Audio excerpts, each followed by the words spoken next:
General rules.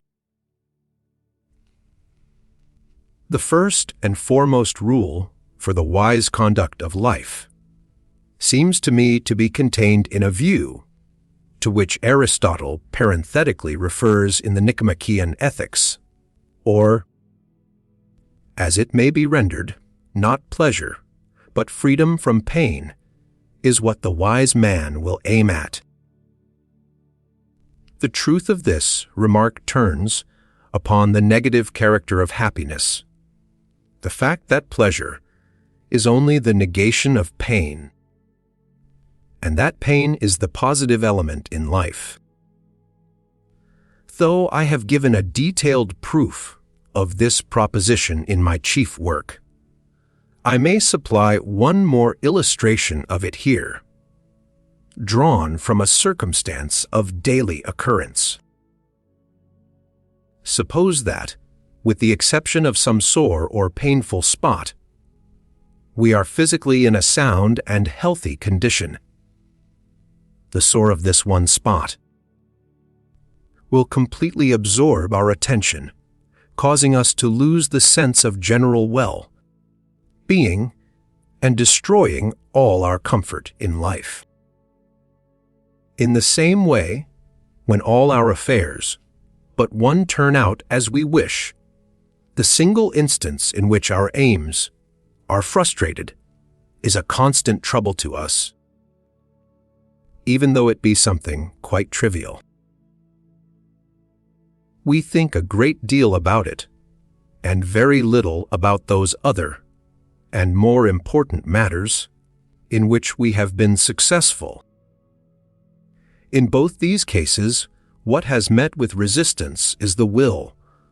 In the one case, as it is objectified in the organism; in the other, as it presents itself in the struggle of life. And in both, it is plain that the satisfaction of the will consists in nothing else than that it meets with no resistance. It is, therefore, a satisfaction which is not directly felt. At most, we can become conscious of it only when we reflect upon our condition. But that which checks or arrests the will is something positive. It proclaims its own presence. All pleasure consists in merely removing this check. In other words, in freeing us from its action. And hence pleasure is a state which can never last very long. This is the true basis of the above excellent rule quoted from Aristotle, which bids us direct our aim, not toward securing what is pleasurable and agreeable in life, but toward avoiding, as far as possible, its innumerable evils. If this were not the right course to take, that saying of Voltaire's, "Happiness is but a dream and sorrow is real," would be as false as it is, in fact, true. A man who desires to make up the book of his life and determine where the balance of happiness lies must put down in his accounts not the pleasures which he has enjoyed, but the evils which he has escaped. That is the true method of eudaimonology, for all eudaimonology must begin by recognizing that its very name is a euphemism, and that to live happily only means to live less unhappily, to live a tolerable life. There is no doubt that life is given us, not to be enjoyed, but to be overcome, to be got over. There are numerous expressions illustrating this, such as digere vitam, vita di fungi, or in Italian, sei scampa cosi, or in German, man muss suchen durchzukommen, or word skan durch die Welt kommen, and so on. In old age it is indeed a consolation to think that the work of life is over and done with.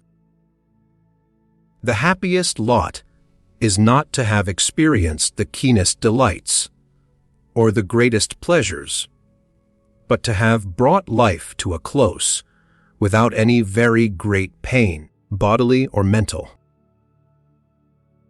To measure the happiness of a life by its delights or pleasures is to apply a false standard. For pleasures are and remain something negative. That they produce happiness is a delusion cherished by envy to its own punishment. Pain is felt to be something positive, and hence its absence is the true standard of happiness. And if, over and above freedom from pain, there is also an absence of boredom, the essential conditions of earthly happiness are attained, for all else is chimerical. It follows from this that a man should never try to purchase pleasure at the cost of pain, or even at the risk of incurring it. To do so is to pay what is positive and real for what is negative and illusory, while there is a net profit in sacrificing pleasure for the sake of avoiding pain. In either case, it is a matter of indifference whether the pain follows the pleasure or precedes it. While it is a complete inversion of the natural order to try and turn this scene of misery into a garden of pleasure, to aim at joy and pleasure rather than at the greatest possible freedom from pain. And yet, how many do it? There is some wisdom in taking a gloomy view, in looking upon the world as a kind of hell, and in confining one's efforts to securing a little room that shall not be exposed to the fire. The fool rushes after the pleasures of life and finds himself their dupe. The wise man avoids its evils, and even if, notwithstanding his precautions, he falls into misfortunes, that is the fault of fate, not of his own folly. As far as he is successful in his endeavors, he cannot be said to have lived a life of illusion, for the evils which he shuns are very real. Even if he goes too far out of his way to avoid evils, and makes an unnecessary sacrifice of pleasure, he is, in reality, not the worse off for that. For all pleasures are chimerical, and to mourn for having lost any of them is a frivolous and even ridiculous proceeding. The failure to recognize this truth, a failure promoted by optimistic ideas, is the source of much unhappiness. In moments free from pain, our restless wishes present, as it were in a mirror, the image of a happiness that has no counterpart in reality, seducing us to follow it. In doing so, we bring pain upon ourselves, and that is something undeniably real. Afterwards, we come to look with regret upon that lost state of painlessness.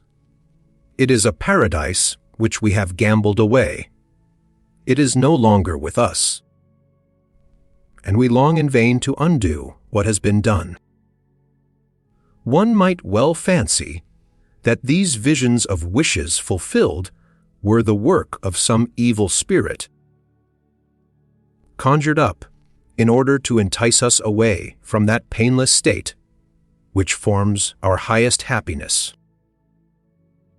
A careless youth may think that the world is meant to be enjoyed, as though it were the abode of some real or positive happiness, which only those fail to attain who are not clever enough to overcome the difficulties that lie in the way. This false notion takes a stronger hold on him when he comes to read poetry and romance, and to be deceived by outward show.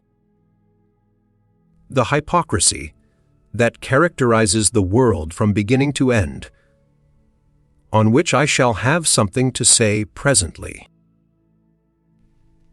The result is that his life is the more or less deliberate pursuit of positive happiness, and happiness he takes to be equivalent to a series of definite pleasures. In seeking for these pleasures, he encounters danger, a fact which should not be forgotten. He hunts for game that does not exist, and so he ends by suffering some very real and positive misfortune, pain, distress, sickness, loss, care, poverty, shame, and all the thousand ills of life. Too late he discovers the trick that has been played upon him. But if the rule I have mentioned is observed, and a plan of life is adopted which proceeds by avoiding pain, in other words, by taking measures of precaution against want, sickness, and distress in all its forms, the aim is a real one. Other something may be achieved, which will be great in proportion as the plan is not disturbed by striving after the chimera of positive happiness. This agrees with the opinion expressed by Goethe in the Elective Affinities, and there put into the mouth of Mittler. The man who is always trying to make other people happy. To desire to get rid of an evil is a definite object, but to desire a better fortune than one has is blind folly. The same truth is contained in that fine French proverb, "Le mieux est ennemi du bien," leave well alone. And, as I have remarked in my chief work, this is the leading thought underlying the philosophical system of the Cynics.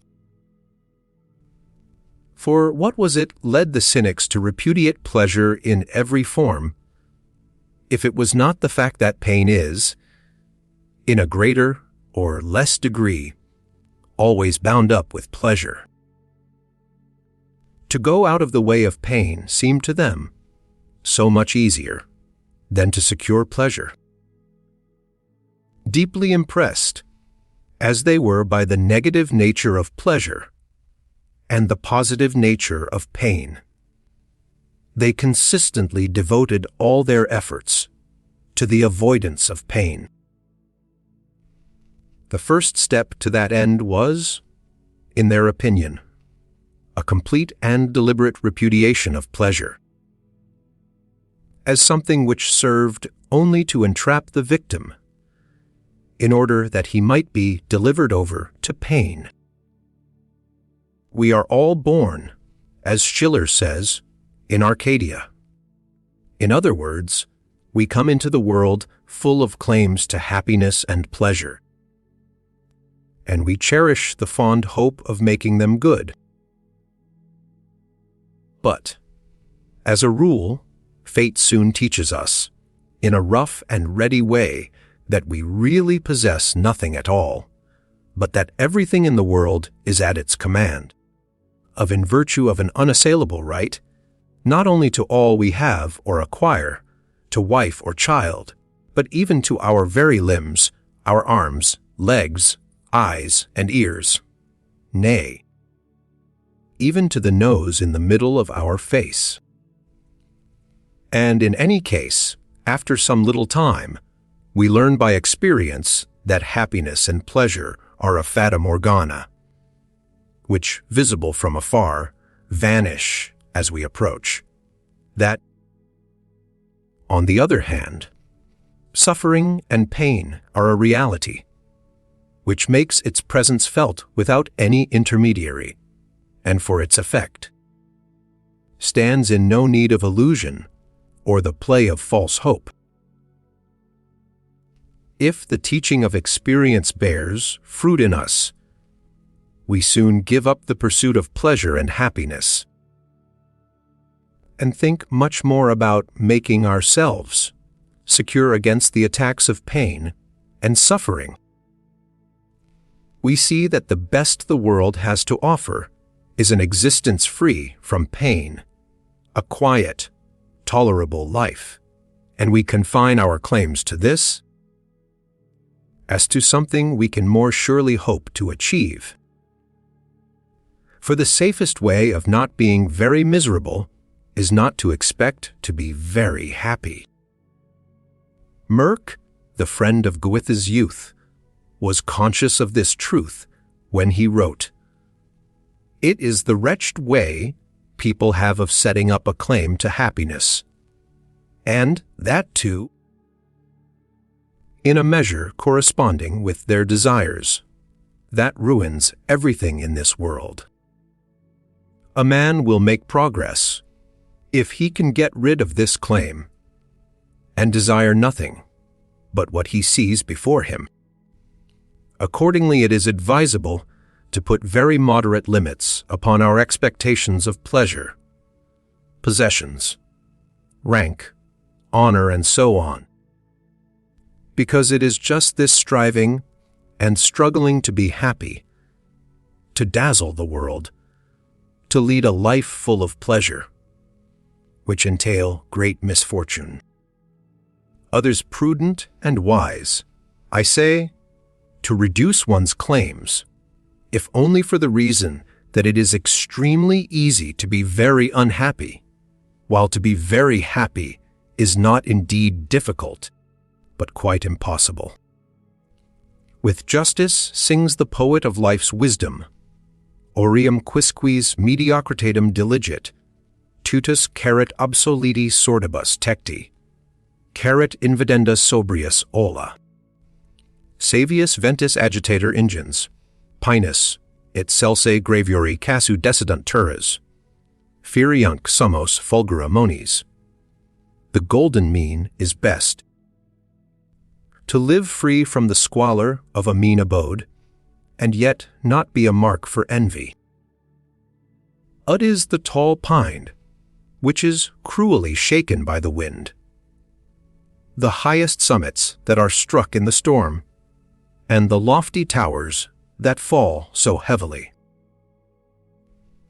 He who has taken to heart the teaching of my philosophy, who knows, therefore, that our whole existence is something which had better not have been, and that to disown and disclaim it is the highest wisdom. He will have no great expectations from anything or any condition in life. He will spend passion upon nothing in the world, nor lament over, much if he fails in any of his undertakings. He will feel the deep truth of what Plato says, nothing in human affairs is worth any great anxiety, or, as the Persian poet has it, though from thy grasp all worldly things should flee, grieve not for them, for they are nothing worth. And though a world in thy possession be, joy not, for worthless are the things of earth. Since to that better world 'tis given to thee, to pass, speed on, for this is nothing worth. The chief obstacle to our arriving at these salutary views is that hypocrisy of the world to which I have already alluded, an hypocrisy which should be early revealed to the young. Most of the glories of the world are mere outward show. Like the scenes on a stage, there is nothing real about them. Ships festooned and hung with pennants, firing of cannon, illuminations, beating of drums and blowing of trumpets, shouting and applauding, these are all the outward sign. The pretense and suggestion, as it were the hieroglyphic, of joy. But just there, joy is, as a rule, not to be found. Udit is the only guest who has declined to be present at the festival. Where this guest may really be found, he comes generally without invitation.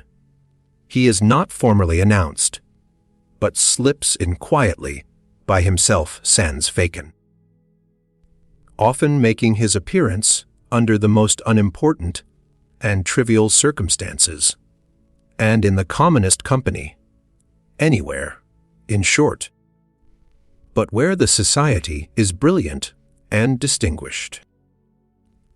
Joy is like the gold in the Australian mines, found only now, and then, as it were, by the caprice of chance, and according to no rule or law, oftenest in very little grains, and very seldom in heaps.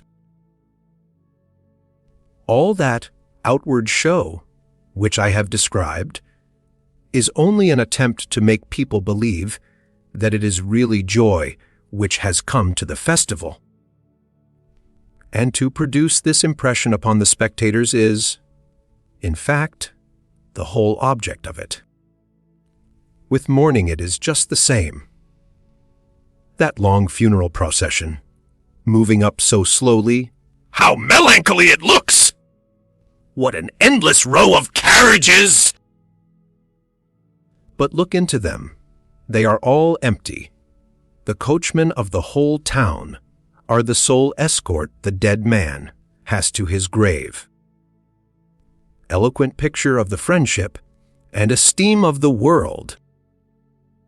This is the falsehood, the hollowness, the hypocrisy of human affairs.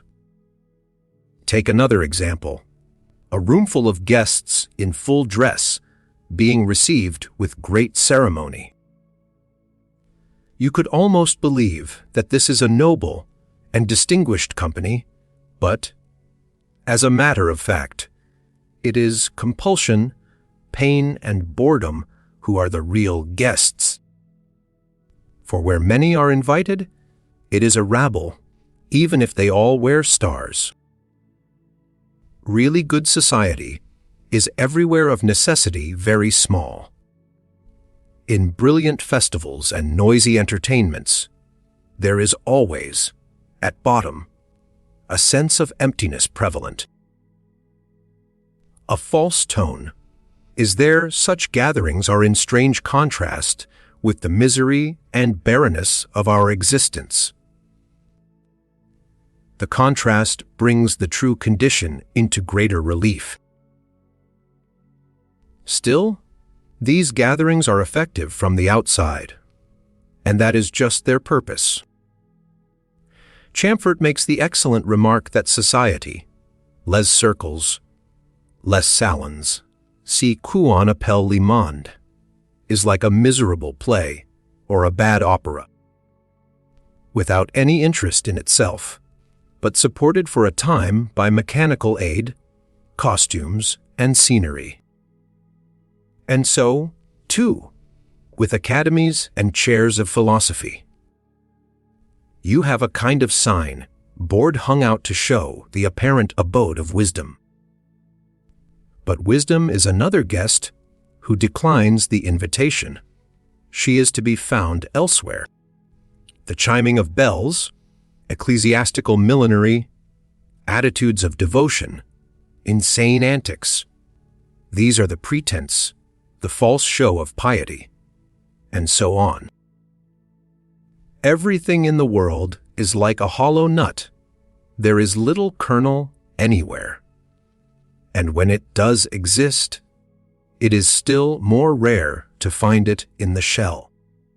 You may look for it elsewhere and find it, as a rule, only by chance.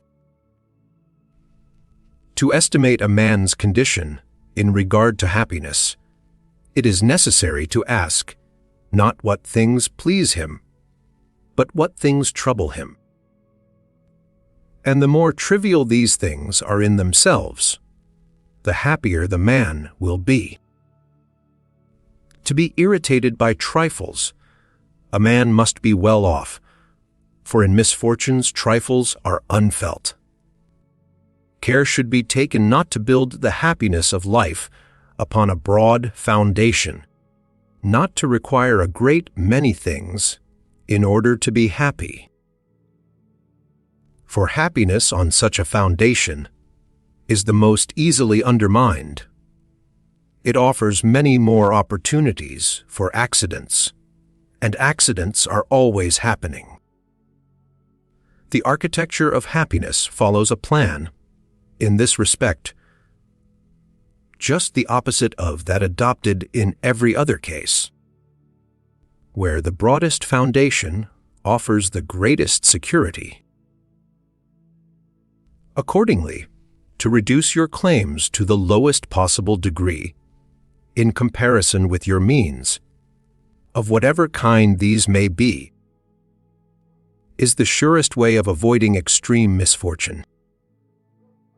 To make extensive preparations for life, no matter what form they may take, is one of the greatest and commonest of follies. Such preparations presuppose, in the first place, a long life, the full and complete term of years appointed to man, and how few reach it!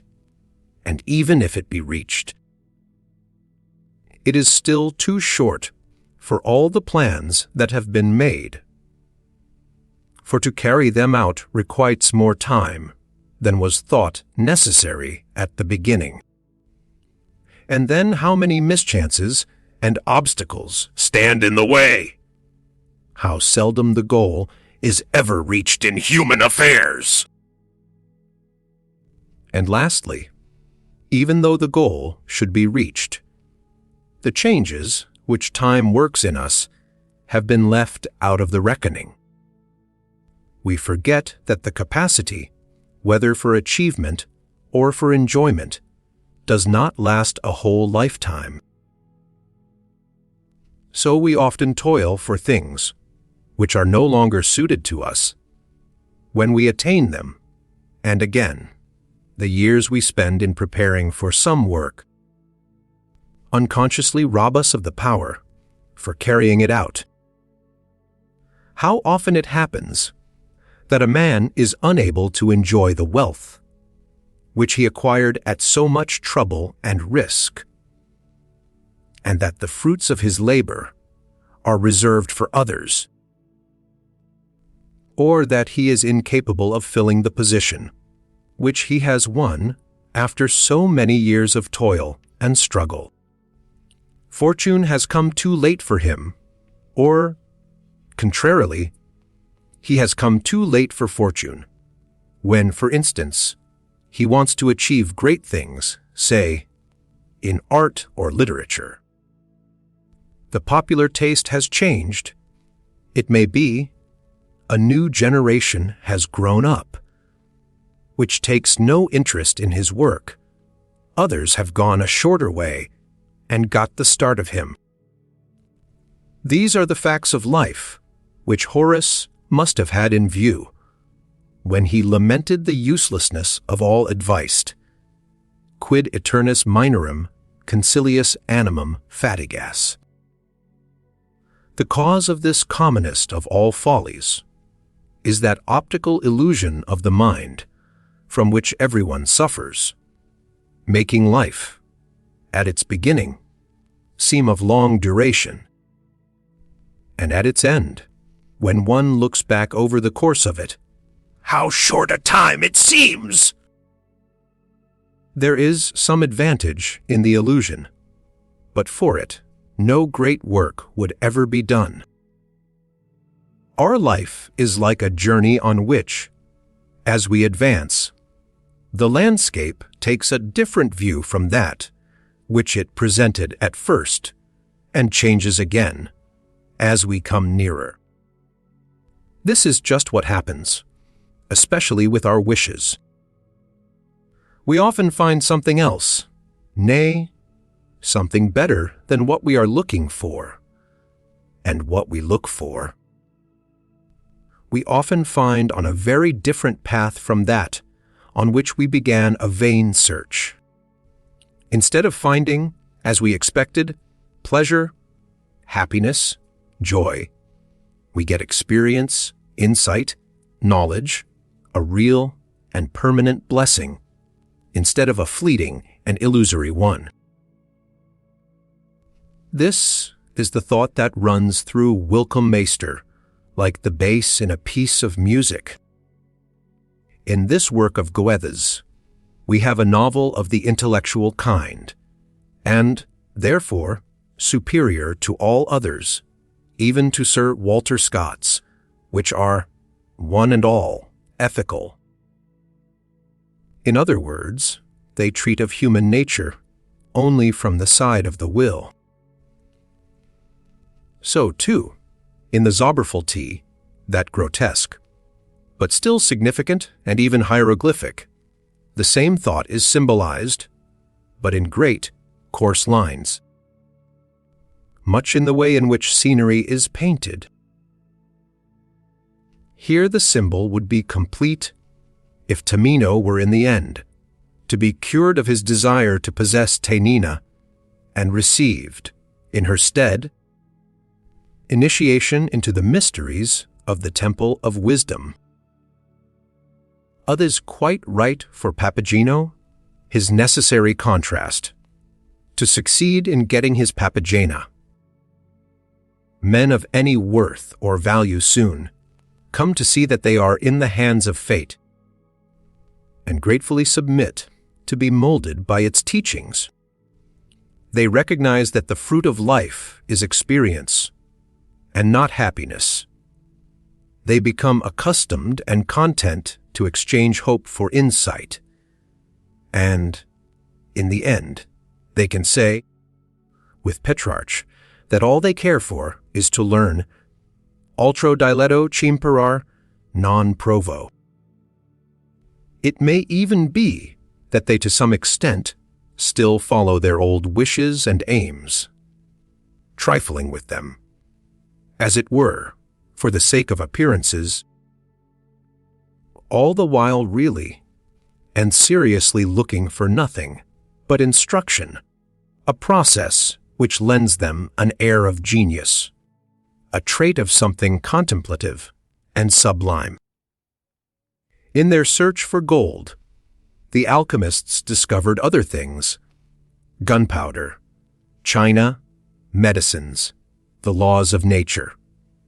There is a sense in which we are all alchemists.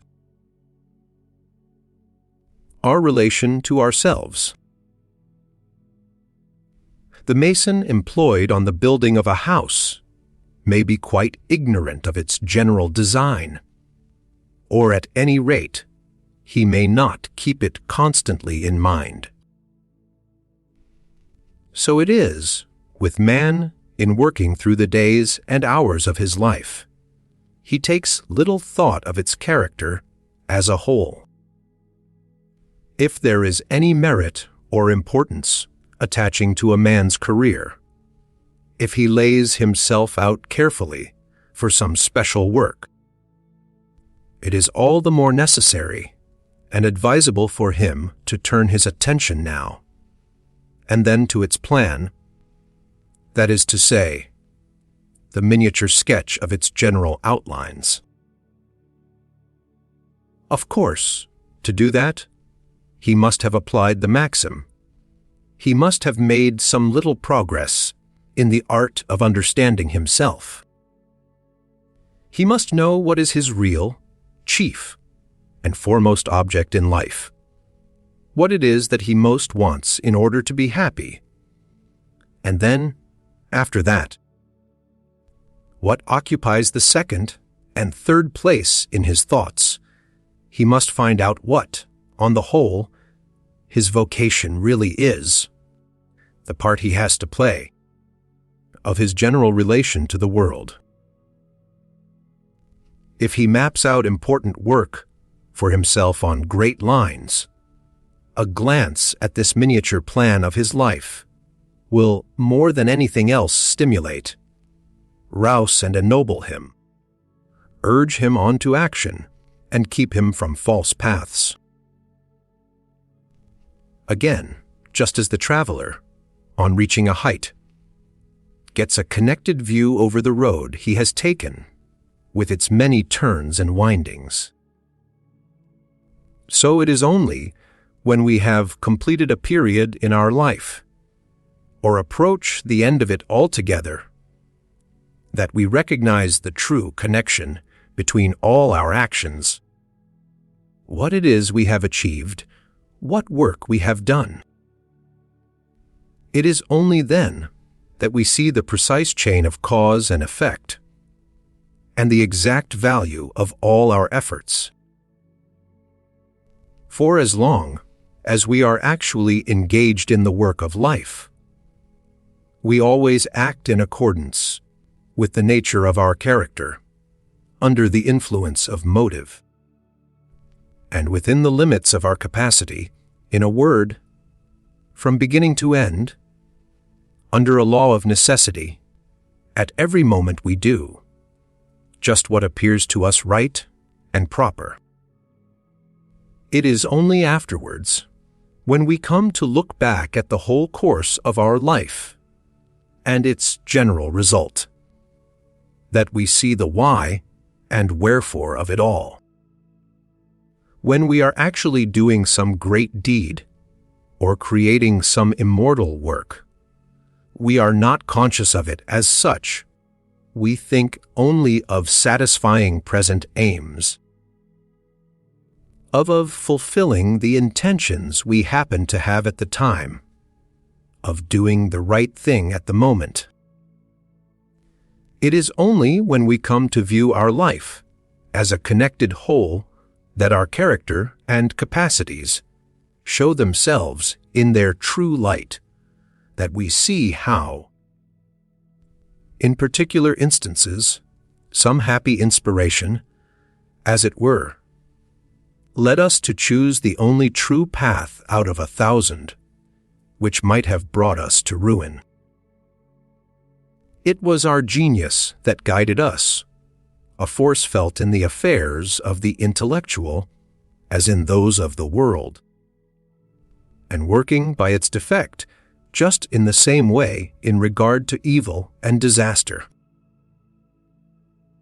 Another important element in the wise conduct of life is to preserve a proper proportion between our thought for the present and our thought for the future, in order not to spoil the one by paying over great attention to the other. Many live too long in the present, frivolous people. Others too much in the future, ever anxious and full of care. It is seldom that a man holds the right balance between the two extremes. Those who strive and hope and live only in the future, always looking ahead and impatiently anticipating what is coming, as something which will make them happy when they get it, are, in spite of their very clever airs, exactly like those donkeys one sees in Italy, whose pace may be hurried by fixing a stick on their heads with a wisp of hay at the end of it. This is always just in front of them, and they keep on trying to get it. Such people are in a constant state of illusion as to their whole existence. They go on living ad interim, until at last they die. Instead, therefore, of always thinking about our plans and anxiously looking to the future, or of giving ourselves up to regret for the past, we should never forget that the present is the only reality, the only certainty, that the future almost always turns out contrary to our expectations, that the past, too, was very different from what we suppose it to have been. But the past and the future are, on the whole, of less consequence than we think. Distance, which makes objects look small to the outward eye, makes them look big to the eye of thought. The present alone is true and actual. It is the only time which possesses full reality, and our existence lies in it exclusively. Therefore, we should always be glad of it, and give it the welcome it deserves, and enjoy every hour that is bearable by its freedom from pain and annoyance with a full consciousness of its value. We shall hardly be able to do this if we make a wry face over the failure of our hopes in the past or over our anxiety for the future. It is the height of folly to refuse the present hour of happiness, or wantonly to spoil it by vexation at bygones or uneasiness about what is to come. There is a time, of course, for forethought, nay, even for repentance. But when it is over, let us think of what is past as of something to which we have said farewell, of necessity subduing our hearts, and of the future as of that which lies beyond our power in the lap of the gods. But in regard to the present, let us remember Seneca's advice, and live each day as if it were our whole life. Singulus dies, singulus vitus puta. Let us make it as agreeable as possible. It is the only real time we have. Only those evils, which are sure to come at a definite date, have any right to disturb us, and how few there are which fulfill this description. For evils are of two kinds. Either they are possible only, at most probable, or they are inevitable. Even in the case of evils which are sure to happen, the time at which they will happen is uncertain. A man who is always preparing for either class of evil will not have a moment of peace left him. So, if we are not to lose all comfort in life through the fear of evils, some of which are uncertain in themselves, and others in the time at which they will occur, we should look upon the one kind as never likely to happen, and the other as not likely to happen very soon. Now, the less our peace of mind is disturbed by fear, the more likely it is to be agitated by desire and expectation. This is the true meaning of that song of Goethe's, which is such a favorite with everyone. Ich hab, mein, Sach, auf nichts, gestellt. It is only after a man has got rid of all pretension and taken refuge in mere unembellished existence that he is able to attain that peace of mind which is the foundation of human happiness. Peace of mind? That is something essential to any enjoyment of the present moment, and unless its separate moments are enjoyed, there is an end of life's happiness as a whole. We should always collect that too. Day comes only once, and never returns. We fancy that it will come again tomorrow, but tomorrow is another day, which, in its turn, comes once only.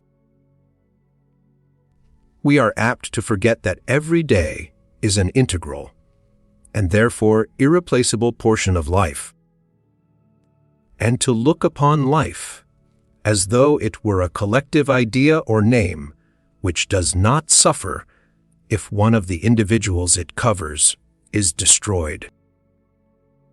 We should be more likely to appreciate and enjoy the present if, in those good days when we are well and strong, we did not fail to reflect how, in sickness and sorrow, every past hour that was free from pain and privation seemed in our memory so infinitely to be envied, as it were, a lost paradise, or someone who was only then seen to have acted as a friend.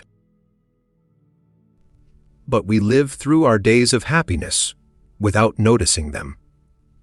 It is only when evil comes upon us that we wish them back. 1,000 gay and pleasant hours are wasted in ill humor. We let them slip by unenjoyed, and sigh for them in vain when the sky is overcast. Those present moments that are bearable, be they never so trite and common, passed by in indifference, or, it may be, impatiently pushed away.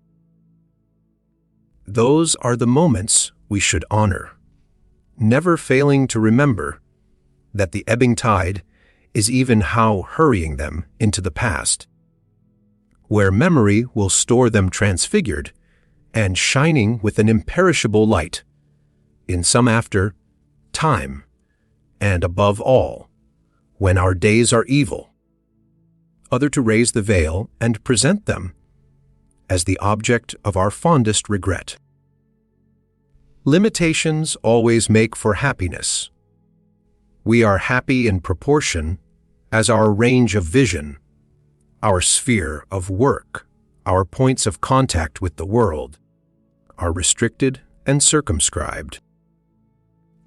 We are more likely to feel worried and anxious if these limits are wide, for it means that our cares, desires, and terrors are increased and intensified.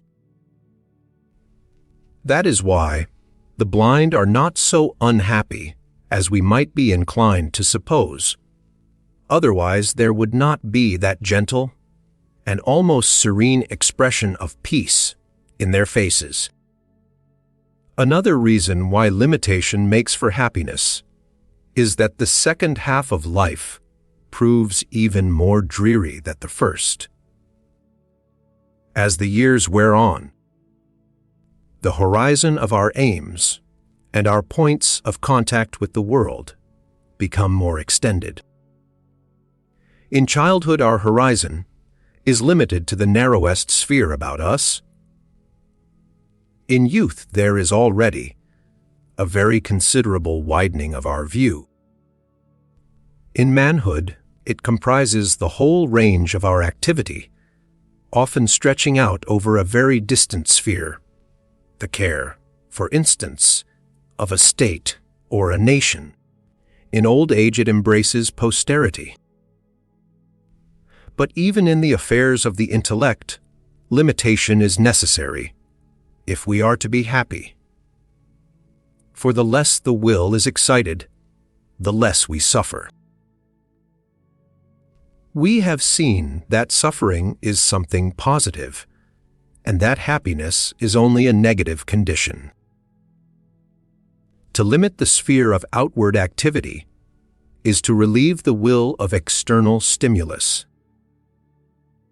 To limit the sphere of our intellectual efforts is to relieve the will of internal sources of excitement.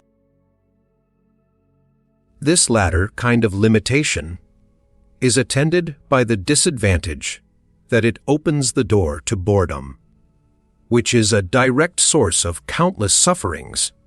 For to banish boredom, a man will have recourse to any means that may be handy: dissipation, society, extravagance, gaming, and drinking, and the like, which in their turn bring mischief, ruin, and misery in their train. Difficils in otio quis, it is difficult to keep quiet if you have nothing to do. That limitation in the sphere of outward activity is conducive, nay, even necessary to human happiness, such as it is, may be seen in the fact that the only kind of poetry which depicts men in a happy state of life, idyllic poetry, always aims, as an intrinsic part of its treatment, at representing them in very simple and restricted circumstances. It is this feeling, too, which is at the bottom of the pleasure we take in what are called genre pictures. Simplicity, therefore, as far as it can be attained, and even monotony in our manner of life, if it does not mean that we are bored, will contribute to happiness. Just because, under such circumstances, life, and consequently the burden which is the essential concomitant of life, will be least felt. Our existence will glide on peacefully, like a stream which no waves or whirlpools disturb. Whether we are in a pleasant or a painful state depends, ultimately, upon the kind of matter that pervades and engrosses our consciousness. In this respect, purely intellectual occupation, for the mind that is capable of it, will, as a rule, do much more in the way of happiness than any form of practical life, with its constant alternations of success and failure, and all the shocks and torments it produces. But it must be confessed that for such occupation a eminent amount of intellectual capacity is necessary. And in this connection it may be noted that, just as a life devoted to outward activity will distract and divert a man from study, and also deprive him of that quiet concentration of mind which is necessary for such work, so, on the other hand, a long course of thought will make him more or less unfit for the noisy pursuits of real life. It is advisable, therefore, to suspend mental work for a while, if circumstances happen which demand any degree of energy in affairs of a practical nature. To live a life that shall be entirely prudent and discreet, and to draw from experience all the instruction it contains, it is requisite to be constantly thinking back, to make a kind of recapitulation of what we have done, of our impressions and sensations, to compare our former with our present judgments, what we set before us and struggle to achieve, with the actual result and satisfaction we have obtained. To do this is to get a repetition of the private lessons of experience, lessons which are given to everyone. Experience of the world may be looked upon as a kind of text, to which reflection and knowledge form the commentary. Where there is great deal of reflection and intellectual knowledge, and very little experience, the result is like those books which have on each page 2 lines of text to 40 lines of commentary. A great deal of experience with little reflection and scant knowledge gives us books like those of the Editio Bipontina, where there are no notes and much that is unintelligible. The advice here given is on a par with a rule recommended by Pythagoras to review, every night before going to sleep, what we have done during the day. To live at random, in the hurly-burly of business or pleasure, without ever reflecting upon the past, to go on, as it were, pulling cotton off the reel of life, is to have no clear idea of what we are about. And a man who lives in this state will have chaos in his emotions and certain confusion in his thoughts, as is soon manifest by the abrupt and fragmentary character of his conversation, which becomes a kind of mincemeat. A man will be all the more exposed to this fate in proportion, as he lives a restless life in the world, amid a crowd of various impressions, and with a correspondingly small amount of activity on the part of his own mind. And, in this connection, it will be in place to observe that, when events and circumstances which have influenced us pass away in the course of time, we are unable to bring back and renew the particular mood or state of feeling which they aroused in us. But we can remember what we were led to say and do in regard to them, and thus form, as it were, the result, expression, and measure of those events. We should, therefore, be careful to preserve the memory of our thoughts at important points in our life, and herein lies the great advantage of keeping a journal. To be self-sufficient, to be all in all to oneself, to want for nothing, to be able to say omnia mea mecum porto. That is assuredly the chief qualification for happiness. Hence Aristotle's remark, to be happy means to be self-sufficient, cannot be too often repeated. It is, at bottom, the same thought as is present in the very well-turned sentence from Chamfort, Le bonheur ernst, pas chose es e. Il est difficile de le trouver en nous, et impossible de le trouver ailleurs. For while a man cannot reckon, with certainty upon anyone but himself, the burdens and disadvantages, the dangers and annoyances, which arise from having to do with others, are not only countless but unavoidable. There is no more mistaken path to happiness than worldliness, revelry, high life. For the whole object of it is to transform our miserable existence into a succession of joys, delights, and pleasures, a process which cannot fail to result in disappointment and delusion, on a par, in this respect, with its obligato accompaniment, the interchange of lies. All society necessarily involves, as the first condition of its existence, mutual accommodation and restraint upon the part of its members. This means that the larger it is, the more insipid will be its tone. A man can be himself only so long as he is alone, and if he does not love solitude, he will not love freedom, for it is only when he is alone that he is really free.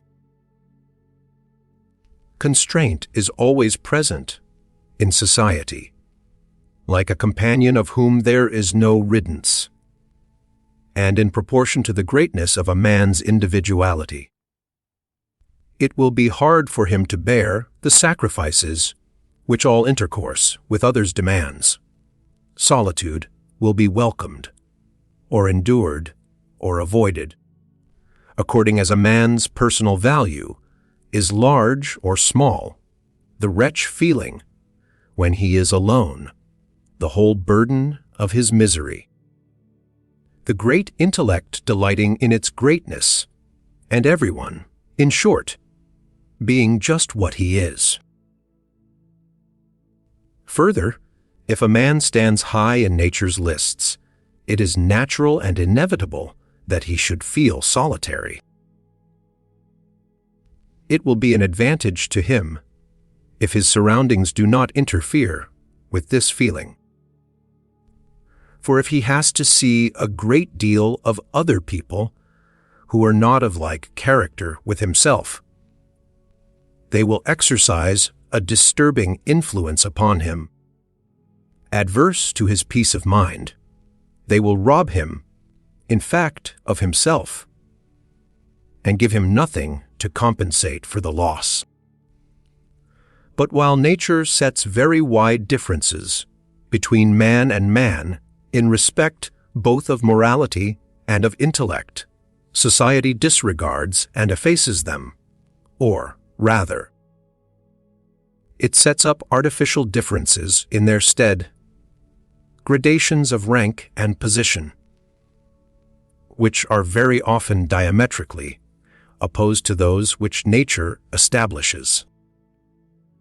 The result of this arrangement is to elevate those whom nature has placed low, and to depress the few who stand high.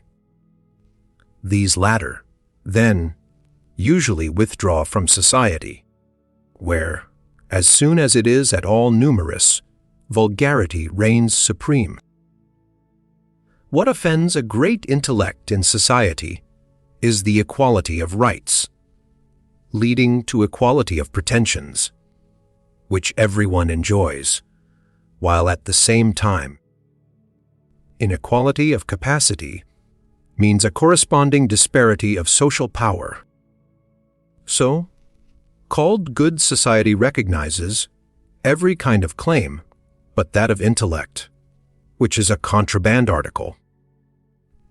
And people are expected to exhibit an unlimited amount of patience towards every form of folly and stupidity, perversity and dullness, whilst personal merit has to beg pardon, as it were, for being present, or else conceal itself altogether. Intellectual superiority offends by its very existence, without any desire to do so. The worst of what is called good society is not only that it offers us the companionship of people who are unable to win either our praise or our affection, but that it does not allow of our being that which we naturally are. It compels us, for the sake of harmony, to shrivel up or even alter our shape altogether. Intellectual conversation, whether grave or humorous, is only fit for intellectual society. It is downright abhorrent to ordinary people, to please whom it is absolutely necessary to be commonplace and dull.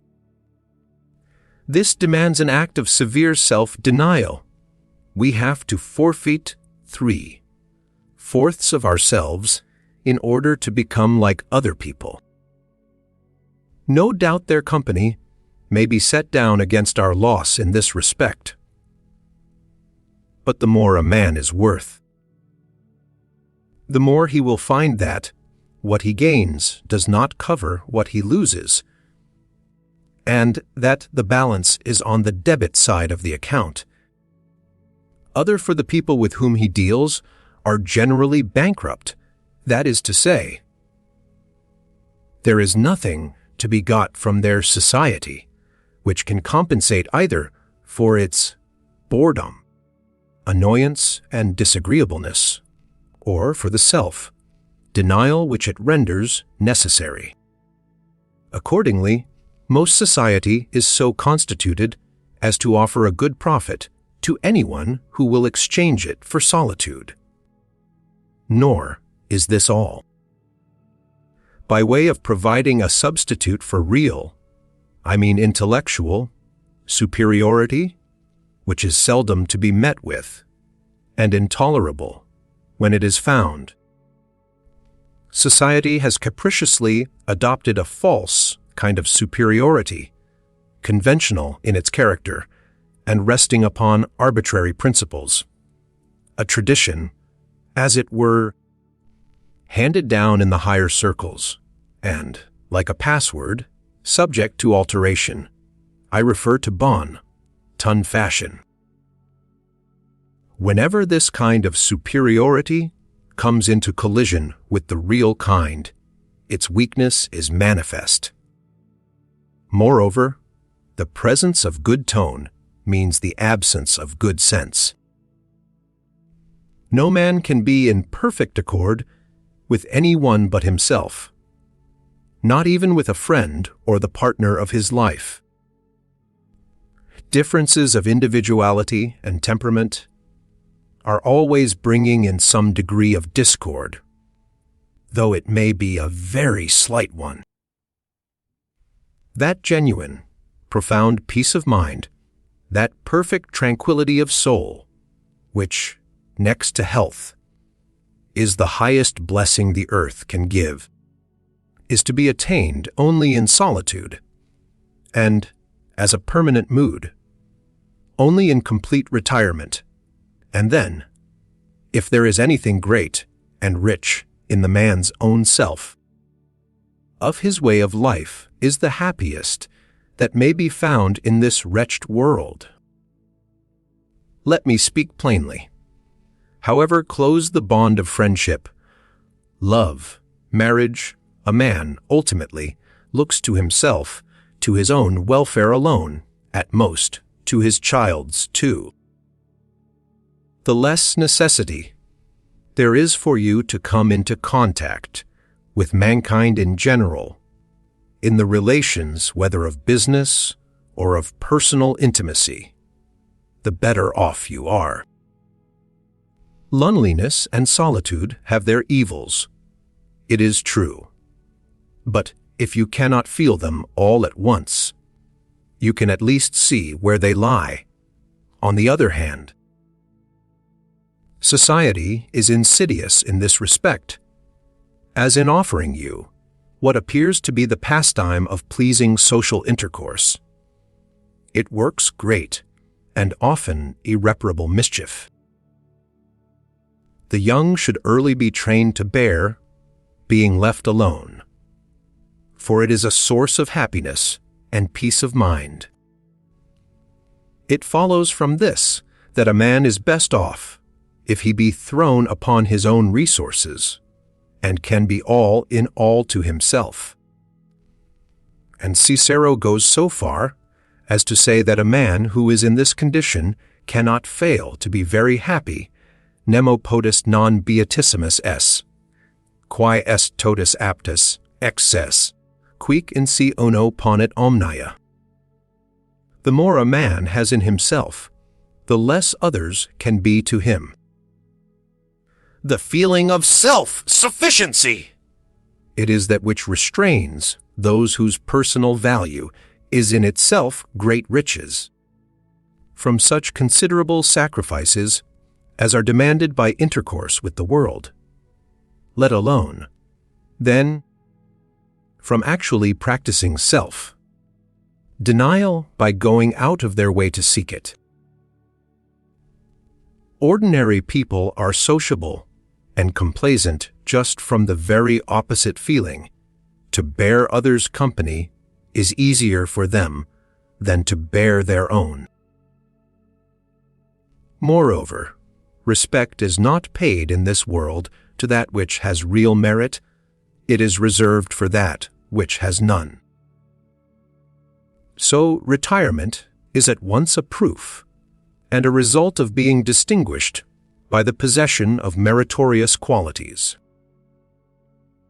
It will therefore show real wisdom on the part of any one who is worth anything in himself to limit his requirements as may be necessary in order to preserve or extend his freedom, and, since a man must come into some relations with his fellow men, to admit them to his intimacy as little as possible.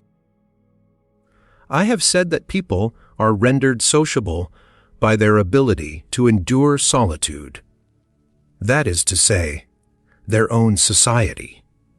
They become sick of themselves. It is this vacuity of soul which drives them to intercourse with others, to travels in foreign countries. Their mind is wanting in elasticity.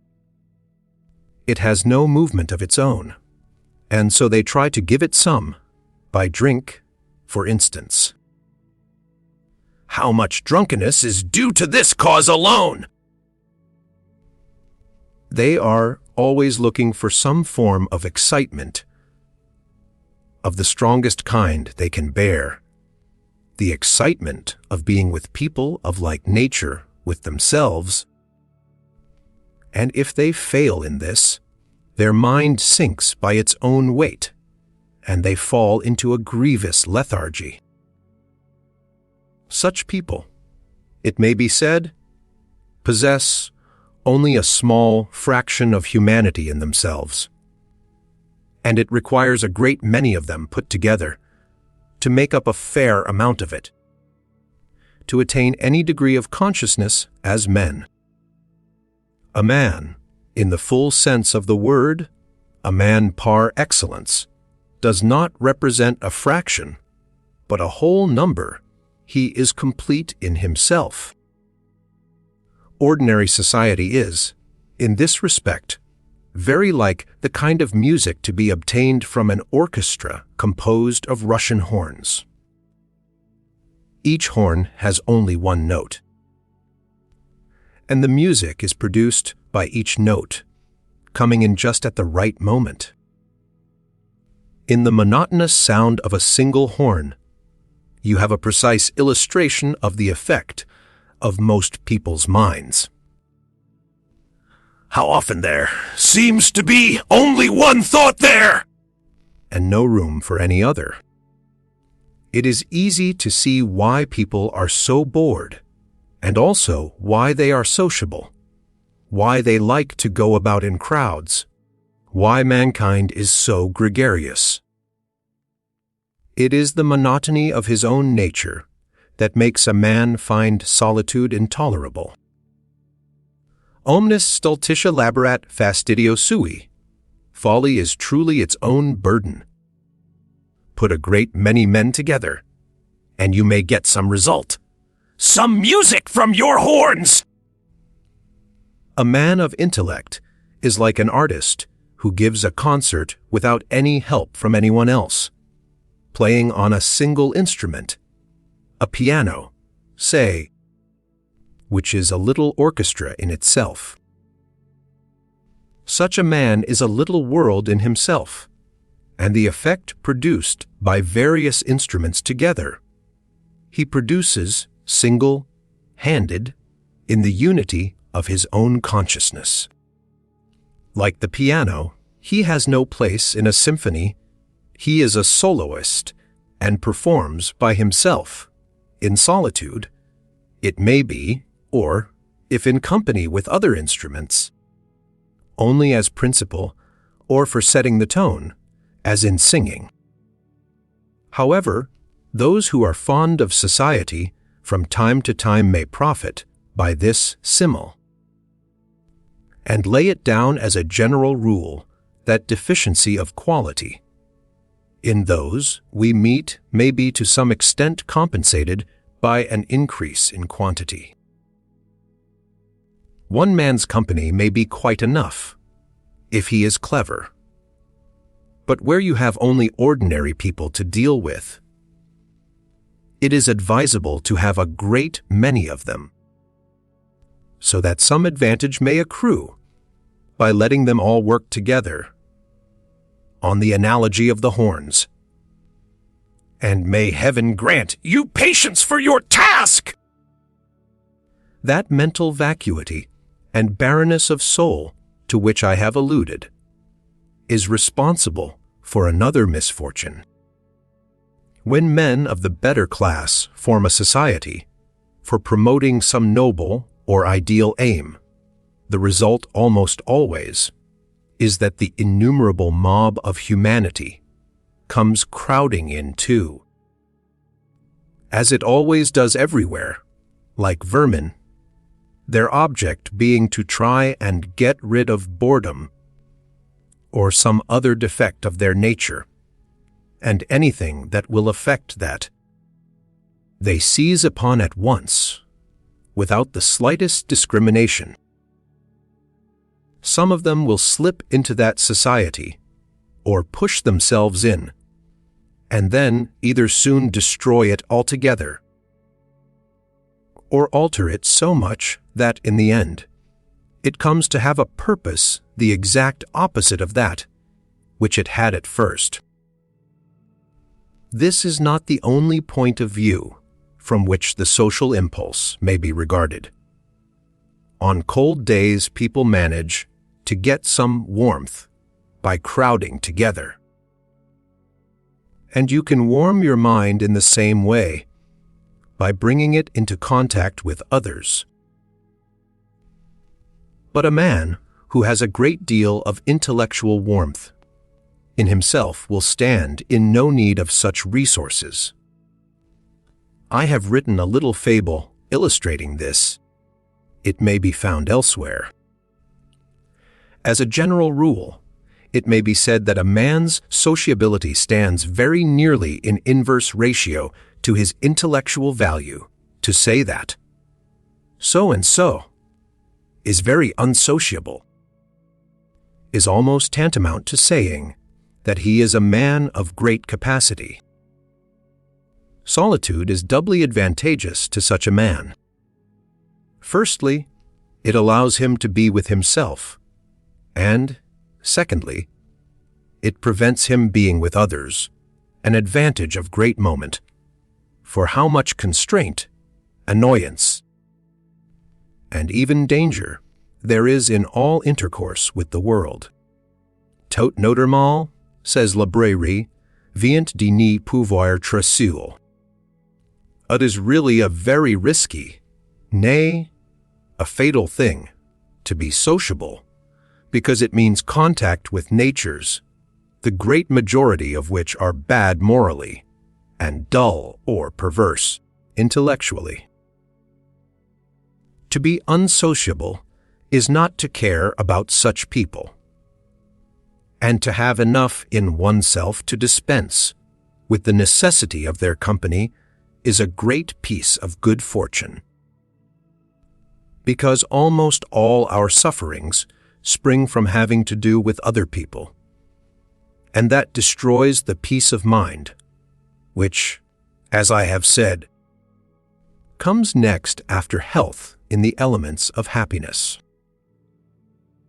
Peace of mind is impossible without a considerable amount of solitude. The Cynics renounced all private property in order to attain the bliss of having nothing to trouble them. And to renounce society with the same object is the wisest thing a man can do. Bernardin de Saint-Pierre has the very excellent and pertinent remark that to be sparing in regard to food is a means of health in regard to society, a means of tranquility, laudite des ailments nous, rend la sant du corps, et celle des hommes la tranquillit d'elme. To be soon on friendly, or even affectionate, terms with solitude is like winning a gold mine. But this is not something which everybody can do. The prime reason for social intercourse is mutual need, and as soon as that is satisfied, boredom drives people together once more. If it were not for these two reasons, a man would probably elect to remain alone, if only because solitude is the sole condition of life, which gives full play to that feeling of exclusive importance which every man has in his own eyes, as if he were the only person in the world? A feeling which, in the throng and press of real life, soon shrivels up to nothing, getting, at every step, a painful dementi. From this point of view, it may be said that solitude is the original and natural state of man, where, like another Adam, he is as happy as his nature will allow. But still, had Adam no father or mother? There is another sense in which solitude is not the natural state, for, at his entrance into the world, a man finds himself with parents, brothers, sisters, that is to say, in society, and not alone. Accordingly, it cannot be said that the love of solitude is an original characteristic of human nature. It is rather the result of experience and reflection. And these, in their turn, depend upon the development of intellectual power and increase with the years. Speaking generally, sociability stands in inverse ratio with age. A little child raises a piteous cry of fright if it is left alone for only a few minutes, and later on. To be shut up by itself is a great punishment. Young people soon get on very friendly terms with one another. It is only the few among them of any nobility of mind who are glad now and then to be alone. But to spend the whole day thus would be disagreeable. A grown-up man can easily do it. It is little trouble to him to be much alone, and it becomes less and less trouble as he advances in years. An old man who has outlived all his friends and is either indifferent or dead to the pleasures of life is in his proper element in solitude. And in individual cases, the special tendency to retirement and seclusion will always be in direct proportion to intellectual capacity. For this tendency is not, as I have said, a purely natural one. It does not come into existence as a direct need of human nature. It is rather the effect of the experience we go through, the product of reflection upon what our needs really are, proceeding, more especially, from the insight we attain into the wretched stuff of which most people are made, whether you look at their morals or their intellects. The worst of it all is that, in the individual, moral and intellectual shortcomings are closely connected and play into each other's hands, so that all manner of disagreeable results are obtained, which make intercourse with most people not only unpleasant, but intolerable. Hence, though the world contains many things which are thoroughly bad, the worst thing in it is society. Even Voltaire, that sociable Frenchman, was obliged to admit that there are everywhere crowds of people not worth talking to. La terre est couverte gens, qui n'en retent pas qu'on leur parle. And Petrarch gives a similar reason for wishing to be alone, that tender spirit, so strong and constant in his love of seclusion. The streams, the plains and woods know well, he says, how he has tried to escape the perverse and stupid people who have missed the way to heaven. Cercado ho semper solitaria vidas, larive el sano, e la campagne e I boscit, per fugger quest, ingegni stordi e losci, che la strada del ciel, hannos merita. He pursues the same strain in that delightful book of his, De Vita Solitaria, which seems to have given Zimmermann the idea of his celebrated work on solitude. It is the secondary and indirect character of the love of seclusion, to which Chamfort alludes in the following passage, couched in his sarcastic vein. On dit quelquefois don homme que vit seul, il n'aime pas la société. Siest souvent comme ça on disait down home, qu'il aime pas la promenade, sos le prétexte qu'il nice. Prom ni pas volontiers les soirs dans, les fertis de bondi. You will find a similar sentiment expressed by the Persian poet Sadi in his Garden of Roses. Since that time, he says, we have taken leave of society. preferring the path of seclusion, for there is safety in solitude. Angelus Silesius, a very gentle and Christian writer, confesses to the same feeling in his own mythical language. Herod, he says, is the common enemy, and when, as with Joseph, God warns us of danger, we fly from the world to solitude, from Bethlehem to Egypt. Or else suffering and death await us! Herods ist ein Feind, der Joseph der Verstand, dem macht Gott die Jeffar, im Traum. In Geist bekannt, die Welt ist Bethlehem. Egypten einsamkeit, Flitch, main seal! Flitch, sonst stirbest du vor Leid. Giordano Bruno also declares himself a friend of seclusion. Tanti homini, he says, ci in terra hanno voluto guster vita celeste. Dicero con una vos. Exi longavi fugens et mansi in solitudine. Those who in this world have desired a foretaste of the divine life have always proclaimed with one voice low, then would I wander far off. I would lodge in the wilderness.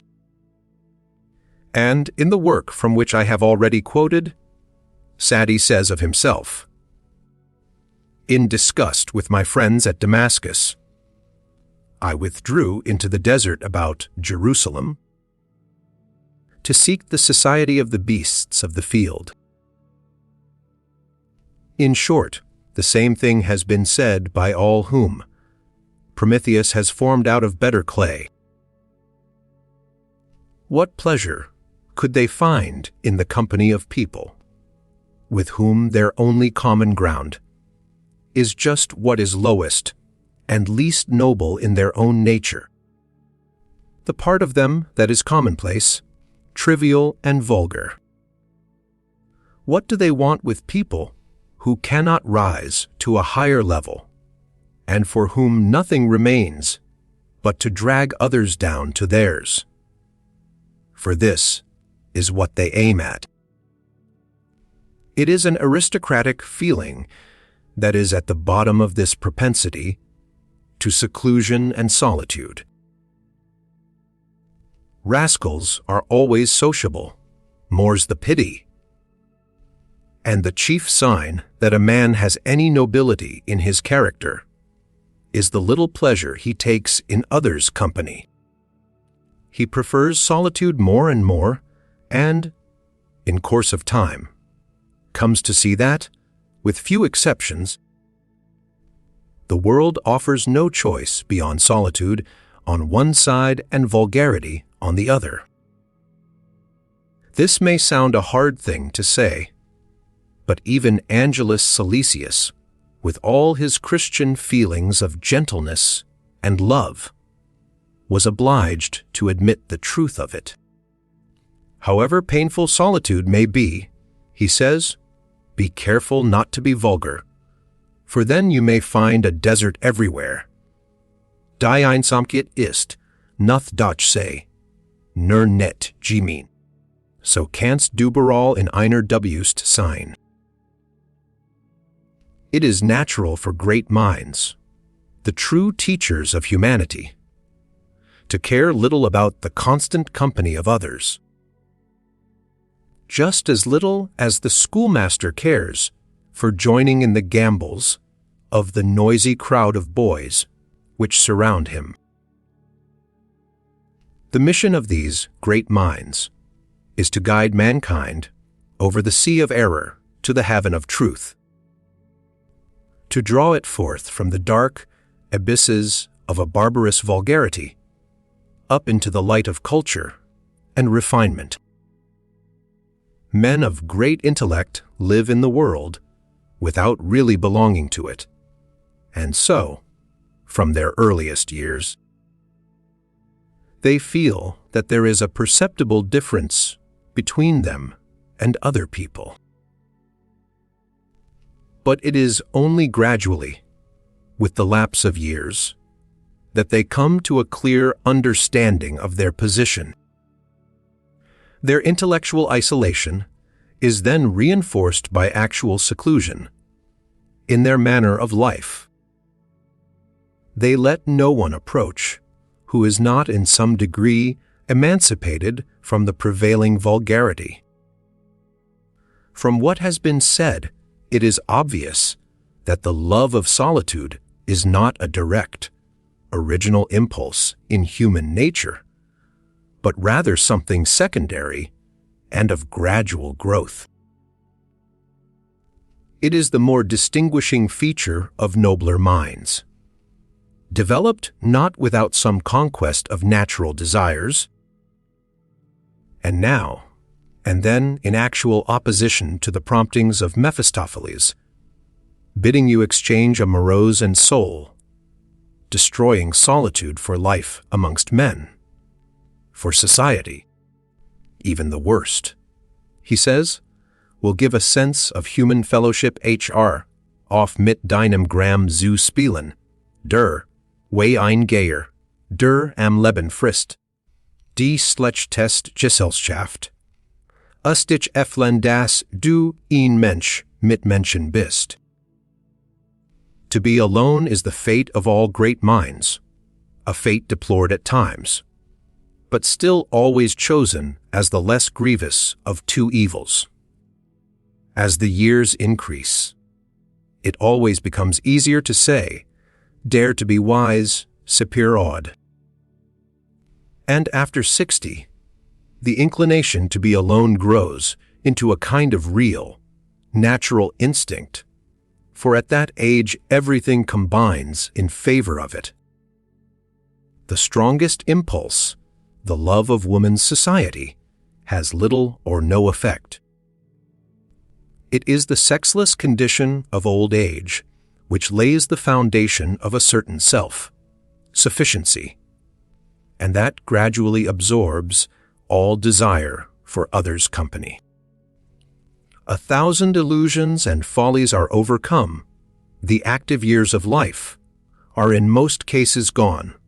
A man has no more expectations, or plans or intentions.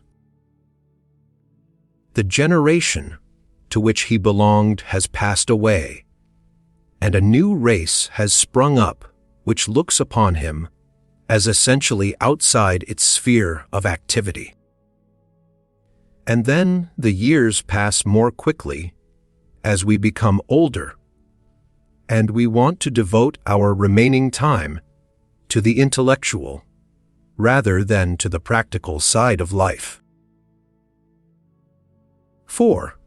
Provided that the mind retains its faculties, the amount of knowledge and experience we have acquired, together with the facility we have gained in the use of our powers, makes it then more than ever easy and interesting to us to pursue the study of any subject. 1,000 things become clear which were formerly enveloped in obscurity, and results are obtained which give a feeling of difficulties overcome. From long experience of men, we cease to expect much from them. We find that, on the whole, people do not gain by a nearer acquaintance, and that, apart from a few rare and fortunate exceptions, we have come across none but defective specimens of human nature, which it is advisable to leave in peace. We are no more subject to the ordinary illusions of life, and as in individual instances, we soon see what a man is made of, we seldom feel any inclination to come into closer relations with him. Finally, isolation, our own society, has become a habit, as it were a second nature to us, more especially if we have been on friendly terms with it from our youth up.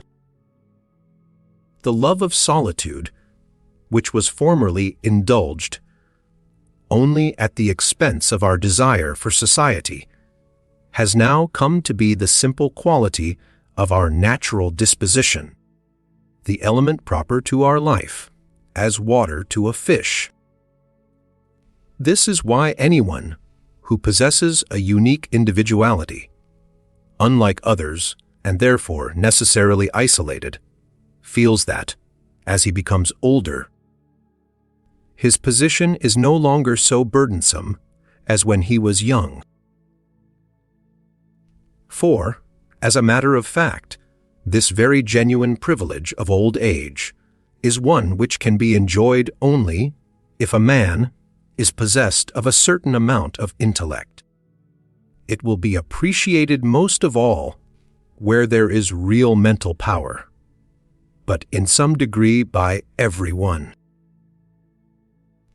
It is only people of very barren and vulgar nature who will be just as sociable in their old age as they were in their youth.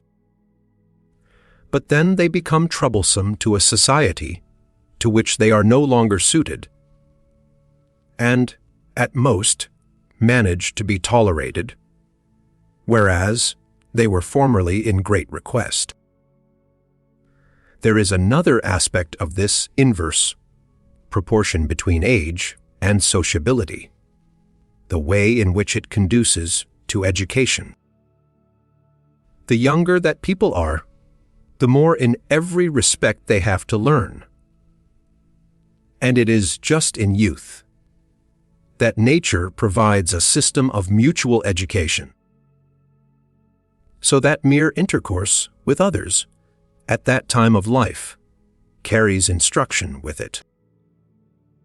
Human society, from this point of view, resembles a huge academy of learning on the Bell and Lancaster system, opposed to the system of education by means of books and schools, as something artificial and contrary to the institutions of nature. It is therefore a very suitable arrangement that, in his young days, a man should be a very diligent student at the place of learning provided by nature herself. But there is nothing in life which has not some drawback. Nihil est ab omni part beatum, as Horace says, or, in the words of an Indian proverb, no lotus without a stalk. Seclusion, which has so many advantages, has also its little annoyances and drawbacks, which are small, however, in comparison with those of society. Hence anyone who is worth much in himself will get on better without other people than with them. But amongst the disadvantages of seclusion, there is one which is not so easy to see as the rest. It is this: when people remain indoors all day, they become physically very sensitive to atmospheric changes, so that every little draught is enough to make them ill. So with our temper. A long course of seclusion makes it so sensitive that the most trivial incidents, words, or even looks, are sufficient to disturb or to vex and offend us, little things which are unnoticed by those who live in the turmoil of life. When you find human society disagreeable and feel yourself justified in flying to solitude, you can be so constituted as to be unable to bear the depression of it for any length of time, which will probably be the case if you are young. Let me advise you, then, to form the habit of taking some of your solitude with you into society, to learn to be to some extent alone, even though you are in company.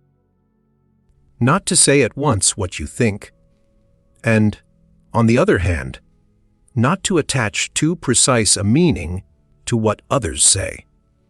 Rather, not to expect much of them, either morally or intellectually, and to strengthen yourself in the feeling of indifference to their opinion, which is the surest way of always practicing a praiseworthy toleration. If you do that, you will not live so much with other people, though you may appear to move amongst them. Your relation to them will be of a purely objective character. This precaution will keep you from too close contact with society, and therefore secure you against being contaminated or even outraged by it. Society is in this respect like a fire, the wise man warming himself at a proper distance from it, not coming too close like the fool who, on getting scorched, runs away and shivers in solitude, loud in his complaint that the fire burns. Envy is natural to man, and still it is at once a vice and a source of misery. We should treat it as the enemy of our happiness and stifle it like an evil thought. This is the advice given by Seneca. As he well puts it, we shall be pleased with what we have. If we avoid the self-torture of comparing our own lot with some other and happier one, nostra nos sine comparation delectant, nunquam erit felix, quem torquebit felicer. And again, quam ad spexeris quat te antecedent, cogita quat sequanter, if a great many people appear to be better off than yourself. Think how many there are in a worse position. It is a fact that if real calamity comes upon us, the most effective consolation, though it springs from the same source as envy, is just the thought of greater misfortunes than ours, and the next best is the society of those who are in the same luck as we, the partners of our sorrows. So much for the envy which we may feel towards others. As regards the envy which we may excite in them, it should always be remembered that no form of hatred is so implacable as the hatred that comes from envy. And therefore we should always carefully refrain from doing anything to rouse it. Nay, as with many another form of vice, it is better altogether to renounce any pleasure there may be in it, because of the serious nature of its consequences. Aristocracies are of three kinds: els one of birth and rank, is two of wealth, and three of intellect. The last is really the most distinguished of the three, and its claim to occupy the first position comes to be recognized if it is only allowed time to work.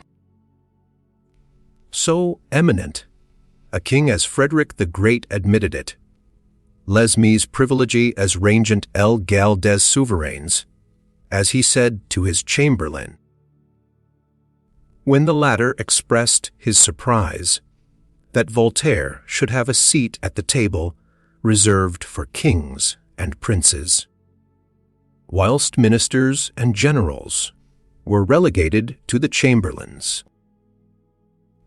Every one of these aristocracies is surrounded by a host of envious persons. If you belong to one of them, they will be secretly embittered against you, and unless they are restrained by fear, they will always be anxious to let you understand that you are no better than they. It is by their anxiety to let you know this that they betray how greatly they are conscious that the opposite is the truth. The line of conduct to be pursued, if you are exposed to envy, is to keep the envious persons at a distance and, as far as possible, avoid all contact with them. so that there may be a wide gulf fixed between you and them. If this cannot be done, to bear their attacks with the greatest composure. In the latter case, the very thing that provokes the attack will also neutralize it. This is what appears to be generally done.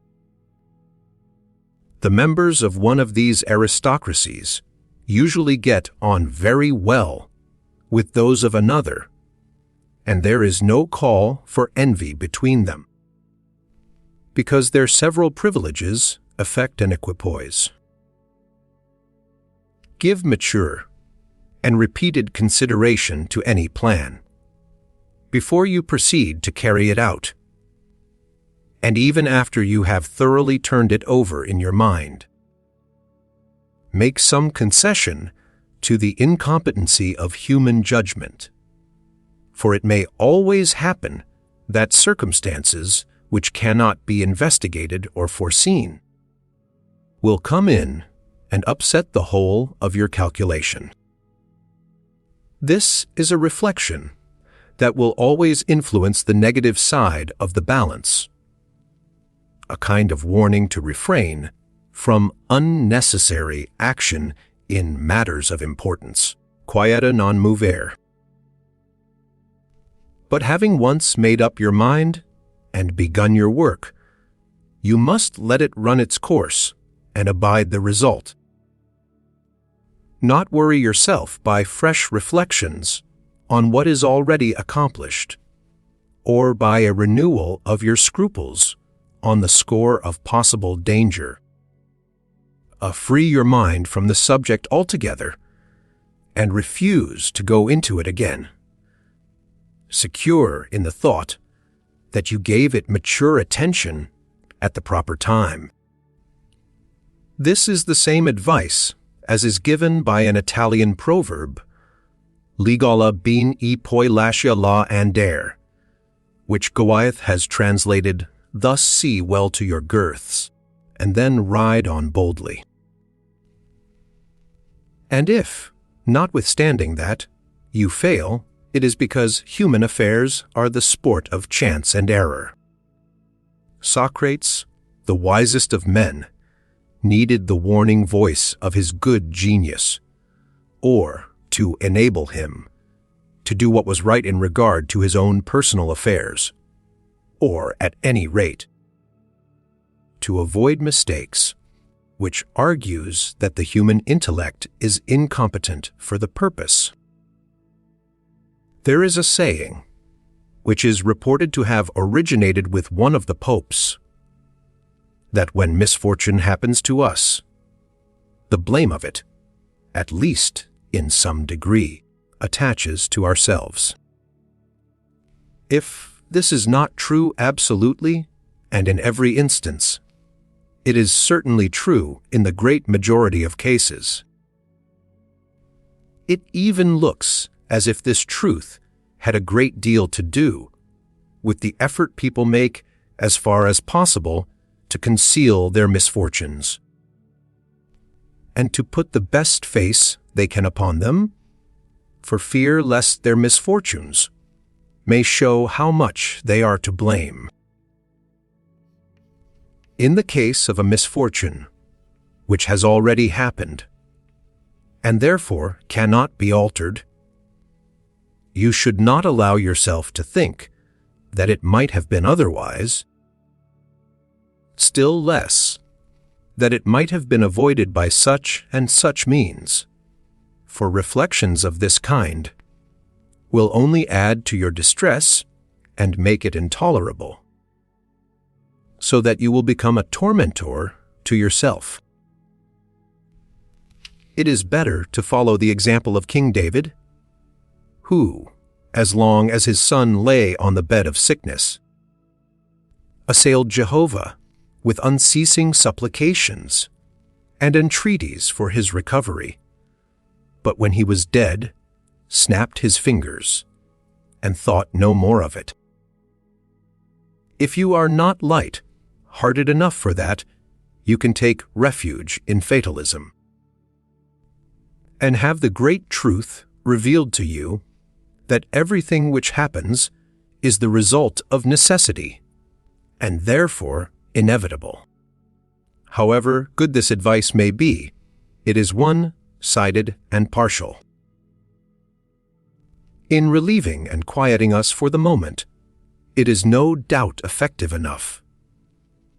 But when our misfortunes have resulted, as is usually the case, from our own carelessness or folly, or, at any rate, partly by our own fault, it is a good thing to consider how they might have been avoided, and to consider it often, in spite of its being a tender subject, a salutary form of self-discipline, which will make us wiser and better men for the future.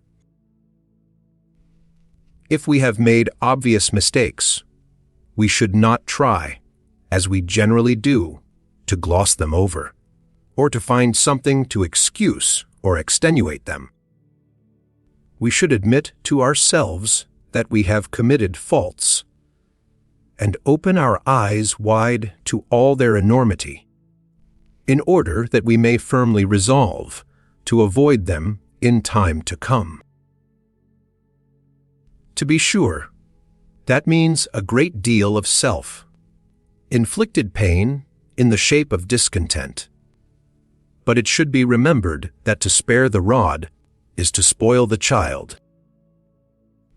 In all matters affecting our weal or woe, we should be careful not to let our imagination run away with us, and build no castles in the air.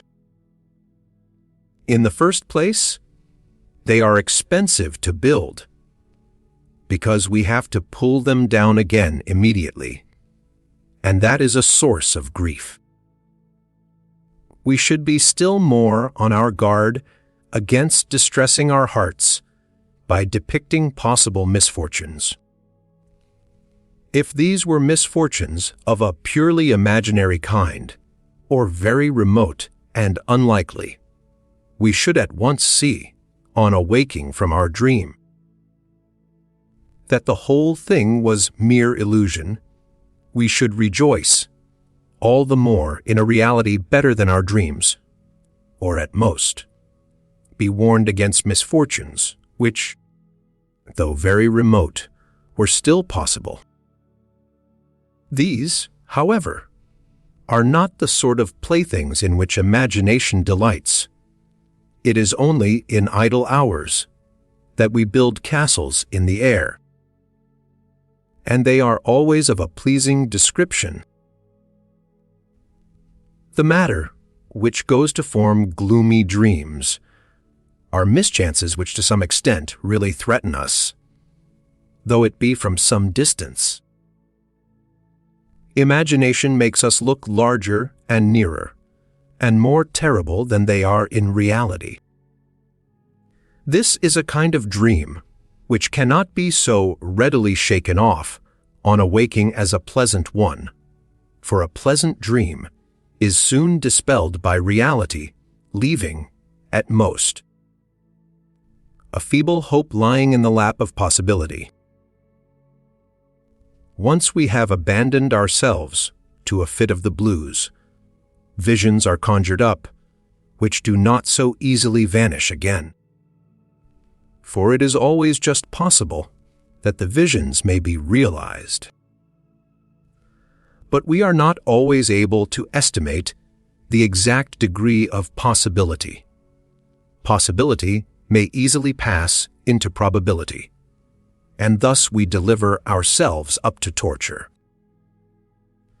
Therefore, we should be careful not to be anxious on any matter affecting our weal or our woe, not to carry our anxiety to unreasonable or injudicious limits, but coolly and dispassionately to deliberate upon the matter, as though it were an abstract question which did not touch us in particular. We should give no play to imagination here, for imagination is not judgment. It only conjures up visions. inducing an unprofitable and often very painful mood. The rule on which I am here insisting should be most carefully observed towards evening.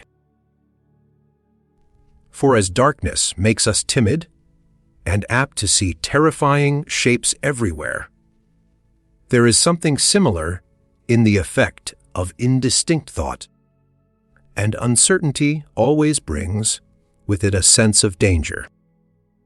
Hence, towards evening, when our powers of thought and judgment are relaxed at the hour, as it were, of subjective darkness, the intellect becomes tired, easily confused, and unable to get at the bottom of things.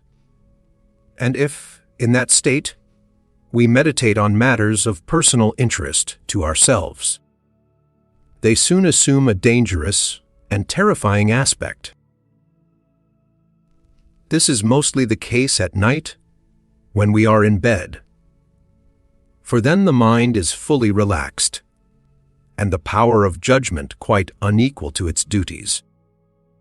But imagination is still awake. Night gives a black look to everything, whatever it may be. This is why our thoughts, just before we go to sleep, or as we lie awake through the hours of the night, are usually such confusions and perversions of facts as dreams themselves. And when our thoughts at that time are concentrated upon our own concerns, they are generally as black and monstrous as possible. In the morning, all such nightmares vanish like dreams. As the Spanish proverb has it, Noche tinta, blanco el día, the night is colored, the day is white. But even towards nightfall, as soon as the candles are lit, the mind, like the eye, no longer sees things so clearly as by day. It is a time unsuited to serious meditation, especially on unpleasant subjects. The morning is the proper time for that, as indeed for all efforts without exception, whether mental or bodily. For the morning is the youth of the day, when everything is bright, fresh, and easy of attainment. We feel strong then, and all our faculties are completely at our disposal. Do not shorten the morning by getting up late, or waste it in unworthy occupations or in talk. Look upon it as the quintessence of life, as to a certain extent sacred. A evening is like old age. We are languid, talkative, silly. Each day is a little life, every waking and rising a little birth, every fresh morning a little youth, every going to rest and sleep a little death. But condition of health, sleep, nourishment, temperature, weather, surroundings, and much else that is purely external, have, in general, an important influence upon our mood, and therefore upon our thoughts. Hence, both our view of any matter and our capacity for any work are very much subject to time and place. So it is best to profit by a good mood, for how seldom it comes! Nem die gut Stimmung war, denn sie kommt so selten. We are not always able to form new ideas about our surroundings or to command original thoughts. They come if they will, and when they will. And so, too, we cannot always succeed in completely considering some personal matter at the precise time at which we have determined beforehand to consider it, and just when we set ourselves to do so. For the peculiar train of thought, which is favorable to it, may suddenly become active without any special call being made upon it. And we may then follow it up with keen interest. In this way, reflection, too, chooses its own time.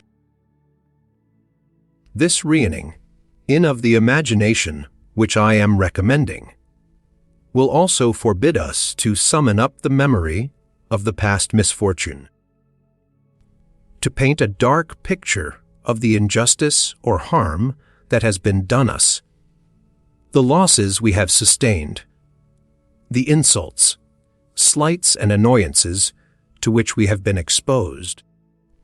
For to do that is to rouse into fresh life all those hateful passions, long laid asleep, the anger and resentment which disturb and pollute our nature.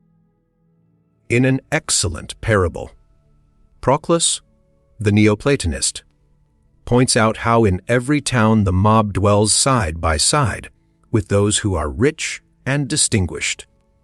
So, too, in every man, be he never so noble and dignified, there is, in the depth of his nature, a mob of low and vulgar desires, which constitute him an animal. It will not do to let this mob revolt, or even so much as peep forth from its hiding place. It is hideous of mien. And its rebel leaders are those flights of imagination which I have been describing. The smallest annoyance, whether it comes from our fellow men or from the things around us, may swell up into a monster of dreadful aspect, putting us at our wits' end. And all because we go on brooding over our troubles and painting them in the most glaring colors and on the largest scale. It is much better to take a very calm and prosaic view of what is disagreeable, for that is the easiest way of bearing it. If you hold small objects close to your eyes, you limit your field of vision and shut out the world. And, in the same way, the people or the things which stand nearest, even though they are of the very smallest consequence, are apt to claim an amount of attention much beyond their due, occupying us disagreeably and leaving no room for serious thoughts and affairs of importance. We ought to work against this tendency. The sight of things which do not belong to us is very apt to raise the thought, "Ah, if that were only mine!" making us sensible of our privation. Instead of that, we should do better by more frequently putting to ourselves the opposite case. "Ah, if that were not mine." What I mean is that we should sometimes try to look upon our possessions in the light in which they would appear if we had lost them, whatever they may be, property, health, friends, a wife or child, or someone else we love, our horse or our dog. It is usually only when we have lost them that we begin to find out their value. But if we come to look at things in the way I recommend, we shall be doubly the gainers. We shall at once get more pleasure out of them than we did before. And we shall do everything in our power to prevent the loss of them, for instance, by not risking our property, or angering our friends, or exposing our wives to temptation, or being careless about our children's health, and so on. We often try to banish the gloom and despondency of the present by speculating upon our chances of success in the future, a process which leads us to invent a great many chimerical hopes. Every one of them contains the germ of illusion and disappointment is inevitable when our hopes are shattered by the hard facts of life. It is less hurtful to take the chances of misfortune as a theme for speculation, because, in doing so, we provide ourselves at once with measures of precaution against it, and a pleasant surprise when it fails to make its appearance. Is it not a fact that we always feel a marked improvement in our spirits when we begin to get over a period of anxiety? I may go further and say that there is some use in occasionally looking upon terrible misfortunes, such as might happen to us, as though they had actually happened. For then the trivial reverses, which subsequently come in reality, are much easier to bear. It is a source of consolation to look back upon those great misfortunes which never happened. But in following out this rule, care must be taken not to neglect what I have said in the preceding section. The things which engage our attention, whether they are matters of business or ordinary events, are of such diverse kinds that, if taken quite separately and in no fixed order or relation, they present a medley of the most glaring contrasts, with nothing in common, except that they one and all affect us in particular. There must be a corresponding abruptness in the thoughts and anxieties which these various matters arouse in us. If our thoughts are to be in keeping with their various subjects. Therefore, in setting about anything, the first step is to withdraw our attention from everything else. This will enable us to attend to each matter at its own time, and to enjoy or put up with it, quite apart from any thought of our remaining interests. Our thoughts must be arranged, as it were, in little drawers, so that we may open one without disturbing any of the others.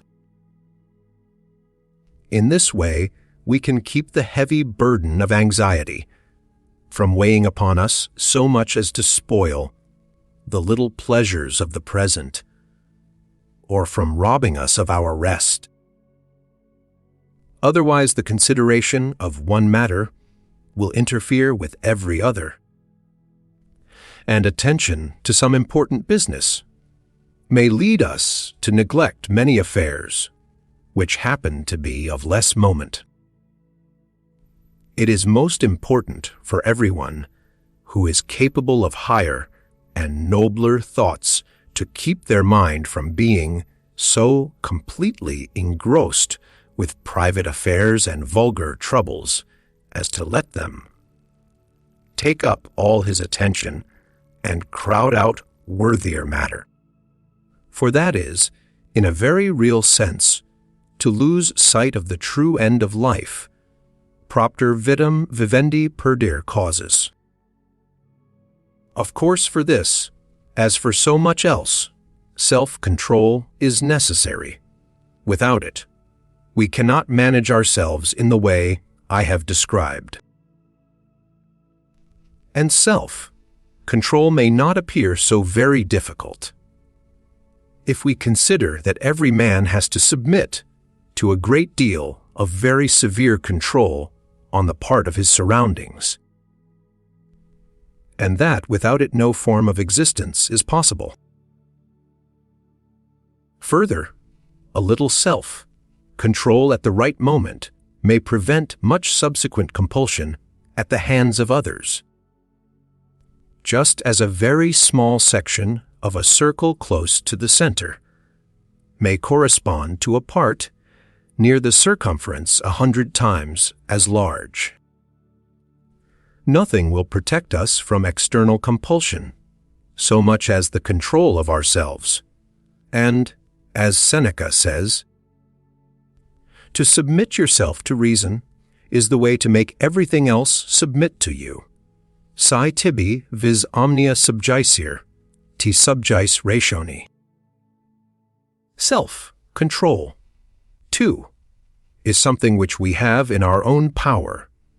And if the worst comes to the worst, and it touches us in a very sensitive part, we can always relax its severity. But other people will pay no regard to our feelings. If they have to use compulsion, and we shall be treated without pity or mercy. Therefore, it will be prudent to anticipate compulsion by self-control. We must set limits to our wishes, curb our desires, moderate our anger. Always remembering that an individual can attain only an infinitesimal share in anything that is worth having, and that, on the other hand, everyone must incur many of the ills of life. In a word, we must bear and forbear, abstenir et sustenir, and if we fail to observe this rule, no position of wealth or power will prevent us from feeling wretched. This is what Horace means when he recommends us to study carefully and inquire diligently what will best promote a tranquil life, not to be always agitated by fruitless desires and fears and hopes for things, which, after all, are not worth very much. Intercuncta leges et percontibir doctos, qua ration quies traducere leniter avum. Niti semper inops agitet vexac cupido, ni paver, et rerum mediocriter utilium space. Life consists in movement, says Aristotle, and he is obviously right. We exist physically because our organism is the seat of constant motion. And if we are to exist intellectually, it can only be by means of continual occupation. No matter with what so long as it is some form of practical or mental activity. You may see that this is so by the way in which people who have no work or nothing to think about immediately begin to beat the devil's tattoo with their knuckles or a stick or anything that comes handy. The truth is that our nature is essentially restless in its character. We very soon get tired of having nothing to do. It is intolerable boredom. This impulse to activity should be regulated, and some sort of method introduced into it, which of itself will enhance the satisfaction we obtain. Activity, doing something, if possible creating something, at any rate learning something. How fortunate it is that men cannot exist without that! A man wants to use his strength to see, if he can, what effect it will produce. And he will get the most complete satisfaction of this desire if he can make or construct something, be it a book or a basket. There is a direct pleasure in seeing work grow under one's hands day by day, until at last it is finished. This is the pleasure attaching to a work of art, or a manuscript, or even mere manual labor. And, of course, the higher the work, the greater pleasure it will give. From this point of view, those are happiest of all who are conscious of the power to produce great works animated by some significant purpose. It gives a higher kind of interest, a sort of rare flavor, to the whole of their life, which, by its absence from the life of the ordinary man, makes it, in comparison, something very insipid. For richly endowed natures, life and the world have a special interest beyond the mere everyday personal interest which so many others share, and something higher than that, a formal interest. It is from life and the world that they get the material for their works, and as soon as they are freed from the pressure of personal needs, it is to the diligent collection of material that they devote their whole existence. So with their intellect, it is to some extent of a two-fold character, and devoted partly to the ordinary affairs of every day, those matters of will which are common to them, and the rest of mankind, and partly to their peculiar work, the pure and objective contemplation of existence. And while, on the stage of the world, most men play their little part and then pass away, the genius lives a double life, at once an actor and a spectator. Let everyone, then, do something, according to the measure of his capacities. To have no regular work, no set sphere of activity, what a miserable thing it is! How often long travels undertaken for pleasure make a man downright unhappy, because the absence of anything that can be called occupation forces him, as it were, out of his right element. Effort struggles with difficulties. That is as natural to a man as grubbing in the ground is to a mole. To have all his wants satisfied is something intolerable. The feeling of stagnation, which comes from pleasures that last too long. To overcome difficulties is to experience the full delight of existence, no matter where the obstacles are encountered, whether in the affairs of life, in commerce or business, or in mental effort, the spirit of inquiry that tries to master its subject. There is always something pleasurable in the struggle and the victory. And if a man has no opportunity to excite himself, he will do what he can to create one, and according to his individual bent, he will hunt or play cup and ball. Or led on by this unsuspected element in his nature, he will pick a quarrel with someone, or hatch a plot or intrigue, or take to swindling and rascally courses generally, all to put an end to a state of repose, which is intolerable. As I have remarked, difficilis in otio quaes, it is difficult to keep quiet if you have nothing to do. A man should avoid being led on by the phantoms of his imagination. This is not the same thing as to submit to the guidance of ideas, clearly thought outy, and yet these are rules of life which most people pervert.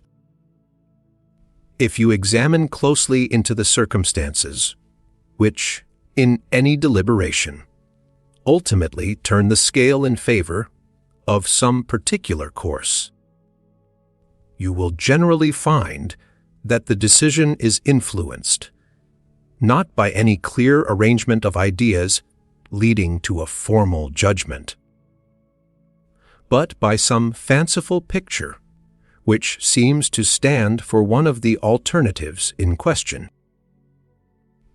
In one of Voltaire's or Diderot's romances, I forget the precise reference, the hero, standing like a young Hercules at the parting of ways, can see no other representation of virtue than his old tutor, holding a snuff box in his left hand, from which he takes a pinch and moralizes, whilst vice appears in the shape of his mother's chambermaid.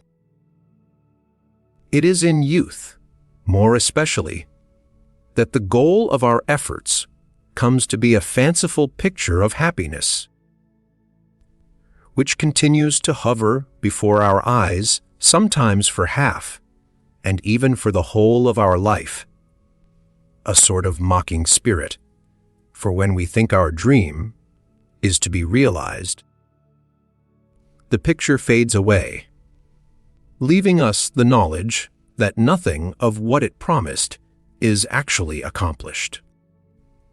How often this is so with the visions of domesticity, the detailed picture of what our home will be like, or of life among our fellow citizens, or in society, or, again, of living in the country, the kind of house we shall have, its surroundings, the marks of honor and respect that will be paid to us, and so on, whatever our hobby may be, chaque fou a sa marotte.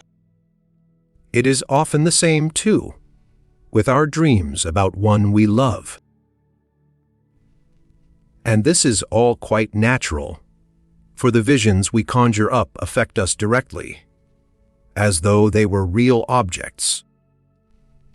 And so they exercise a more immediate influence upon our will than an abstract idea, which gives merely a vague, general outline, devoid of details. And the details are just the real part of it. We can be only indirectly affected by an abstract idea, and yet it is the abstract idea alone which will do as much as it promises. And it is the function of education to teach us to put our trust in it.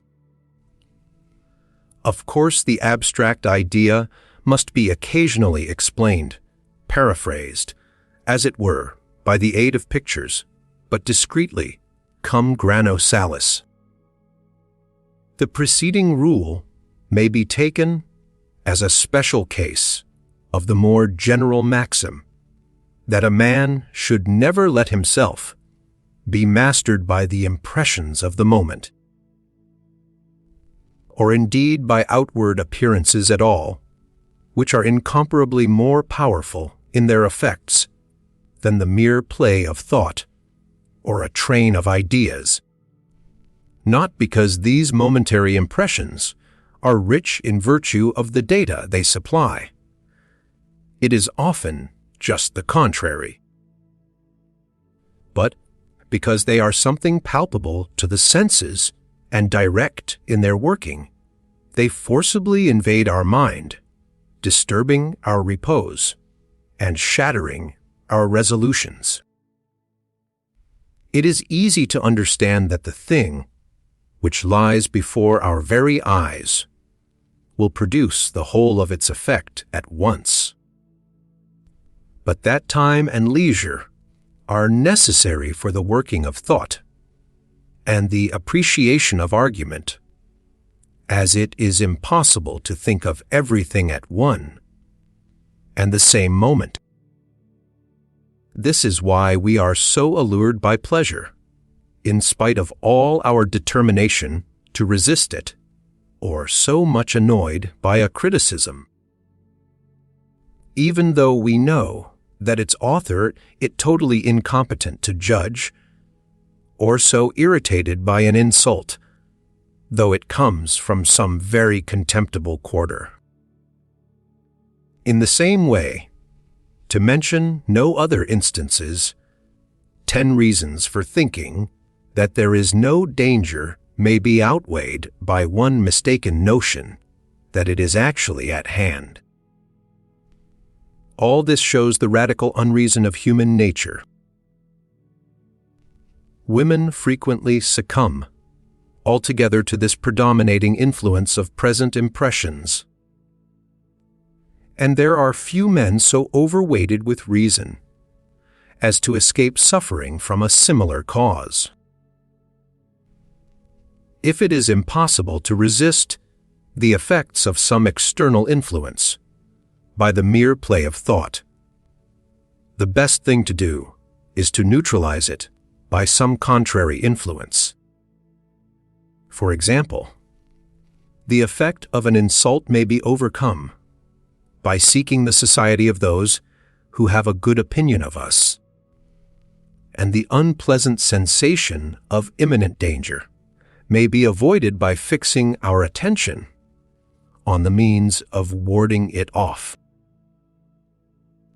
Leibniz tells of an Italian who managed to bear up under the tortures of the rack by never for a moment ceasing to think of the gallows, which would have awaited him had he revealed his secret. He kept on crying out, "I see it! I see it!" afterwards explaining that this was part of his plan. It is from some such reason as this that we find it so difficult to stand alone in a matter of opinion, not to be made irresolute by the fact that everyone else disagrees with us and acts accordingly, even though we are quite sure that they are in the wrong. Take the case of a fugitive king who is trying to avoid capture. How much consolation he must find in the ceremonious and submissive attitude of a faithful follower, exhibited secretly so as not to betray his master's strict incognito. It must be almost necessary to prevent him doubting his own existence. In the first part of this work, I have insisted upon the great value of health as the chief and most important element in happiness. Let me emphasize and confirm what I have there said by giving a few general rules as to its preservation.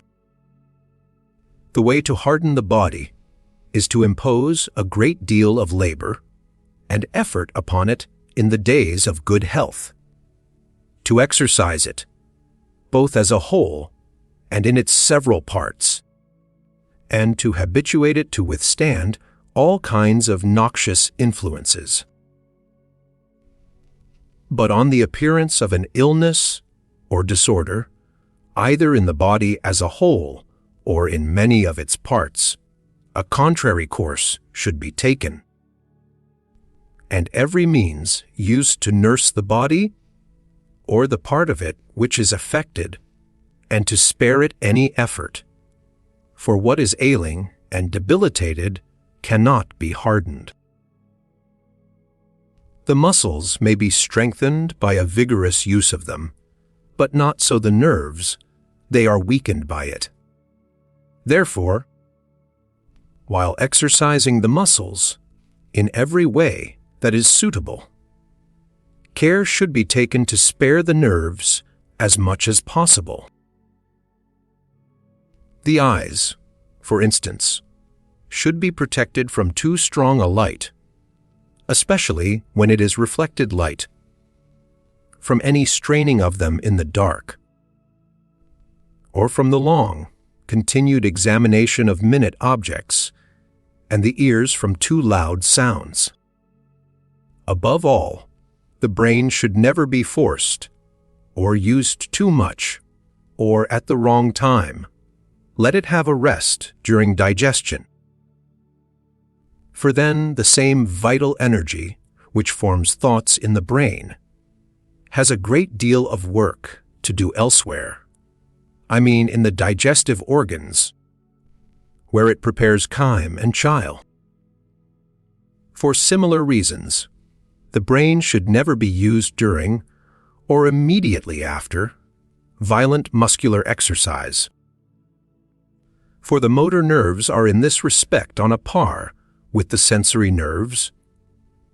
The pain felt when a limb is wounded has its seat in the brain, and, in the same way, of it is not really our legs and arms which work and move.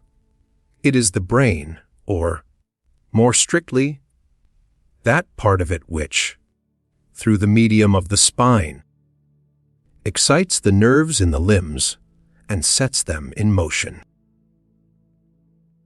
Accordingly, when our arms and legs feel tired, the true seat of this feeling is in the brain. This is why it is only in connection with those muscles which are set in motion consciously and voluntarily, in other words, depend for their action upon the brain, that any feeling of fatigue can arise. This is not the case with those muscles which work involuntarily, like the heart. It is obvious, then, that injury is done to the brain if violent muscular exercise and intellectual exertion are forced upon it at the same moment, or at very short intervals. What I say stands in no contradiction with the fact that at the beginning of a walk, or at any period of a short stroll, there often comes a feeling of enhanced intellectual vigor.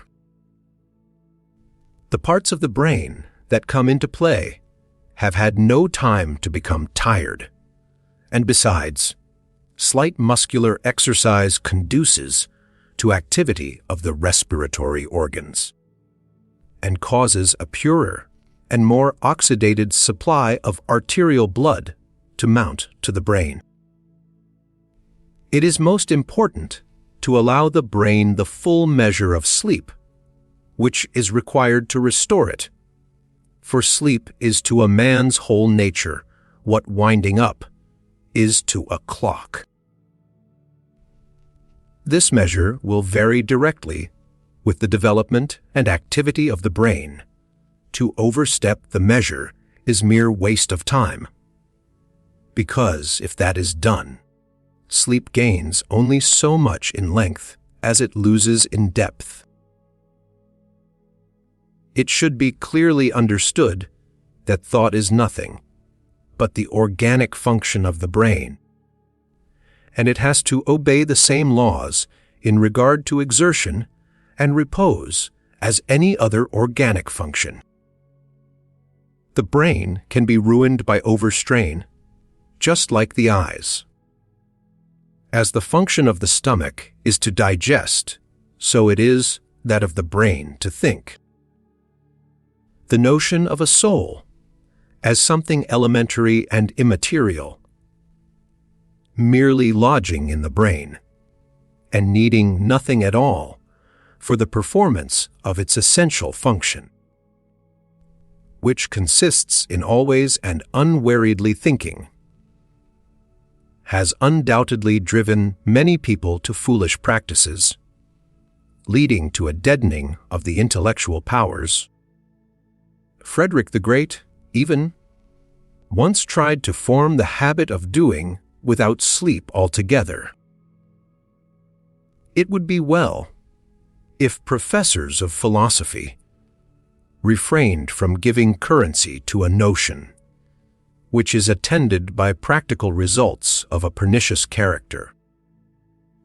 But then, this is just what professorial philosophy does in its old, womanish endeavor to keep on good terms with the catechism. A man should accustom himself to view his intellectual capacities in no other light than that of physiological functions, and to manage them accordingly, nursing or exercising them as the case may be, remembering that every kind of physical suffering, malady or disorder, in whatever part of the body it occurs, has its effect upon the mind. The best advice that I know on this subject is given by Cabanis in his reports Du Physique et du Moral DL Homi. Through neglect of this rule, many men of genius and great scholars have become weak, minded and childish, or even gone quite mad as they grew old.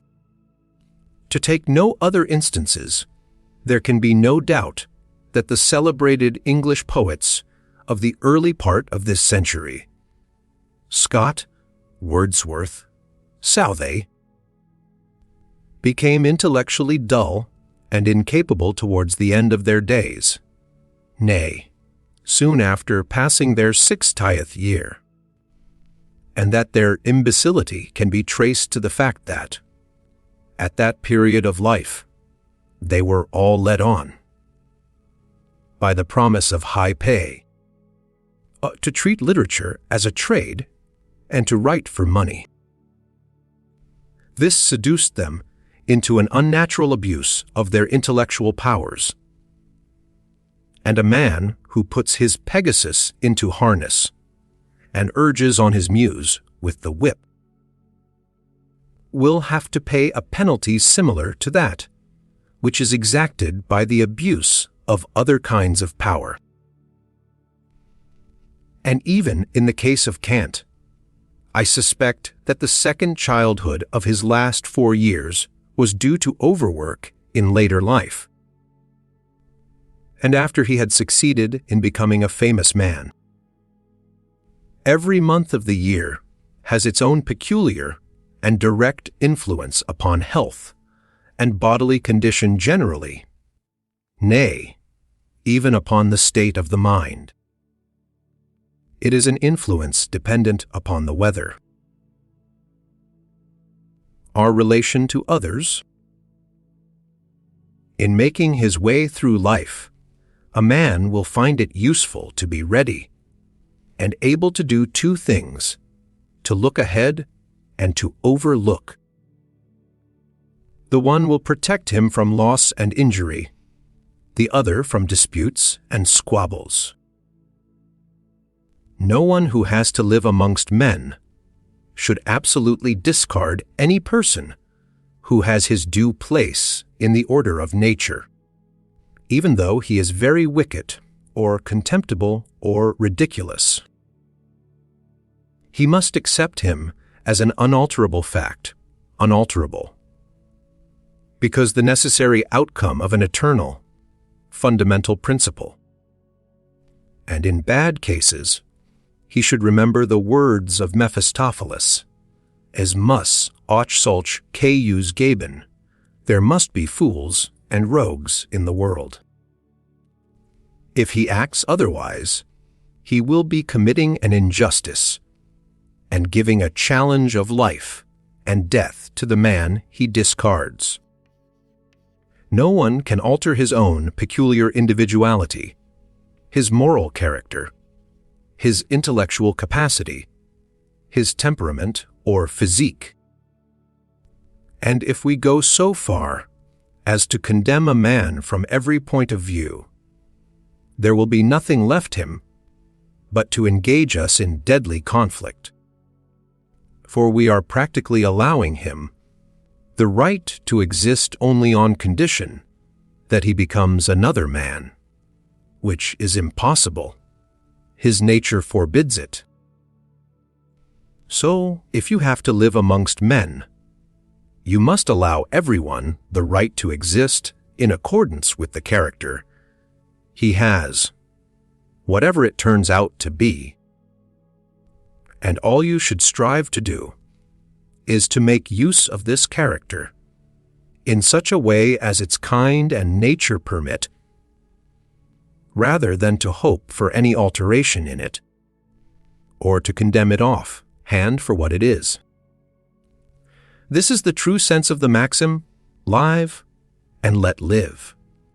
That, however, is a task which is difficult in proportion as it is right.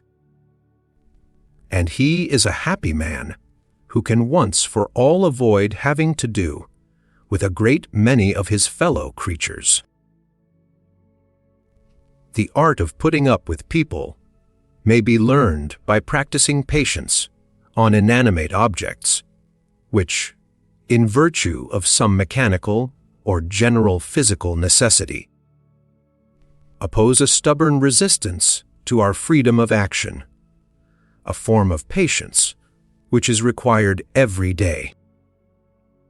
The patience thus gained may be applied to our dealings with men, by accustoming ourselves to regard their opposition, wherever we encounter it, as the inevitable outcome of their nature, which sets itself up against us in virtue of the same rigid law of necessity as governs the resistance of inanimate objects.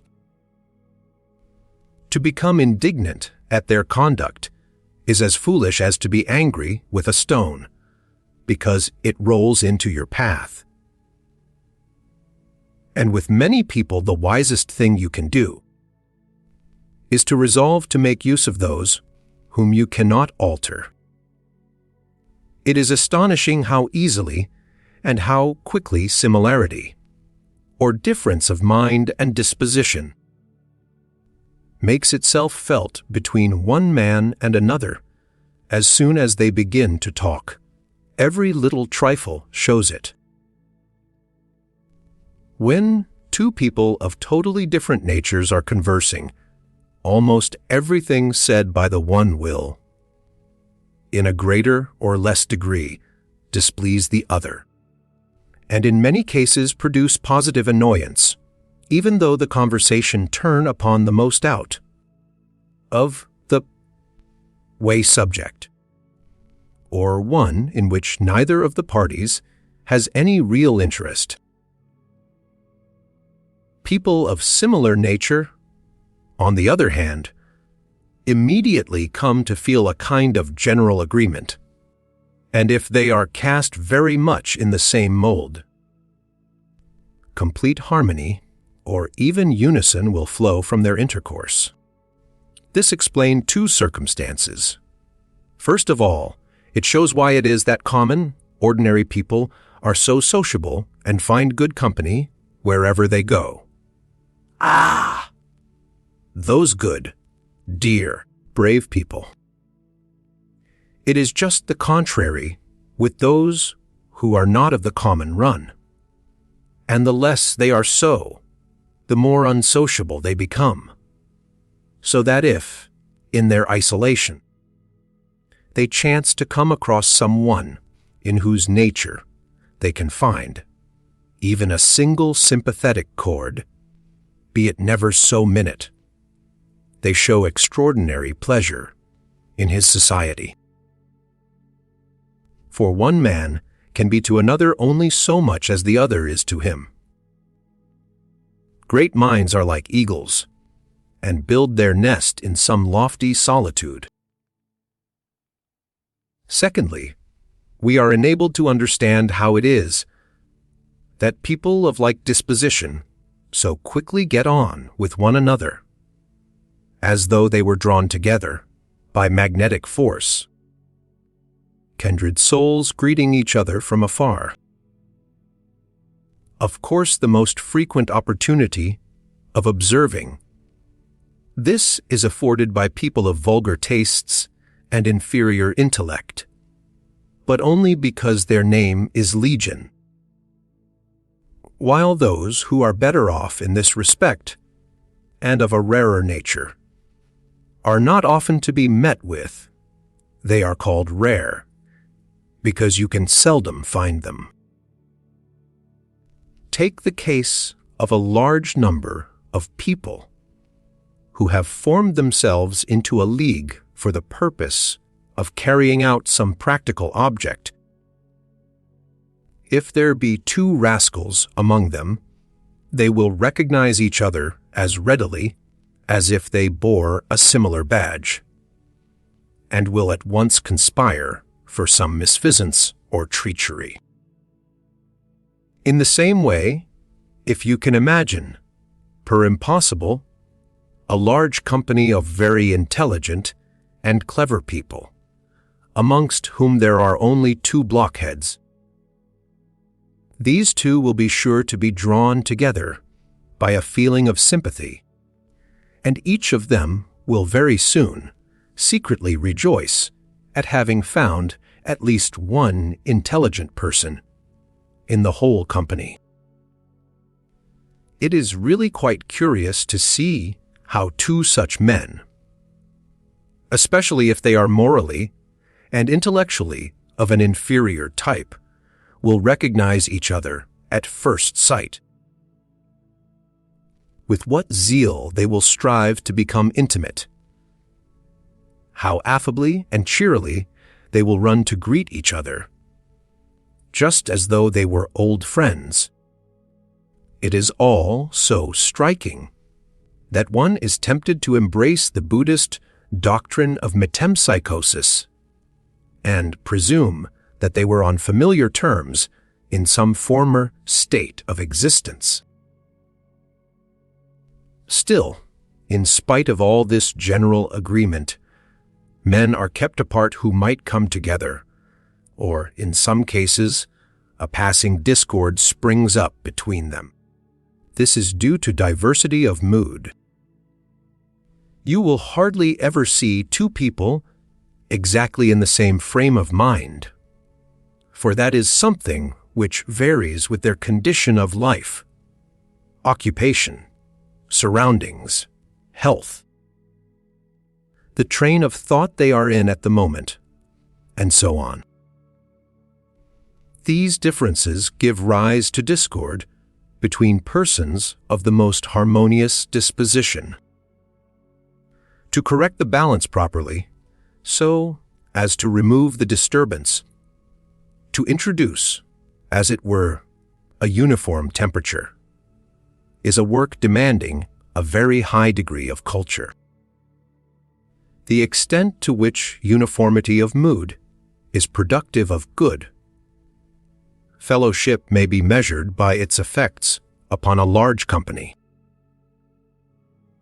When, for instance, a great many people are gathered together and presented with some objective interest which works upon all alike and influences them in a similar way, no matter what it be, a common danger or hope, some great news, a spectacle, a play, a piece of music, or anything of that kind, you will find them roused to a mutual expression of thought and a display of sincere interest. There will be a general feeling of pleasure amongst them, for that which attracts their attention produces a unity of mood by overpowering all private and personal interests. And in default of some objective interest of the kind I have mentioned, recourse is usually had to something subjective. A bottle of wine is not an uncommon means of introducing a mutual feeling of fellowship, and even tea and coffee are used for a like end. The discord, which so easily finds its way into all society, as an effect of the different moods in which people happen to be for the moment, also in part explains why it is that memory always idealizes, and sometimes almost transfigures, the attitude we have taken up at any period of the past, a change due to our inability to remember all the fleeting influences which disturbed us on any given occasion. Memory is in this respect like the lens of a camera obscura. It contracts everything within its range, and so produces a much finer picture than the actual landscape affords. And, in the case of a man, absence always goes some way towards securing this advantageous light. For though the idealizing tendency of the memory requires times to complete its work, it begins it at once. Hence it is a prudent thing to see your friends and acquaintances only at considerable intervals of time, and on meeting them again. You will observe that memory has been at work. No man can see over his own height. Let me explain what I mean. You cannot see in another man any more than you have in yourself, and your own intelligence strictly determines the extent to which he comes within its grasp. If your intelligence is of a very low order, mental qualities in another, even though they be of the highest kind, will have no effect at all upon you. You will see nothing in their possessor except the meanest side of his individuality. In other words, just those parts of his character and disposition which are weak and defective. Your whole estimate of the man will be confined to his defects, and his higher mental qualities will no more exist for you than colors exist for those who cannot see. Intellect is invisible to the man who has none.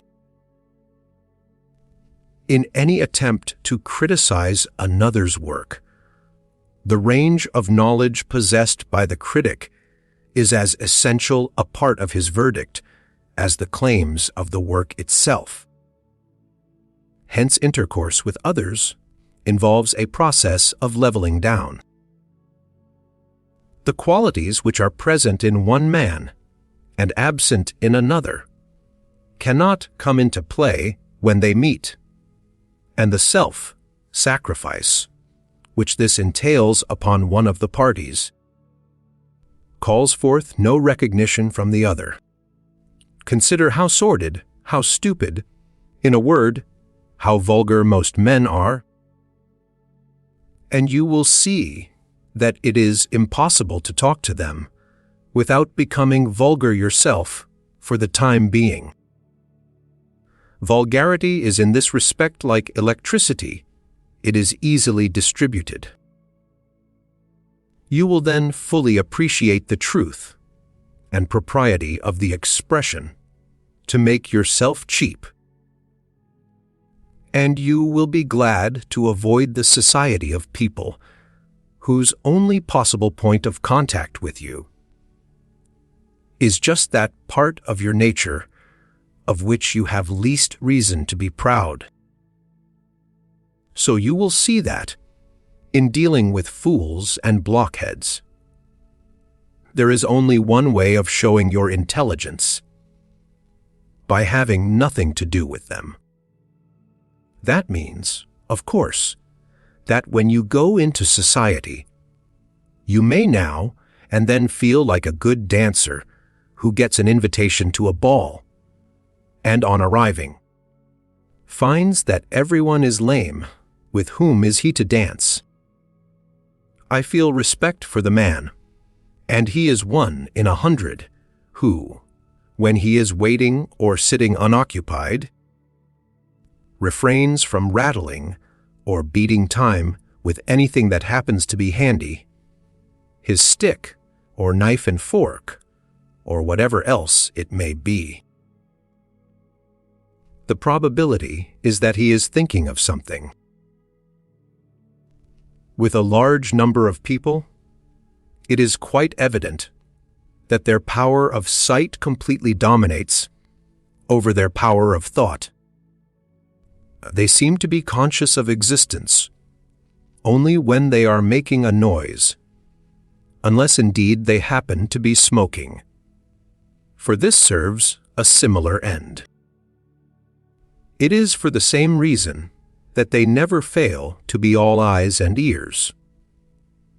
For what is going on around them? La Rochefoucauld makes the striking remark that it is difficult to feel deep veneration and great affection for one and the same person.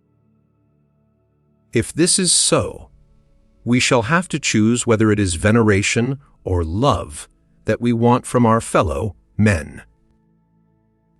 Their love is always selfish, though in very different ways, and the means used to gain it are not always of a kind to make us proud. A man is loved by others mainly in the degree in which he moderates his claim on their good feeling and intelligence. But he must act genuinely in the matter, and without dissimulation, not merely out of forbearance, which is at bottom a kind of contempt. This calls to mind a very true observation of Helvetius: the amount of intellect necessary to please us is a most accurate measure of the amount of intellect we have ourselves. With these remarks as premises, it is easy to draw the conclusion. Now, with veneration, the case is just the opposite.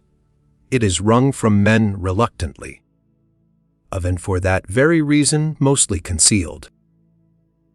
Hence, as compared with love, veneration gives more real satisfaction, for it is connected with personal value, and the same is not directly true of love, which is subjective in its nature, whilst veneration is objective. To be sure, it is more useful to be loved than to be venerated. Most men are so thoroughly subjective that nothing really interests them but themselves. They always think of their own case as soon as ever any remark is made, and their whole attention is engrossed and absorbed by the merest chance reference to anything which affects them personally, be it never so remote. Some, with the result that they have no power left for forming an objective view of things, should the conversation take that turn. Neither can they admit any validity in arguments which tell against their interest or their vanity. Hence their attention is easily distracted. They are so readily offended, insulted, or annoyed that in discussing any impersonal matter with them, no care is too great to avoid letting your remarks bear the slightest possible reference to the very worthy and sensitive individuals whom you have before you. For anything you may say will perhaps hurt their feelings. People really care about nothing that does not affect them personally. True and striking observations, fine, subtle, and witty things are lost upon them. They cannot understand or feel them. But anything that disturbs their petty vanity in the most remote and indirect way, or reflects prejudicially upon their exceedingly precious selves, to that they are most tenderly sensitive. In this respect they are like the little dog, whose toes you are so apt to tread upon inadvertently. You know it by the shrill bark it sets up, or, again. They resemble a sick man covered with sores and boils, with whom the greatest care must be taken to avoid unnecessary handling. And in some people this feeling reaches such a pass that, if they are talking with anyone, and he exhibits, or does not sufficiently conceal, his intelligence and discernment, they look upon it as a downright insult, although for the moment they hide their ill will, and the unsuspecting author of it afterwards ruminates in vain upon their conduct, and racks his brain to discover what he could possibly have done to excite their malice and hatred. But it is just as easy to flatter and win them over, and this is why their judgment is usually corrupt, and why their opinions are swayed, not by what is really true and right, but by the favor of the party or class to which they belong. And the ultimate reason of it all is that in such people force of will greatly predominates over knowledge, and hence their meager intellect is wholly given up to the service of the will, and can never free itself from that service for a moment. Astrology furnishes a magnificent proof of this miserable, subjective tendency in men, which leads them to see everything only as bearing upon themselves, and to think of nothing that is not straightway made into a personal matter. The aim of astrology is to bring the motions of the celestial bodies into relation with the wretched ego, and to establish a connection between a comet in the sky and squabbles and rascalities on earth. When any wrong statement is made, whether in public or in society, or in books, and well received, or, at any rate, not refuted, that is no reason why you should despair or think there the matter will rest. You should comfort yourself with the reflection that the question will be afterwards gradually subjected to examination. Light will be thrown upon it. It will be thought over, considered, discussed, and generally in the end the correct view will be reached, so that, after a time, the length of which will depend upon the difficulty of the subject, everyone will come to understand that which a clear head saw at once. In the meantime, of course, you must have patience. He who can see truly in the midst of general infatuation is like a man whose watch keeps good time. When all clocks in the town in which he lives are wrong, he alone knows the right time, but what use is that to him? For everyone goes by the clocks which speak false, not even excepting those who know that his watch is the only one that is right. Men are like children, in that, if you spoil them, they become naughty. Therefore it is well not to be too indulgent or charitable with anyone. You may take it as a general rule that you will not lose a friend by refusing him a loan, but that you are very likely to do so by granting it. And, for similar reasons, you will not readily alienate people by being somewhat proud and careless in your behavior. But if you are very kind and complaisant towards them, you will often make them arrogant and intolerable, and so a breach will ensue. There is one thing that, more than any other, throws people absolutely off their balance: the thought that you are dependent upon them. This is sure to produce an insolent and domineering manner towards you. There are some people, indeed, who become rude if you enter into any kind of relation with them. For instance, if you have occasion to converse with them frequently upon confidential matters, they soon come to fancy that they can take liberties with you, and so they try and transgress the laws of politeness. This is why there are so few with whom you care to become more intimate, and why you should avoid familiarity with vulgar people.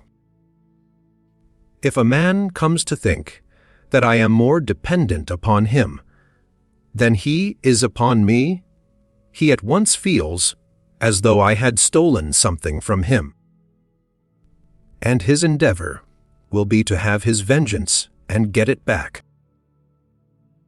The only way to attain superiority in dealing with men is to let it be seen that you are independent of them. And in this view, it is advisable to let everyone of your acquaintance, whether man or woman, feel now and then that you could very well dispense with their company. This will consolidate friendship Nay, with most people there will be no harm in occasionally mixing a grain of disdain with your treatment of them. That will make them value your friendship all the more. Of chi non estima vien stimato, as a subtle Italian proverb has it, to disregard is to win regard. But if we really think very highly of a person, we should conceal it from him like a crime. This is not a very gratifying thing to do, but it is right. Why? A dog will not bear being treated too kindly, let alone a man.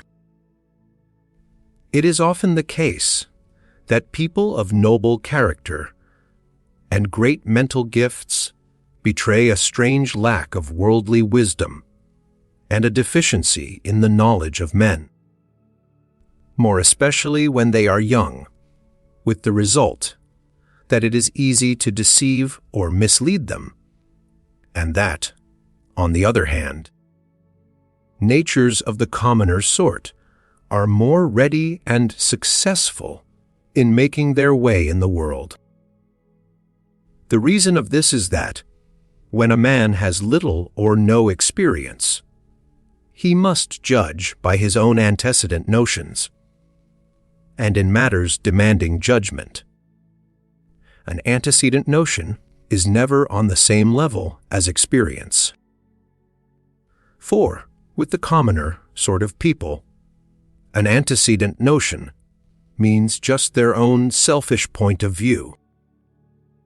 This is not the case with those whose mind and character are above the ordinary, for it is precisely in this respect, their unselfishness, that they differ from the rest of mankind, and as they judge other people's thoughts and actions by their own high standard, the result does not always tally with their calculation.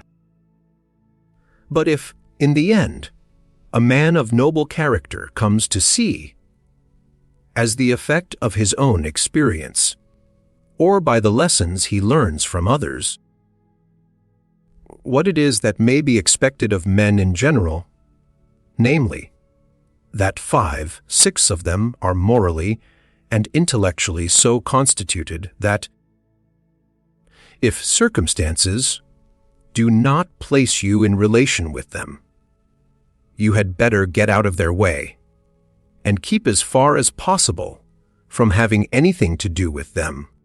Still, he will scarcely ever attain an adequate notion of their wretchedly mean and shabby nature.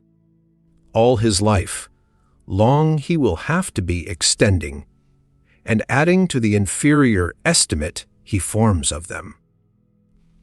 And in the meantime he will commit a great many mistakes and do himself harm. Then, again, after he has really taken to heart the lessons that have been taught him, it will occasionally happen that, when he is in the society of people whom he does not know, he will be surprised to find how thoroughly reasonable they all appear to be, both in their conversation and in their demeanor, in fact, quite honest, sincere, virtuous, and trustworthy people, and at the same time shrewd and clever. But that ought not to perplex him. Nature is not like those bad poets who, in setting a fool or a knave before us, do their work so clumsily and with such evident design that you might almost fancy you saw the poet standing behind each of his characters and continually disavowing their sentiments and telling you in a tone of warning, "This is a knave, that is a fool, do not mind what he says." But nature goes to work like Shakespeare and Goethe, poets who make every one of their characters, even if it is the devil himself, appear to be quite in the right for the moment, that they come before us in their several parts. The characters are described so objectively that they excite our interest and compel us to sympathize with their point of view. For, like the works of nature, every one of these characters is evolved as the result of some hidden law or principle, which makes all they say and do appear natural and therefore necessary. And you will always be the prey or the plaything of the devils and fools in this world if you expect to see them going about with horns or jangling their bells. And it should be borne in mind that, in their intercourse with others, people are like the moon, or like hunchbacks. They show you only one of their sides. Every man has an innate talent for mimicry, for making a mask out of his physiognomy, so that he can always look as if he really were what he pretends to be. And since he makes his calculations always within the lines of his individual nature, the appearance he puts on suits him to a nicety, and its effect is extremely deceptive. He dons his mask whenever his object is to flatter himself into someone's good opinion. And you may pay just as much attention to it as if it were made of wax or cardboard, never forgetting that excellent Italian proverb, non si tristo che non meni la coda, there is no dog so bad, but that he will wag his tail. In any case, it is well to take care not to form a highly favorable opinion of a person whose acquaintance you have only recently made. For otherwise you are very likely to be disappointed, and then you will be ashamed of yourself, and perhaps even suffer some injury. And while I am on the subject, there is another fact that deserves mention. It is this: a man shows his character just in the way in which he deals with trifles, for then he is off his guard. This will often afford a good opportunity of observing the boundless egoism of man's nature and his total lack of consideration for others. And if these defects show themselves in small things, or merely in his general demeanor, you will find that they also underlie his action in matters of importance, although he may disguise the fact. This is an opportunity which should not be missed. If in the little affairs of every day, the trifles of life, those matters to which the rule de minimis non applies, a man is inconsiderate and seeks only what is advantageous or convenient to himself, to the prejudice of others' rights.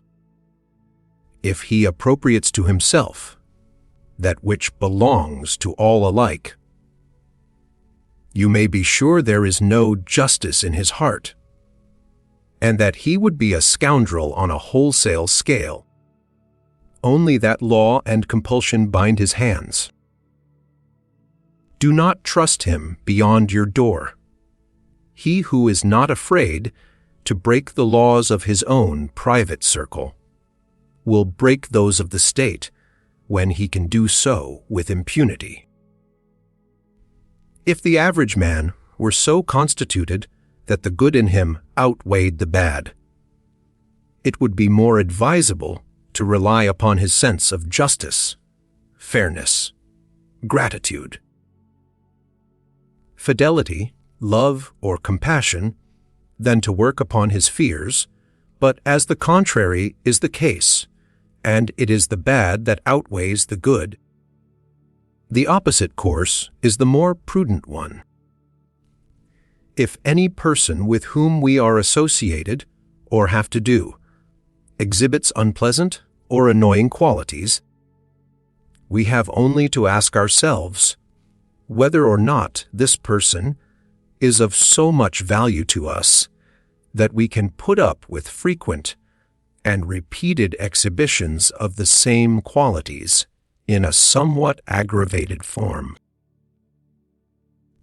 In case of an affirmative answer to this question, there will not be much to be said, because talking is very little use.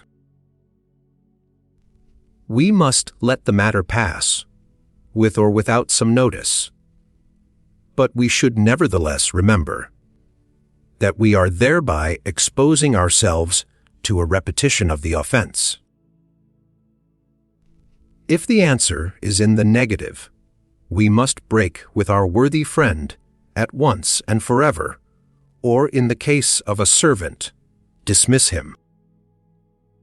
For he will inevitably repeat the offense, or do something tantamount to it, should the occasion return, even though for the moment he is deep and sincere in his assurances of the contrary. There is nothing, absolutely nothing, that a man cannot forget, but not himself, his own character. For character is incorrigible, because all a man's actions emanate from an inward principle, in virtue of which he must always do the same thing under like circumstances, and he cannot do otherwise. Let me refer to my prize essay on the So, called Freedom of the Will, the perusal of which will dissipate any delusions the reader may have on this subject. To become reconciled to a friend with whom you have broken is a form of weakness, and you pay the penalty of it when he takes the first opportunity of doing precisely the very thing which brought about the breach. Nay, he does it the more boldly, because he is secretly conscious that you cannot get on without him. This is also applicable to servants whom you have dismissed, and then taken into your service again. For the same reason, you should just as little expect people to continue to act in a similar way, under altered circumstances. The truth is that men alter their demeanor and sentiments just as fast as their interest changes, and their resign in this respect is a bill drawn for short payment, that the man must be still more short-sighted who accepts the bill without protesting it. Accordingly, suppose you want to know how a man will behave in an office into which you think of putting him. You should not build upon expectations, on his promises or assurances. For, even allowing that he is quite sincere, he is speaking about a matter of which he has no knowledge. The only way to calculate how he will behave is to consider the circumstances in which he will be placed, and the extent to which they will conflict with his character. If you wish to get a clear and profound insight, and it is very needful, into the true but melancholy elements of which most men are made, you will find in a very instructive thing to take the way they behave in the pages of literature as a commentary to their doings in practical life, and vice versa. The experience thus gained will be very useful in avoiding wrong ideas, whether about yourself or about others. But if you come across any special trait of meanness or stupidity, in life or in literature, you must be careful not to let it annoy or distress you, but to look upon it merely as an addition to your knowledge, a new fact to be considered in studying the character of humanity. Your attitude towards it will be that of the mineralogist, who stumbles upon a very characteristic specimen of a mineral. Of course, there are some facts which are very exceptional, and it is difficult to understand how they arise, and how it is that there come to be such enormous differences between man and man. But, in general, what was said long ago is quite true, and the world is in a very bad way. In savage countries, they eat one another. In civilized, they deceive one another. And that is what people call the way of the world. What are states and all the elaborate systems of political machinery and the rule of force, whether in home or in foreign affairs? What are they but barriers against the boundless iniquity of mankind? Does not all history show that whenever a king is firmly planted on a throne, and his people reach some degree of prosperity, he uses it to lead his army, like a band of robbers, against adjoining countries? Are not almost all wars ultimately undertaken for purposes of plunder? In the most remote antiquity, and to some extent also in the Middle Ages, the conquered became slaves. In other words, they had to work for those who conquered them. And where is the difference between that and paying war taxes, which represent the product of our previous work? All war, says Voltaire, is a matter of robbery, and the Germans should take that as a warning. No man is so formed that he can be left entirely to himself, to go his own ways. Everyone needs to be guided by a preconceived plan and to follow certain general rules. But if this is carried too far, and a man tries to take on a character which is not natural or innate in him, but it artificially acquired and evolved merely by a process of reasoning, he will very soon discover that nature cannot be forced, and that if you drive it out, it will return despite your efforts. Naturem expels furca, tamen usque recurrit. To understand a rule governing conduct towards others, even to discover it for oneself, and to express it neatly, is easy enough, and still, very soon afterwards, the rule may be broken in practice. But that is no reason for despair, and you need not fancy that as it is impossible to regulate your life in accordance with abstract ideas and maxims, but it is better to live just as you please. Here, as in all theoretical instruction that aims at a practical result, the first thing to do is to understand the rule. The second thing is to learn the practice of it. The theory may be understood at once by an effort of reason, and yet the practice of it acquired only in course of time. A pupil may lean the various notes on an instrument of music, or the different position in fencing, and when he makes a mistake, as he is sure to do, however hard he tries, he is apt to think it will be impossible to observe the rules when he is set to read music at sight or challenged to a furious duel. But for all that, gradual practice makes him perfect through a long series of slips, blunders, and fresh efforts. It is just the same in other things. In learning to write and speak Latin, a man will forget the grammatical rules.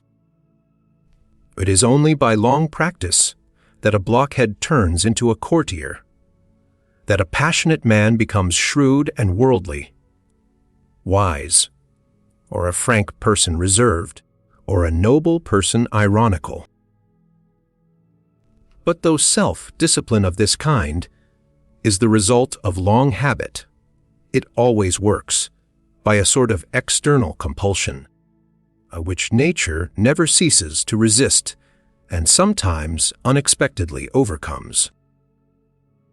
The difference between action in accordance with abstract principles and action as the result of original, innate tendency is the same as that between a work of art, say a watch, where form and movement are impressed upon shapeless and inert matter, and a living organism, where form and matter are one, and each is inseparable from the other.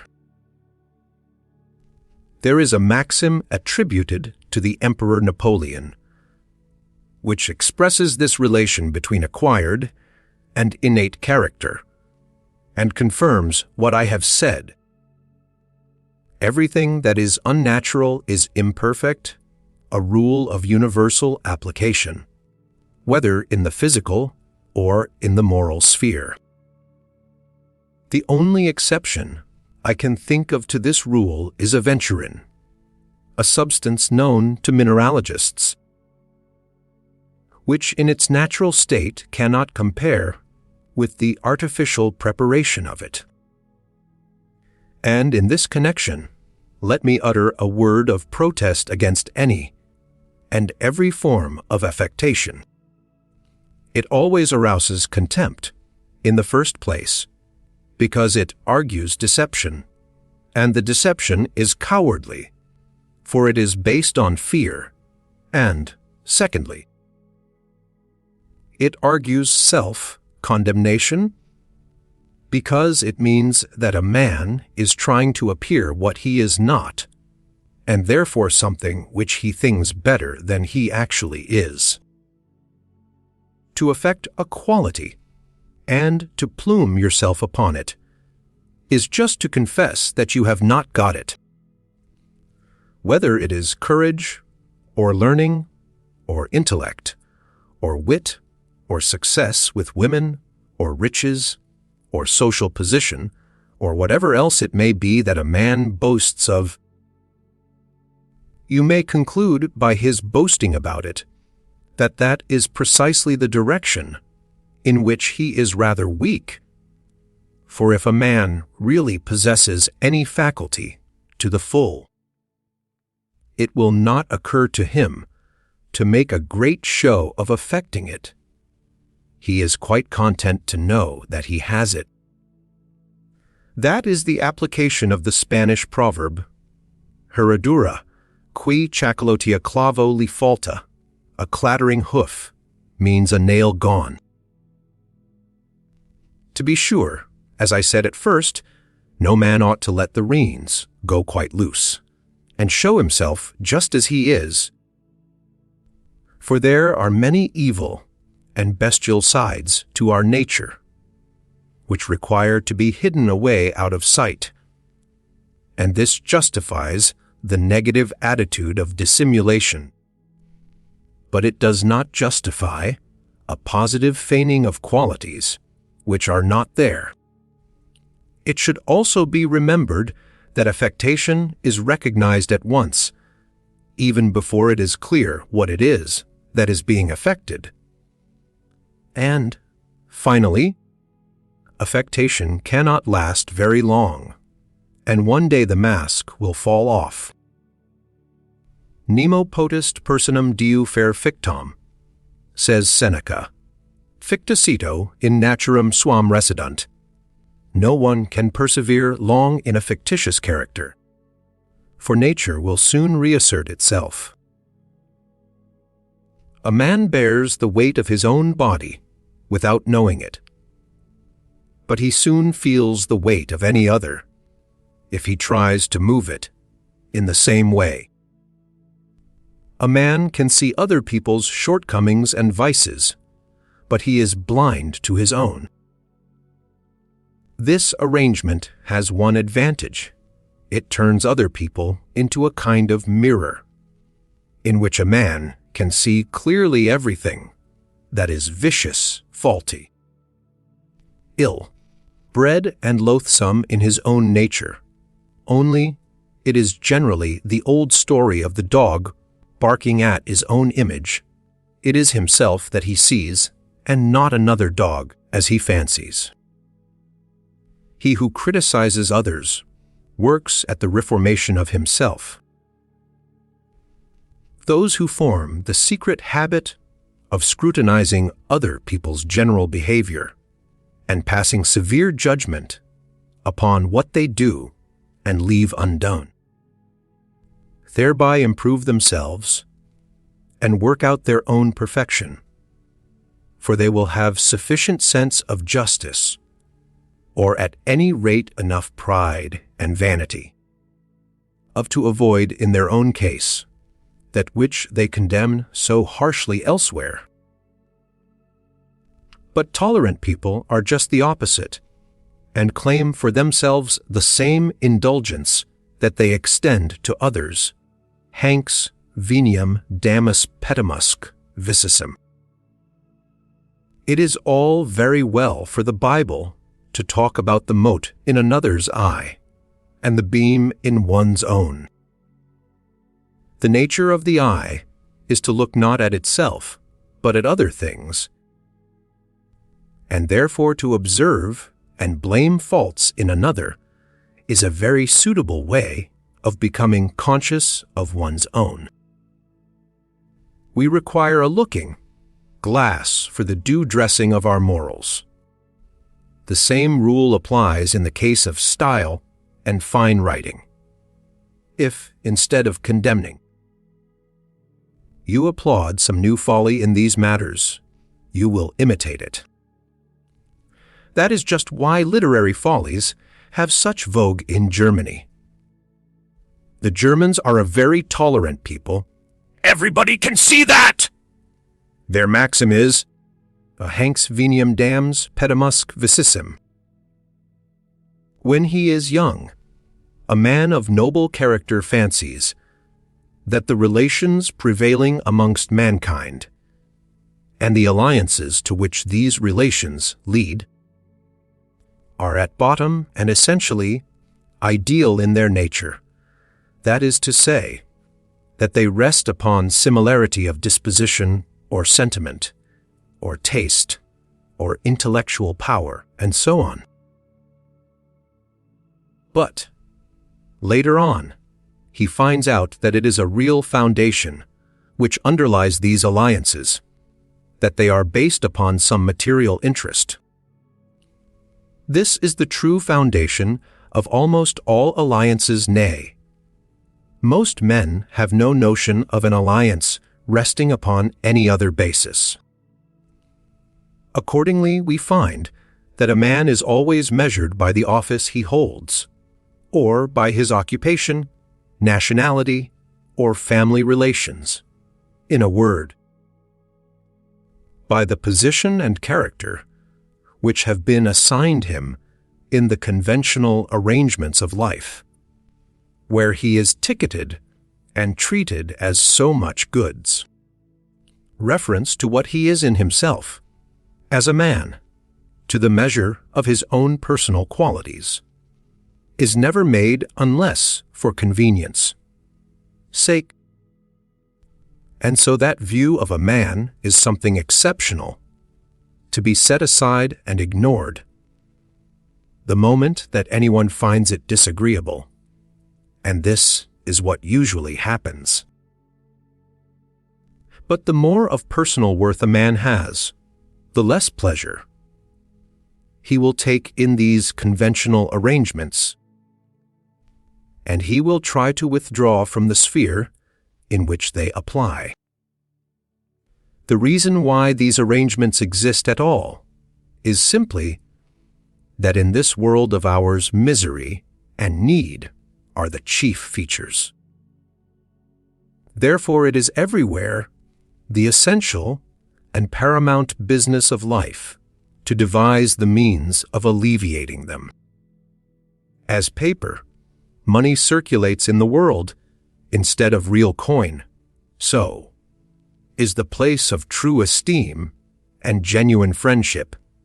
You have the outward appearance of it, a mimic show made to look as much like the real thing as possible. On the other hand, it may be asked whether there are any people who really deserve the true coin. For my own part, I should certainly pay more respect to an honest dog wagging his tail than to 100 such demonstrations of human regard. True and genuine friendship presupposes a strong sympathy with the weal and woe of another, purely objective in its character and quite disinterested. And this in its turn means an absolute identification of self with the object of friendship. The egoism of human nature is so strongly antagonistic to any such sympathy that true friendship belongs to that class of things. The sea serpent, for instance, with regard to which no one knows whether they are fabulous or really exist somewhere or other. Still, in many cases, there is a grain of true and genuine friendship in the relation of man to man, though generally, of course, some secret personal interest is at the bottom of them, some one among the many forms that selfishness can take. But in a world where all is imperfect, this grain of true feeling is such an ennobling influence that it gives some warrant for calling those relations by the name of friendship, for they stand far above the ordinary friendships that prevail amongst mankind. The latter are so constituted that, were you to hear how your dear friends speak of you behind your back, you would never say another word to them. Apart from the case where it would be a real help to you, if your friend were to make some great sacrifice to serve you, there is no better means of testing the genuineness of his feelings than the way in which he receives the news of a misfortune that has just happened to you. At that moment, the expression of his features will either show that his one thought is that of true and sincere sympathy for you, or else the absolute composure of his countenance, or the passing trace of something other than sympathy, will confirm the well-known maxim of La Rochefoucauld: Dans l'adversité de nos meilleurs amis, nous trouvons toujours quelque chose qui ne nous déplaît pas. Indeed, at such a moment, the ordinary so-called friend will find it hard to suppress the signs of a slight smile of pleasure. There are few ways by which you can make more certain of putting people into a good humor than by telling them of some trouble that has recently befallen you, or by unreservedly disclosing some personal weakness of yours. How characteristic this is of humanity! Distance and long absence are always prejudicial to friendship, however disinclined a man may be to admit. Our regard for people whom we do not see, even though they be our dearest friends, gradually dries up in the course of years, and they become abstract notions, so that our interest in them grows to be more and more intellectual. Nay, it is kept up only as a kind of tradition, whilst we retain a lively and deep interest in those who are constantly before our eyes, even if they be only pet animals. This shows how much men are limited by their senses, and how true is the remark that Goethe makes in Tasso about the dominant influence of the present moment. Die Gegenwart ist ein Ämtsteig G. Die 10 friends of the house are very rightly so called, because they are friends of the house rather than of its master. In other words, they are more like cats than dogs. Your friends will tell you that they are sincere. Your enemies are really so.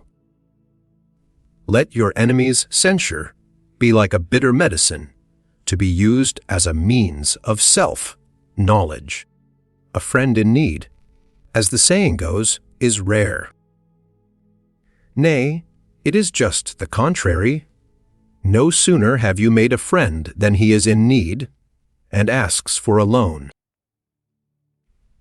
A man must be still a greenhorn in the ways of the world, if he imagines that he can make himself popular in society by exhibiting intelligence and discernment.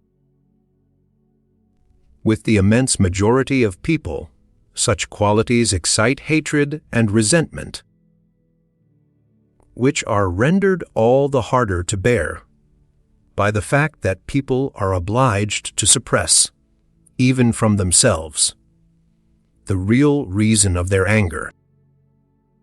What actually takes place is this: a man feels and perceives that the person with whom he is conversing is intellectually very much his superior. He thereupon secretly and half unconsciously concludes that his interlocutor must form a proportionately low and limited estimate of his abilities. That is a method of reasoning, an enthymeme, which rouses the bitterest feelings of sullen and rancorous hatred.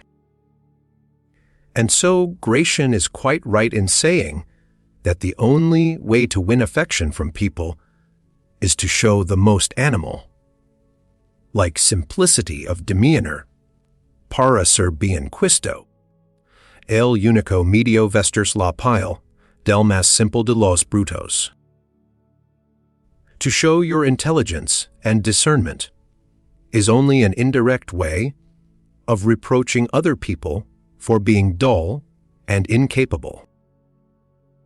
And besides, it is natural for a vulgar man to be violently agitated by the sight of opposition in any form.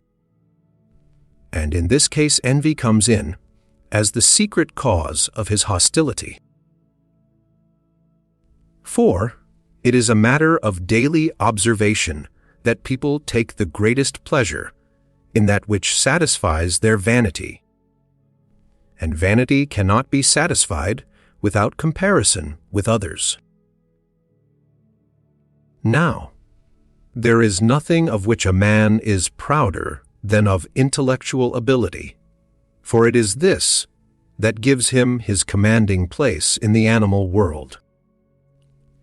It is an exceedingly rash thing to let anyone see that you are decidedly superior to him in this respect, and to let other people see it too, because he will then thirst for vengeance, and generally look about for an opportunity of taking it by means of insult, because this is to pass from the sphere of intellect to that of will, and there all are on an equal footing as regards the feeling of hostility.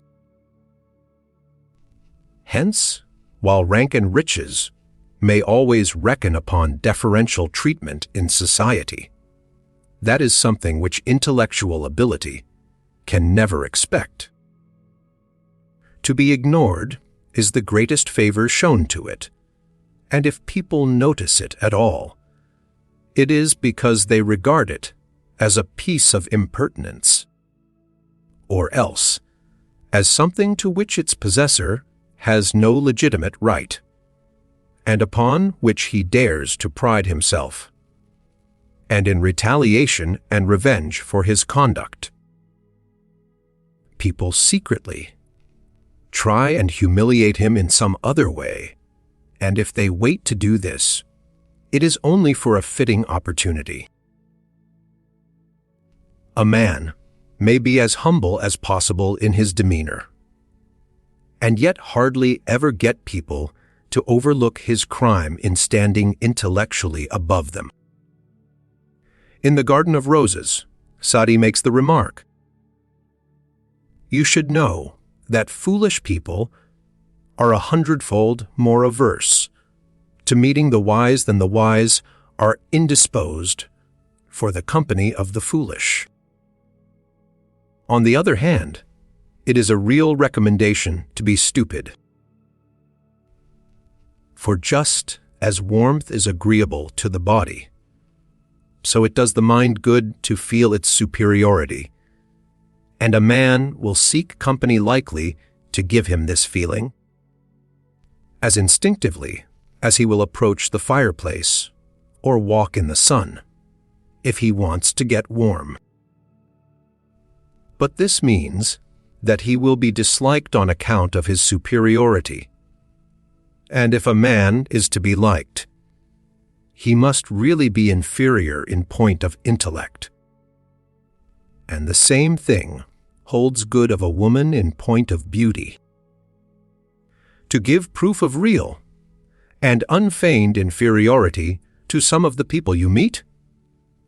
That is a very difficult business, indeed.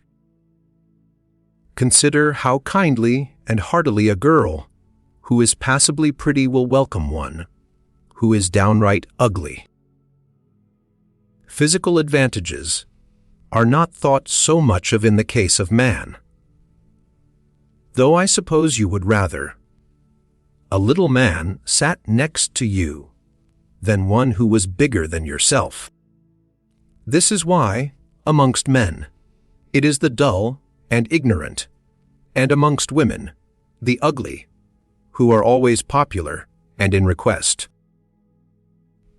It is likely to be said of such people that they are extremely good-natured, because every one wants to find a pretext for caring about them, a pretext which will blind both himself and other people to the real reason why he likes them.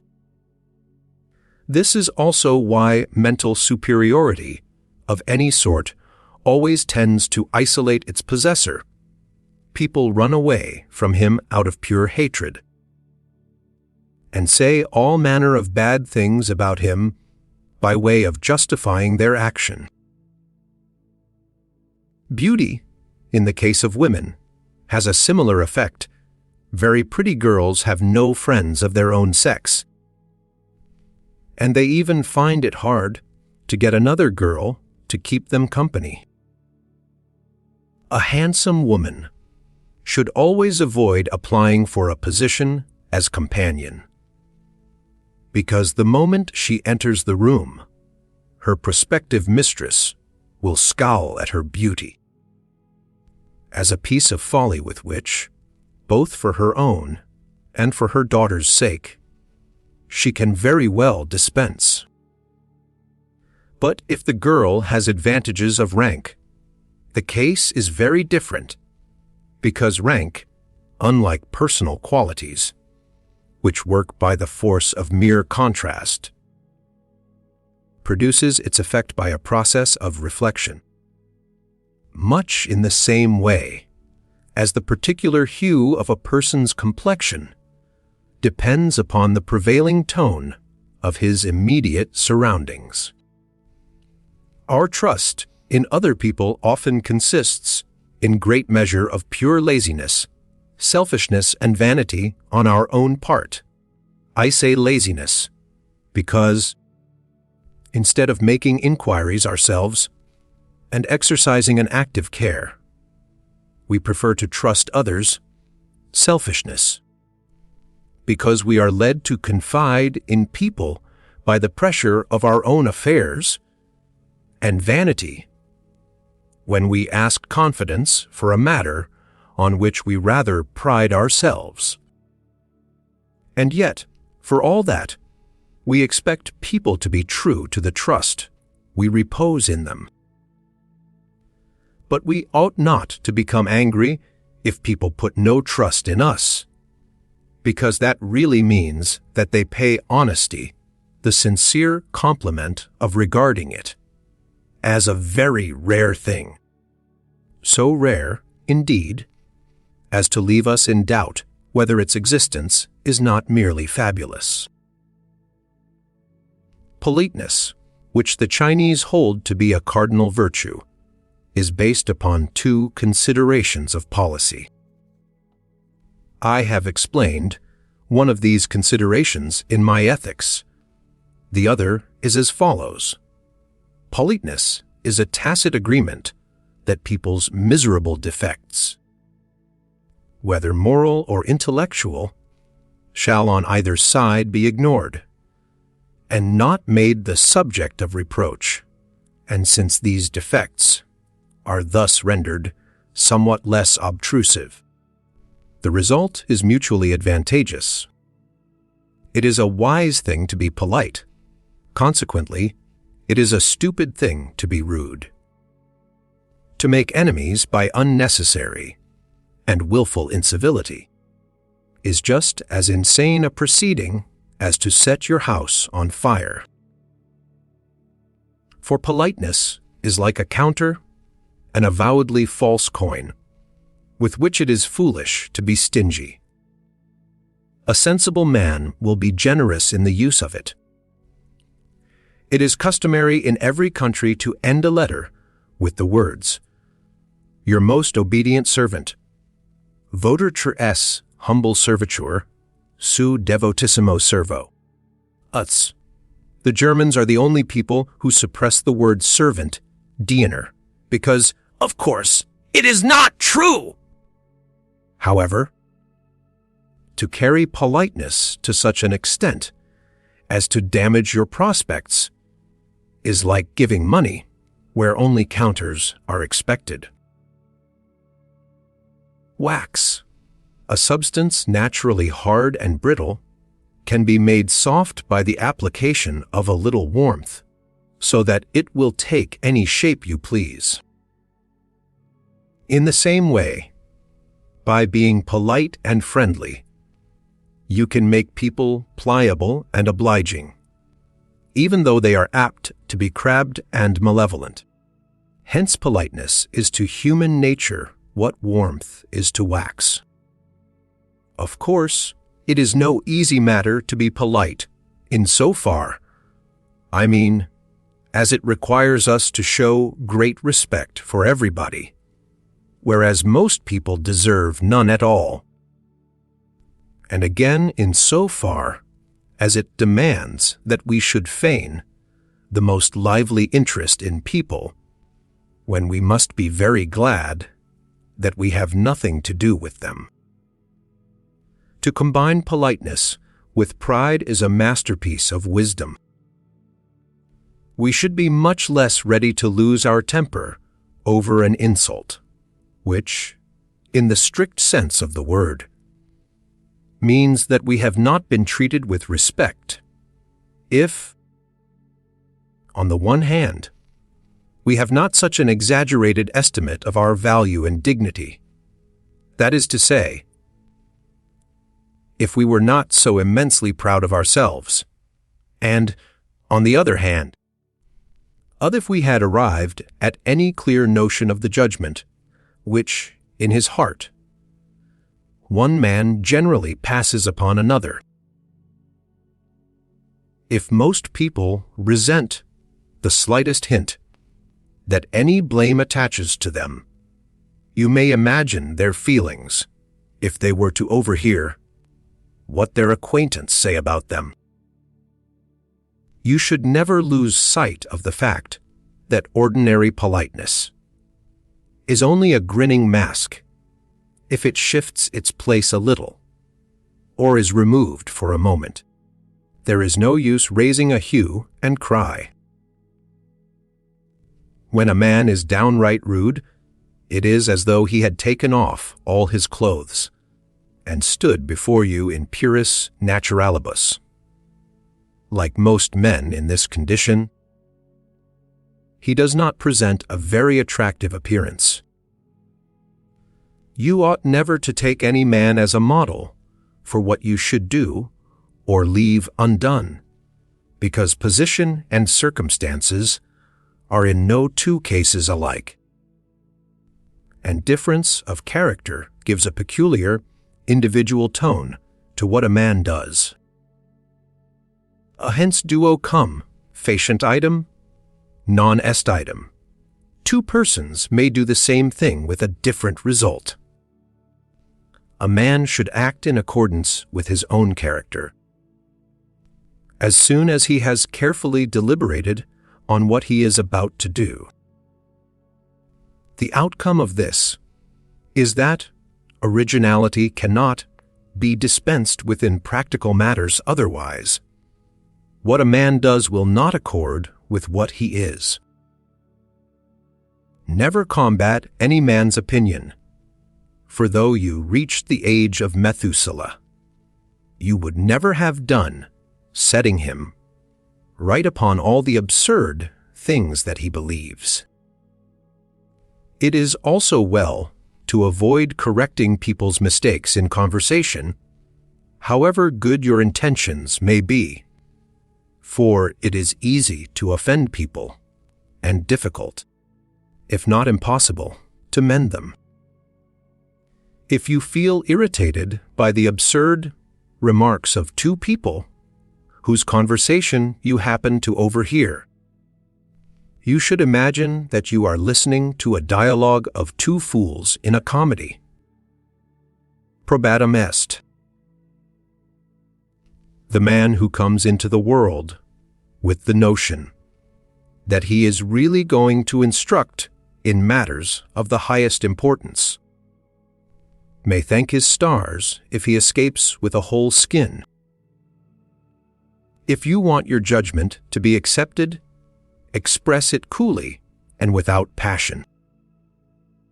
All violence has its seat in the will, and so, if your judgment is expressed with vehemence, people will consider it an effort of will, and not the outcome of knowledge, which is in its nature cold and unimpassioned. Since the will is the primary and radical element in human nature, and intellect merely supervenes as something secondary, people are more likely to believe that the opinion you express with so much vehemence is due to the excited state of your will, rather than that the excitement of the will comes only from the ardent nature of your opinion. Even when you are fully justified in praising yourself, you should never be seduced into doing so.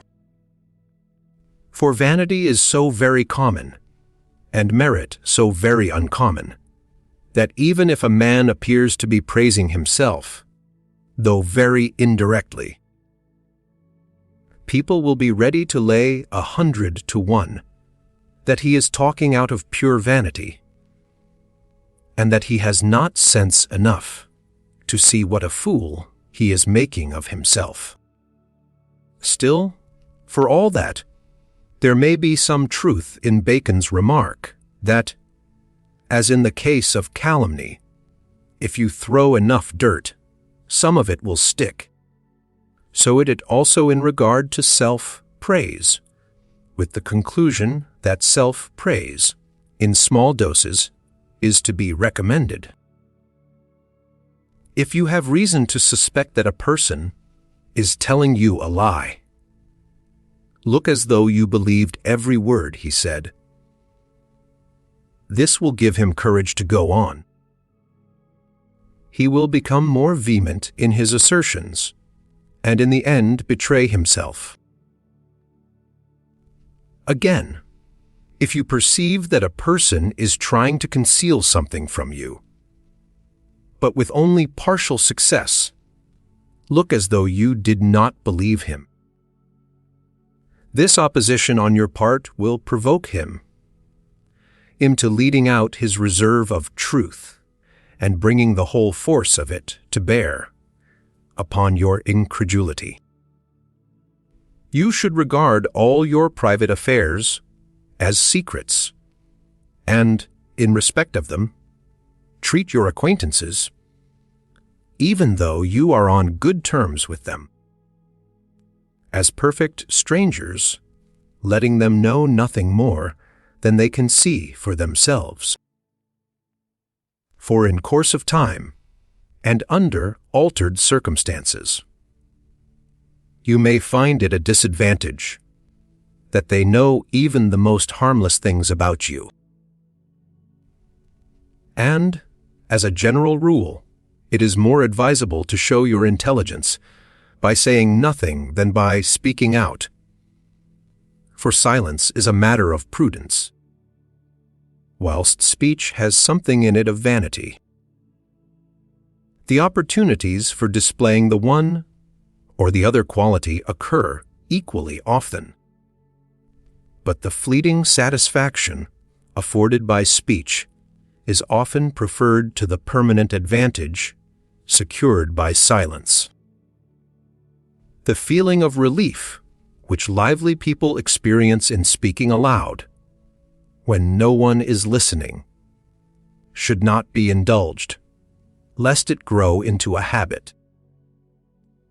For in this way thought establishes such very friendly terms with speech that conversation is apt to become a process of thinking aloud.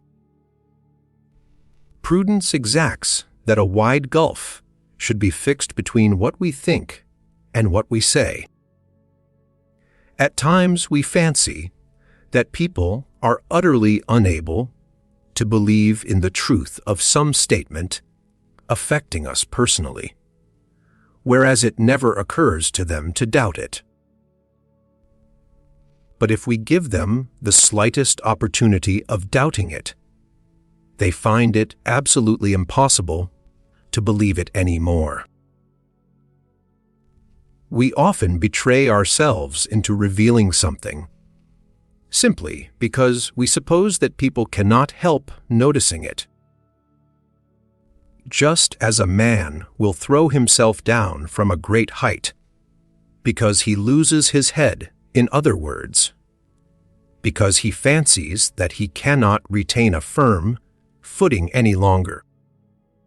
The torment of his position is so great that he thinks it better to put an end to it at once. This is the kind of insanity which is called acrophobia. But it should not be forgotten how clever people are in regard to affairs which do not concern them, even though they show no particularly sign of acuteness in other matters. This is a kind of algebra in which people are very proficient. Give them a single fact to go upon, and they will solve the most complicated problems. So, if you wish to relate some event that happened long ago, without mentioning any names, or otherwise indicating the persons to whom you refer, you should be very careful not to introduce into your narrative anything that might point, however distantly, to some definite fact, whether it is a particular locality, or a date, or the name of someone who was only to a small extent implicated, or anything else that was even remotely connected with the event. For that at once gives people something positive to go upon, and by the aid of their talent, for this sort of algebra, they will discover all the rest.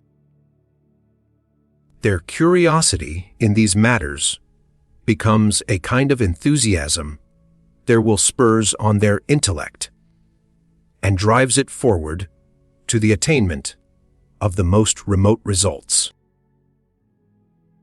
For however unsusceptible and different people may be to general and universal truths, they are very ardent in the matter of particular details. In keeping with what I have said, it will be found that all those who profess to give instructions in the wisdom of life are specially urgent in commending the practice of silence. Others assign manifold reasons why it should be observed, so it is not necessary for me to enlarge upon the subject any further. However, I may just add one or two little-known Arabian proverbs which occur to me as peculiarly appropriate. Do not tell a friend anything that you would conceal from an enemy. A secret is in my custody, if I keep it, but should it escape me, it is I who am the prisoner. The tree of silence bears the fruit of peace. Money is never spent to so much advantage as when you have been cheated out of it, for at one stroke you have purchased prudence. If possible, no animosity should be felt for anyone. But carefully observe and remember the manner in which a man conducts himself, so that you may take the measure of his value, at any rate in regard to yourself, and regulate your bearing towards him accordingly, never losing sight of the fact that character is unalterable, and that to forget the bad features in a man's disposition is like throwing away hard-won money. Thus you will protect yourself against the results of unwise intimacy and foolish friendship. Give way neither to love nor to hate is one half of worldly wisdoms. Say nothing and believe nothing, the other half. Truly, a world where there is need of such rules as this and the following is one upon which a man may well turn his back. To speak angrily to a person, to show your hatred by what you say or by the way you look, is an unnecessary proceeding, dangerous, foolish, ridiculous, and vulgar. Anger and hatred should never be shown otherwise than in what you do, and feelings will be all the more effective in action, in so far as you avoid the exhibition of them in any other way. It is only cold-blooded animals whose bite is poisonous. To speak without emphasizing your words, parlor sans accent, is an old rule with those who are wise in the world's ways. It means that you should leave other people to discover what it is that you have said, and as their minds are slow, you can make your escape in time. On the other hand, to emphasize your meaning, parlor avec accent is to address their feelings, and the result is always the opposite of what you expect. If you are polite enough in your manner and courteous in your tone, there are many people whom you may abuse outright, and yet run no immediate risk of offending them. Worldly fortune. However varied the forms that human destiny may take, the same elements are always present, and so life is everywhere much of a piece. Whether it passed in the cottage, or in the palace, in the barrack, or in the cloister.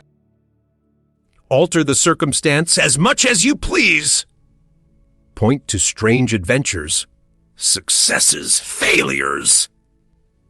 Life is like a sweet shop, where there is a great variety of things, odd in shape and diverse in color, one and all made from the same paste. And when men speak of someone's success, the lot of the man who has failed is not so very different as it seems. The inequalities in the world are like the combinations in a kaleidoscope. At every turn a fresh picture strikes the eye, and yet, in reality, you see only the same bits of glass as you saw before. An ancient writer says, very truly, that there are three great powers in the world: sagacity, strength, and luck. I think the last is the most efficacious. A man's life is like the voyage of a ship, where luck, secunda aut adversa fortuna, acts the part of the wind and speeds the vessel on its way or drives it far out of its course. All that the man can do for himself is of little avail, like the rudder, which, if worked hard and continuously, may help in the navigation of the ship. And yet all may be lost again by a sudden squall. But if the wind is only in the right quarter, the ship will sail on so as not to need any steering. The power of luck is nowhere better expressed than in a certain Spanish proverb: De ventura e tu hijo, guayacalo en el mar. Give your son luck, and throw him into the sea.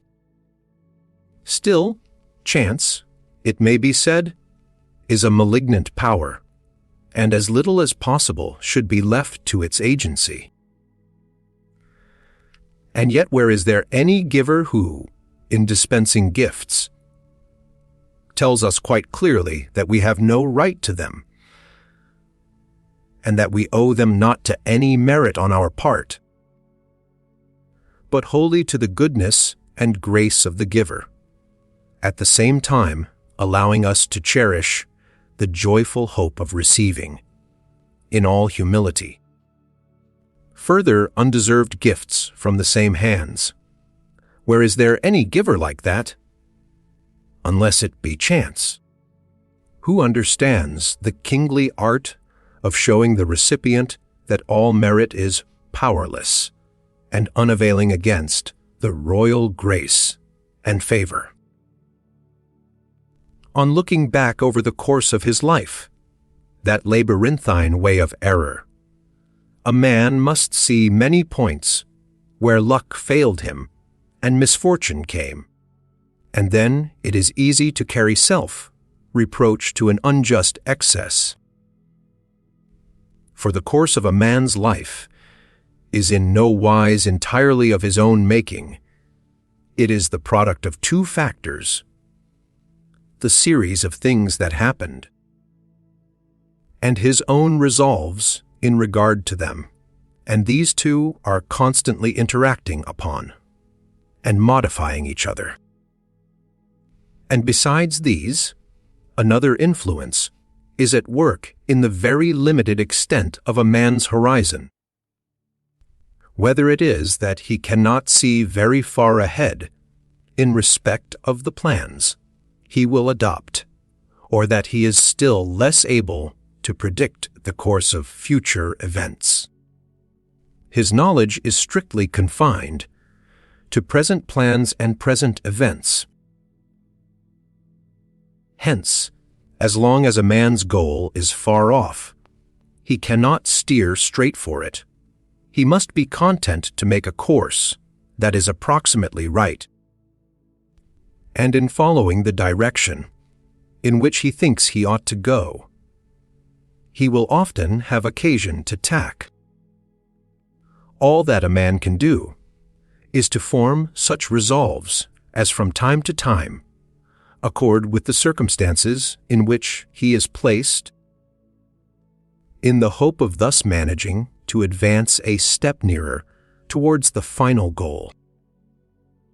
It is usually the case that the position in which we stand and the object at which we aim resemble two tendencies working with dissimilar strength in different directions, and the course of our life is represented by their diagonal or resultant force. Terence makes the remark that life is like a game at dice, where if the number that turns up is not precisely the one you want, you can still contrive to use it equally. In vita est hominum quasi cum ludus tesseris, si illud quod maxim opus est jactu non cadit, illud quod cessidit forte, id arte ut corrigas. Or, to put the matter more shortly, life is a game of cards, when the cards are shuffled and dealt by fate. But for my present purpose, the most suitable simile would be that of a game of chess, where the plan we determine to follow is conditioned by the play of our rival, in life by the caprice of fate. We are compelled to modify our tactics, often to such an extent that, as we carry them out, hardly a single feature of the original plan can be recognized. But above and beyond all this, there is another influence that makes itself felt in our lives. It is a trite saying, only too frequently true, that we are often more foolish than we think. On the other hand, we are often wiser than we fancy ourselves to be.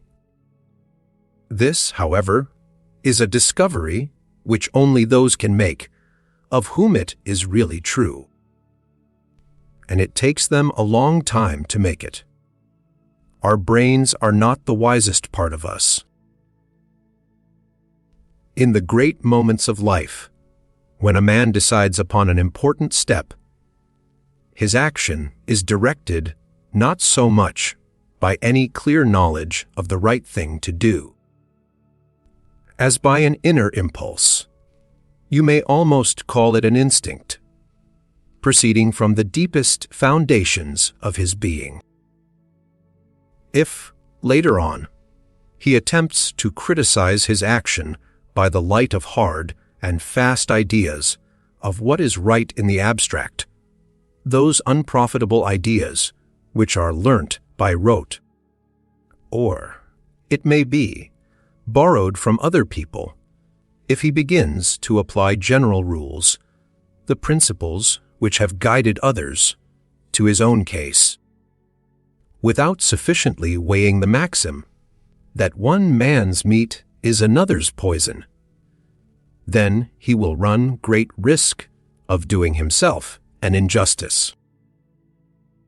The result will show where the right course lay. It is only when a man has reached the happy age of wisdom that he is capable of just judgment in regard either to his own actions or to those of others.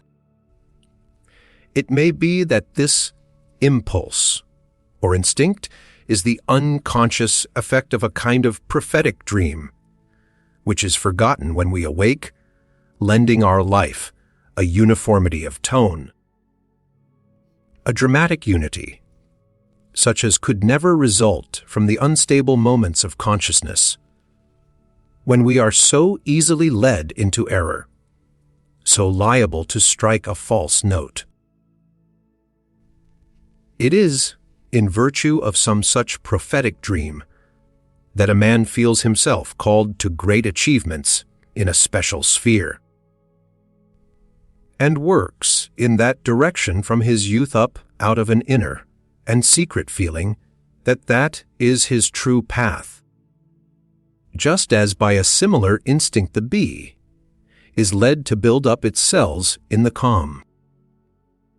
This is the impulse which Balthazar Gracian calls la grande rhesus, the great power of moral discernment.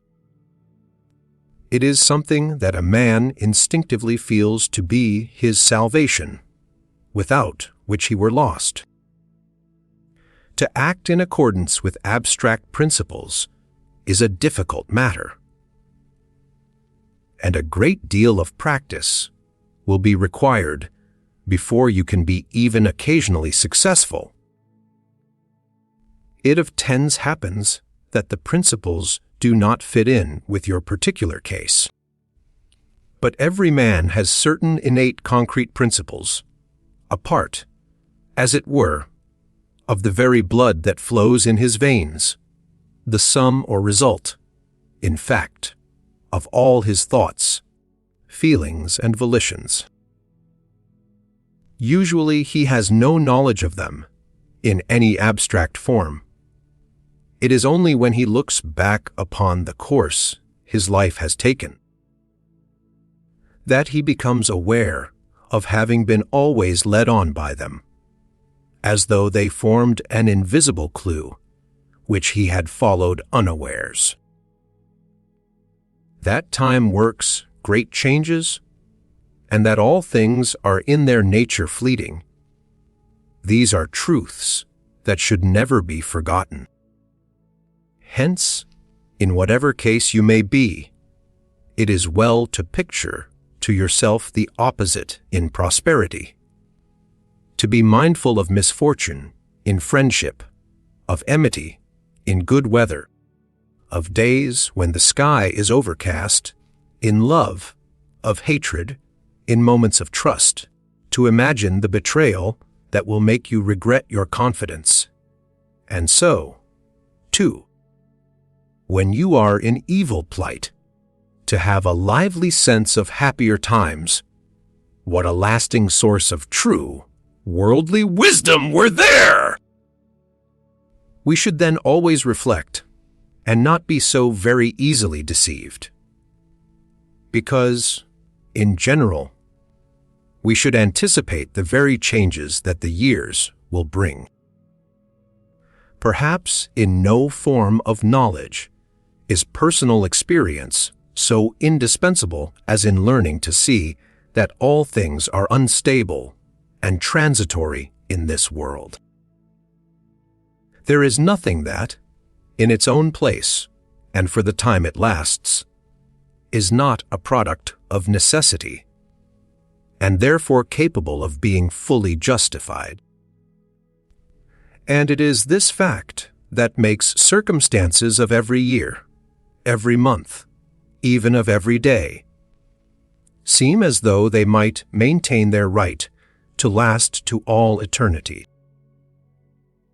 But we know that this can never be the case, and that in a world where all is fleeting, change alone endures. But he is a prudent man who is not only undeceived by apparent stability, but is able to forecast the lines upon which movement will take place. But people generally think that present circumstances will last, and that matters will go on in the future as they have clone in the past. Their mistakes arises from the fact that they do not understand the cause of the things they see, causes which, unlike the effects they produce, contain in themselves the germ of future change. The effects are all that people know, and they hold fast to them on the supposition that those unknown causes, which were sufficient to bring them about, will also be able to maintain them as they are. This is a very common error, and the fact that it is common is not without its advantage, for it means that people always err in unison, and hence the calamity which results from the error affects all alike, and is therefore easy to bear.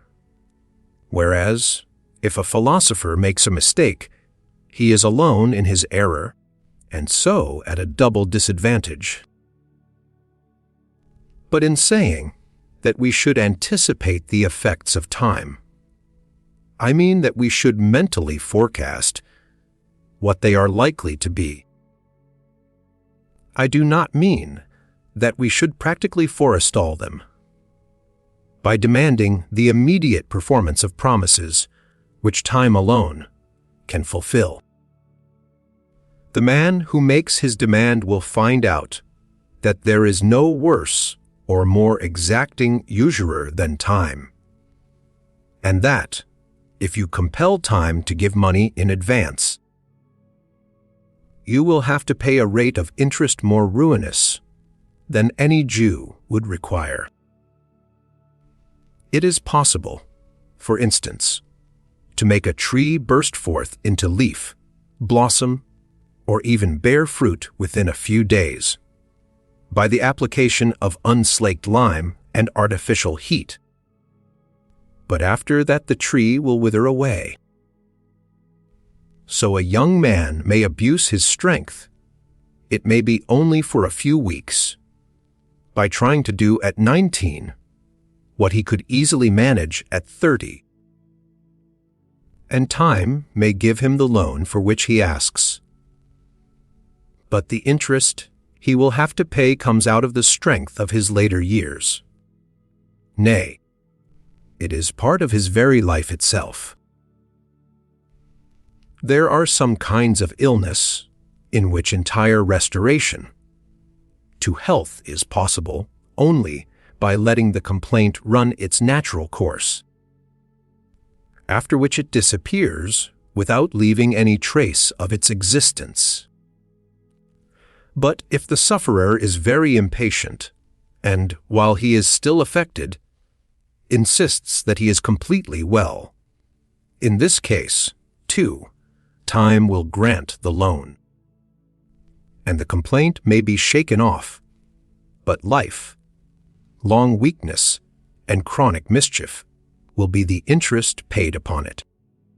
Again, in time of war or general disturbance, a man may require ready money at once, and have to sell out his investments in land or consols for a third, or even a still smaller fraction of the sum he would have received from them.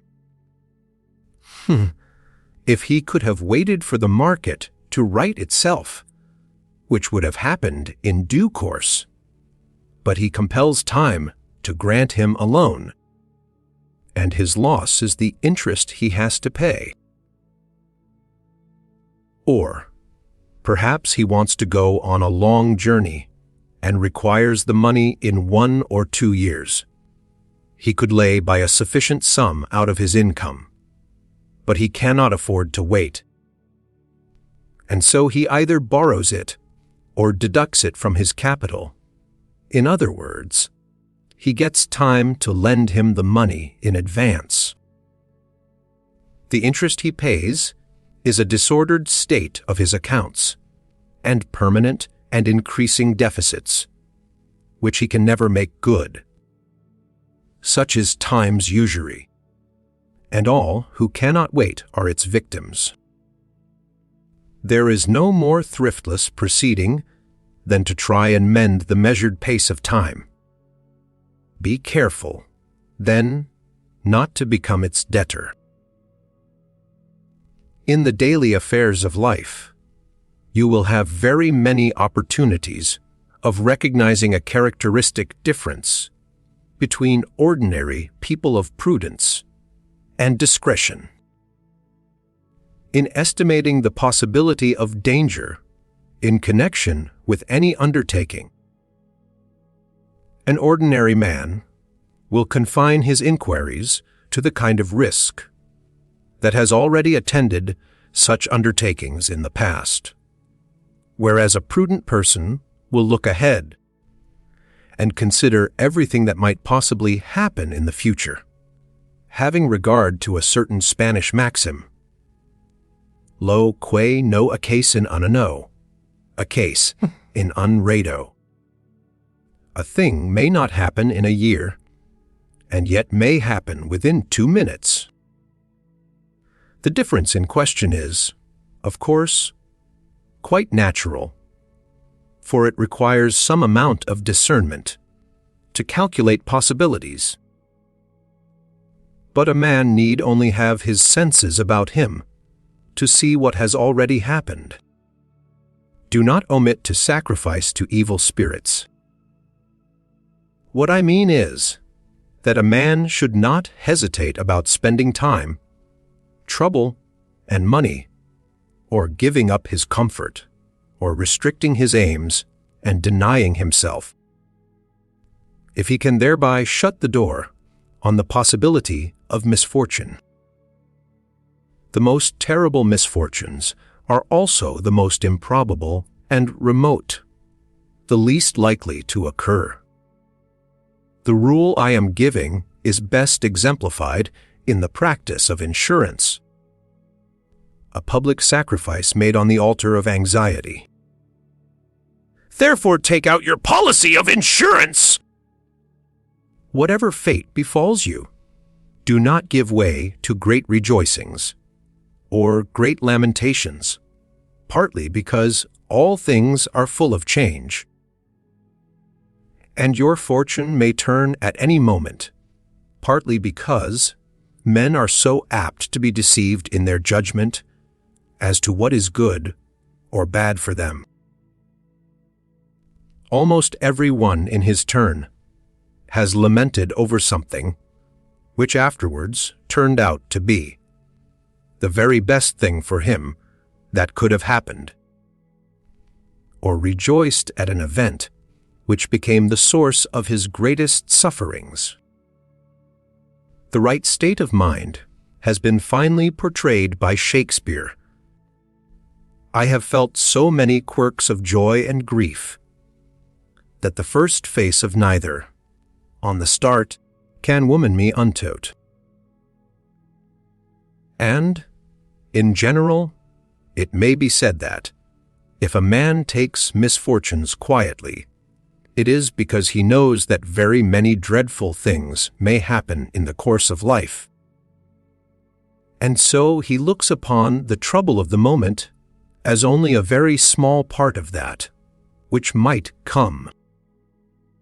This is the Stoic temper, never to be unmindful of the sad fate of humanity, conditionis humano oblitus, but always to remember that our existence is full of woe and misery, and that the ills to which we are exposed are innumerable. Wherever he be, a man need only cast a look around to revive the sense of human misery. There before his eyes he can see mankind struggling and floundering in torment, all for the sake of a wretched existence, barren and unprofitable.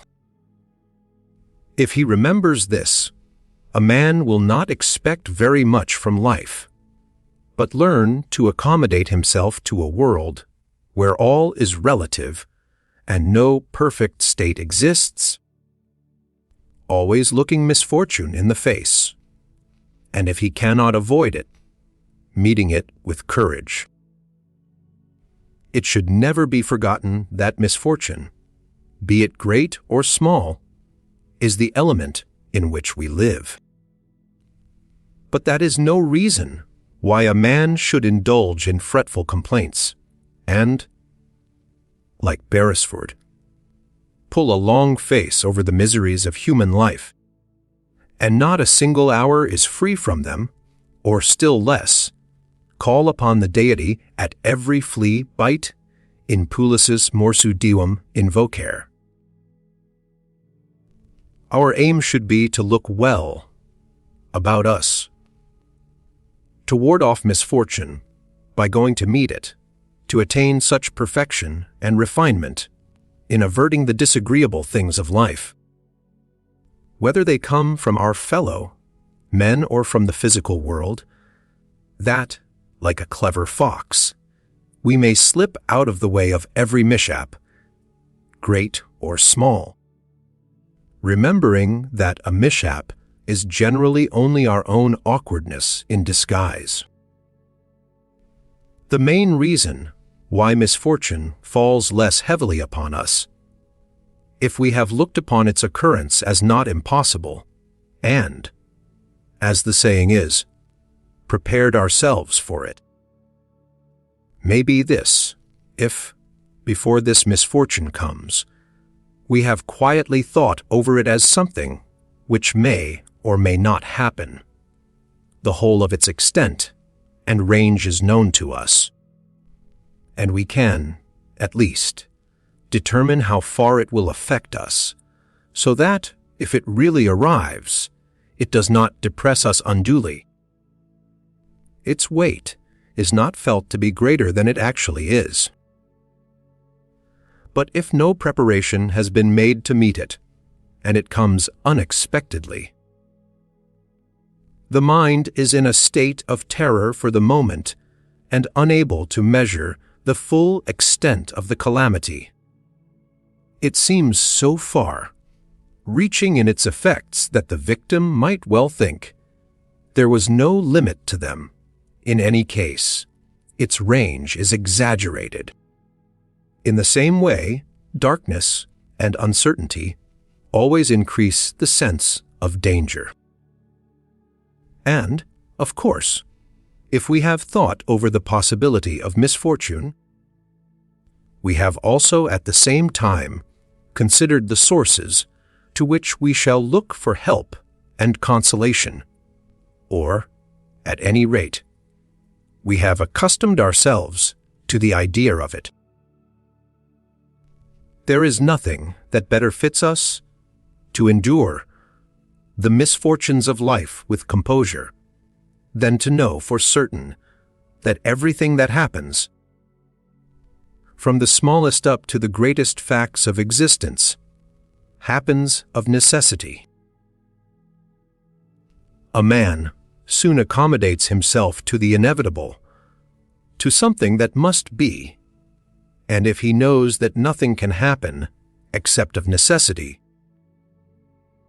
he will see that things cannot be other than they are, and that even the strangest chances in the world are just as much a product of necessity as phenomena, which obey well known rules and turn out exactly in accordance with expectation. Let me here refer to what I have said elsewhere on the soothing effect of the knowledge that all things are inevitable and a product of necessity. If a man is steeped in the knowledge of this truth, he will, first of all, do what he can, and then readily endure what he must. We may regard the petty vexations of life that are constantly happening as designed to keep us in practice for bearing great misfortunes, so that we may not become completely enervated by a career of prosperity. A man should be as Siegfried, armed cap, pie, towards the small troubles of every day, those little differences we have with our fellow men, insignificant disputes, unbecoming conduct in other people, petty gossip, and many other similar annoyances of life. He should not feel them at all, much less take them to heart and brood over them, but hold them at arm's length and push them out of his way, like stones that lie in the road, and upon no account think about them and give them a place in his reflections.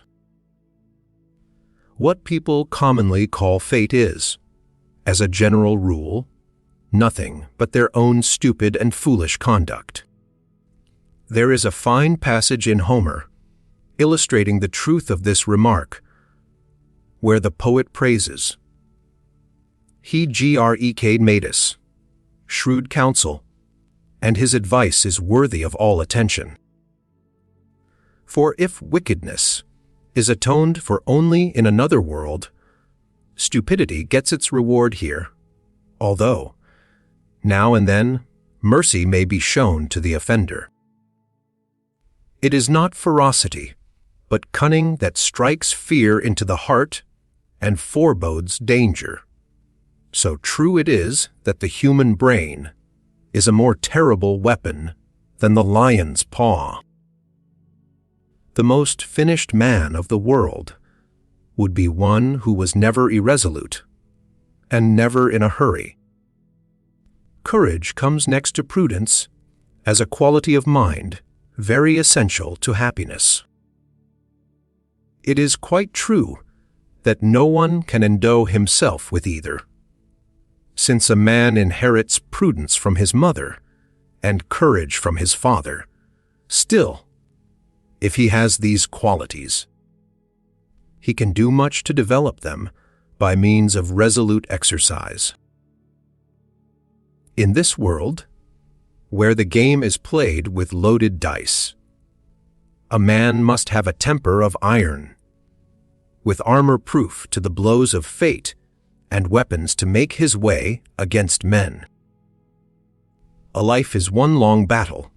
We have to fight at every step, and Voltaire very rightly says that if we succeed, it is at the point of the sword, and that we die with the weapon in our hand. On niar ussit dans semund, qua la point dlp, et on mert les armes la main. It is a cowardly soul that shrinks or grows faint and despondent as soon as the storm begins to gather, or even when the first cloud appears on the horizon. Our motto should be no surrender, and far from yielding to the ills of life. Let us take fresh courage from misfortune. 2. Nisi malis sed contra audentirito. As long as the issue of any matter fraught with peril is still in doubt, and there is yet some possibility left that all may come right, no one should ever tremble or think of anything but resistance, just as a man should not despair of the weather if he can see a bit of blue sky anywhere. Let our attitude be such that we should not quake, even if the world fell in ruins about us. Si fractus, illabater orbis impavidum ferient runae. Our whole life itself, let alone its blessings, would not be worth such a cowardly trembling and shrinking of the heart. Therefore, let us face life courageously and show a firm front to every ill. Quocirca vivit forts fortiac adversus, opponite pectora rebus. Still, it is possible for courage to be carried to an excess and to degenerate into rashness. It may even be said that some amount of fear is necessary if we are to exist at all in the world, and cowardice is only the exaggerated form of it.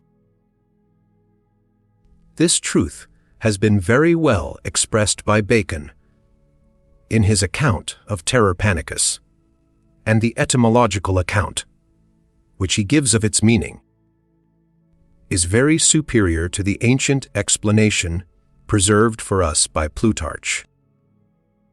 He connects the expression with Pan, the personification of nature, and observes that fear is innate in every living thing, and, in fact, tends to its preservation, but that it is apt to come into play without due cause, and that man is especially exposed to it. The chief feature of this panny terror is that there is no clear notion of any definite danger bound up with it, that it presumes rather than knows that danger exists, and that, in case of need, it pleads fright itself as the reason for being afraid. The ages of life. There is a very fine saying of Voltaire's to the effect that every age of life has its own peculiar mental character, and that a man will feel completely unhappy if his mind is not in accordance with his years. Quam pas losprit de sun, G. De sun G atout li malheur. It will, therefore, be a fitting close to our speculations upon the nature of happiness, if we glance at the chances which the various periods of life produce in us. Our whole life long it is the present, and the present alone, that we actually possess.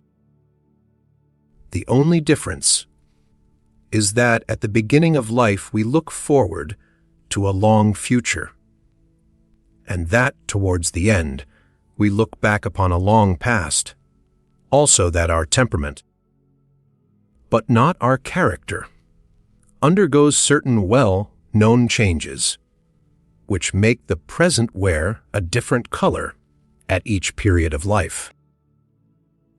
I have elsewhere stated that in childhood we are more given to using our intellect than our will, and I have explained why this is so. It is just for this reason that the first quarter of life is so happy. As we look back upon it in after years, it seems a sort of lost paradise.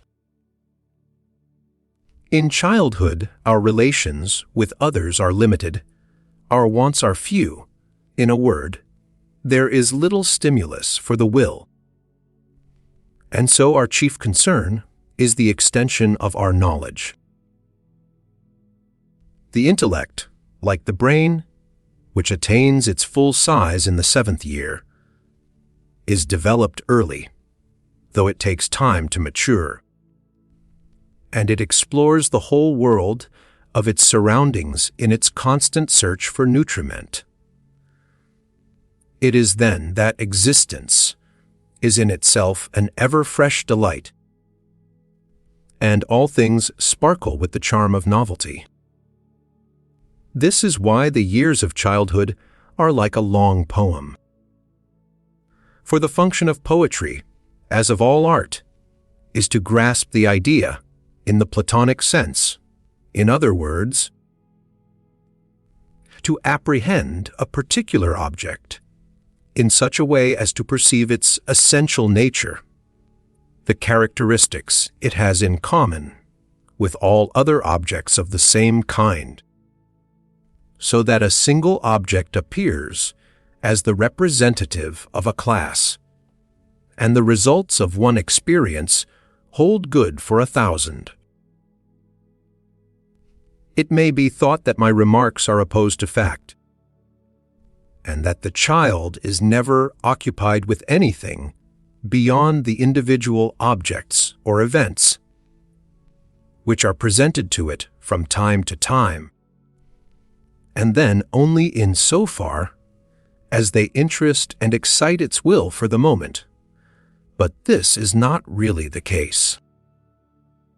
In those early years, life, in the full meaning of the word, is something so new and fresh, and its sensations are so keen and unblunted by repetition, that, in the midst of all its pursuits, and without any clear consciousness of what it is doing, the child is always silently occupied in grasping the nature of life itself, in arriving at its fundamental character and general outline by means of separate scenes and experiences, or, to use Spinoza's phraseology, the child is learning to see the things and persons about its subspecie eternitatis as particular manifestations of universal law. The younger we are, then, the more does every individual object represent for us the whole class to which it belongs. But as the years increase, this becomes less and less the case. That is the reason why youthful impressions are so different from those of old age. and that it also why the slight knowledge and experience gained in childhood and youth afterwards come to stand as the permanent rubric or heading for all the knowledge acquired in later life, those early forms of knowledge passing into categories, as it were, under which the results of subsequent experience are classified, though a clear consciousness of what is being done does not always attend upon the process. In this way, the earliest years of a man's life lay the foundation of his view of the world, whether it be shallow or deep. And although this view may be extended and perfected later on, it is not materially altered. It is an effect of this purely objective, and therefore poetical view of the world, essential to the period of childhood, and promoted by the as yet undeveloped state of the volitional energy, that, as children, we are concerned much more with the acquisition of pure knowledge than with exercising the power of will. Hence that grave, fixed look observable in so many children, of which Raphael makes such a happy use in his depiction of cherubs, especially in the picture of the Sistine Madonna. The years of childhood are thus rendered so full of bliss that the memory of them is always coupled with longing and regret. While we thus eagerly apply ourselves to learning the outward aspect of things, as the primitive method of understanding the objects about us, education aims at instilling into us ideas. But ideas furnish no information as to the real and essential nature of objects, which, as the foundation and true content of all knowledge, can be reached only by the process called intuition. This is a kind of knowledge which can in no wise be instilled into us from without. We must arrive at it by and for ourselves. Hence a man's intellectual, as well as his moral qualities, proceed from the depths of his own nature, and are not the result of external influences, and no educational scheme of Pestalozzi or of any one else can turn a born simpleton into a man of sense. The thing is impossible! He was born a simpleton, and a simpleton he will die.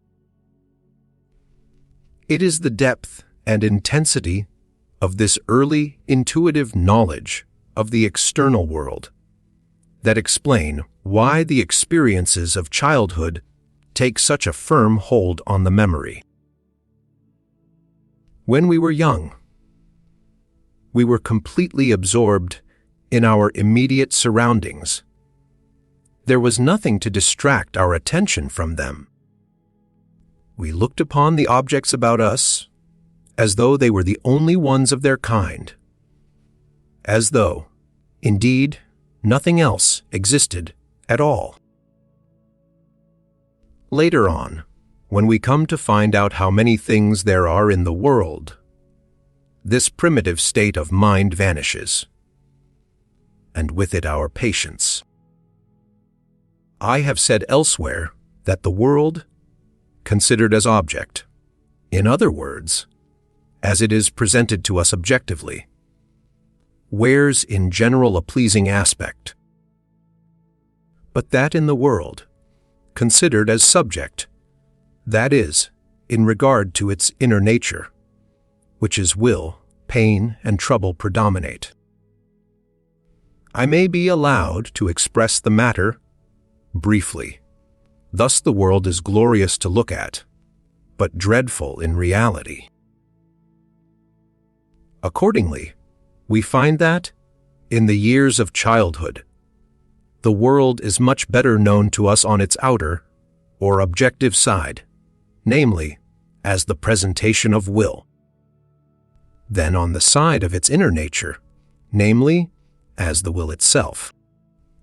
Since the objective side wears a pleasing aspect, and the inner or subjective side, with its tale of horror, remains as yet unknown, the youth, as his intelligence develops, takes all the forms of beauty that he sees in nature and in art for so many objects of blissful existence. They are so beautiful to the outward eye that, on their inner side, they must, he thinks, be much more beautiful still. So the world lies before him like another Eden, and this is the Arcadia in which we are all born. A little later, this state of mind gives birth to a thirst for real life, the impulse to do and suffer, which drives a man forth into the burly of the world. There he learns the other side of existence, the inner side, the will, which is thwarted at every step. Then comes the great period of disillusion, a period of very gradual growth. But once it has fairly begun, a man will tell you that he has got over all his false notions. Des illusions est pass, and yet the process is only beginning, and it goes on extending its sway and applying more and more to the whole of life. So it may be said that in childhood, life looks like the scenery in a theater, as you view it from a distance, and that in old age it is like the same scenery when you come up quite close to it. And, lastly, there is another circumstance that contributes to the happiness of childhood. As spring commences, the young leaves on the trees are similar in color and much the same in shape. And in the first years of life, we all resemble one another and harmonize very well. But with puberty divergence begins, and, like the radii of a circle, we go further and further apart. The period of youth, which forms the remainder of this earlier half of our existence, and how many advantages it has over the later half, is troubled and made miserable by the pursuit of happiness, as though there were no doubt that it can be met with somewhere in life. A hope that always ends in failure and leads to discontent. An illusory image of some vague future bliss, born of a dream and shaped by fancy, floats before our eyes, and we search for the reality in vain. So it is that the young man is generally dissatisfied with the position in which he finds himself.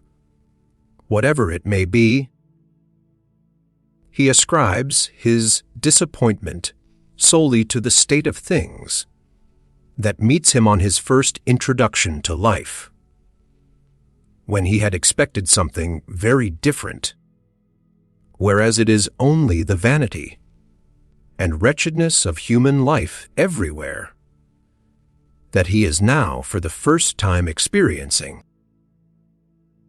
It would be a great advantage to a young man if his early training could eradicate the idea that the world has a great deal to offer him. But the usual result of education is to strengthen this delusion, and our first ideas of life are generally taken from fiction rather than from fact. In the bright dawn of our youthful days, the poetry of life spreads out a gorgeous vision before us, and we torture ourselves by longing to see it realized. We might as well wish to grasp the rainbow. The youth expects his career to be like an interesting romance, and there lies the germ of that disappointment which I have been describing. What lends a charm to all these visions is just the fact that they are visionary and not real, and that in contemplating them we are in the sphere of pure knowledge, which is sufficient in itself and free from the noise and struggle of life. To try and realize those visions is to make them an object of will, a process which always involves pain.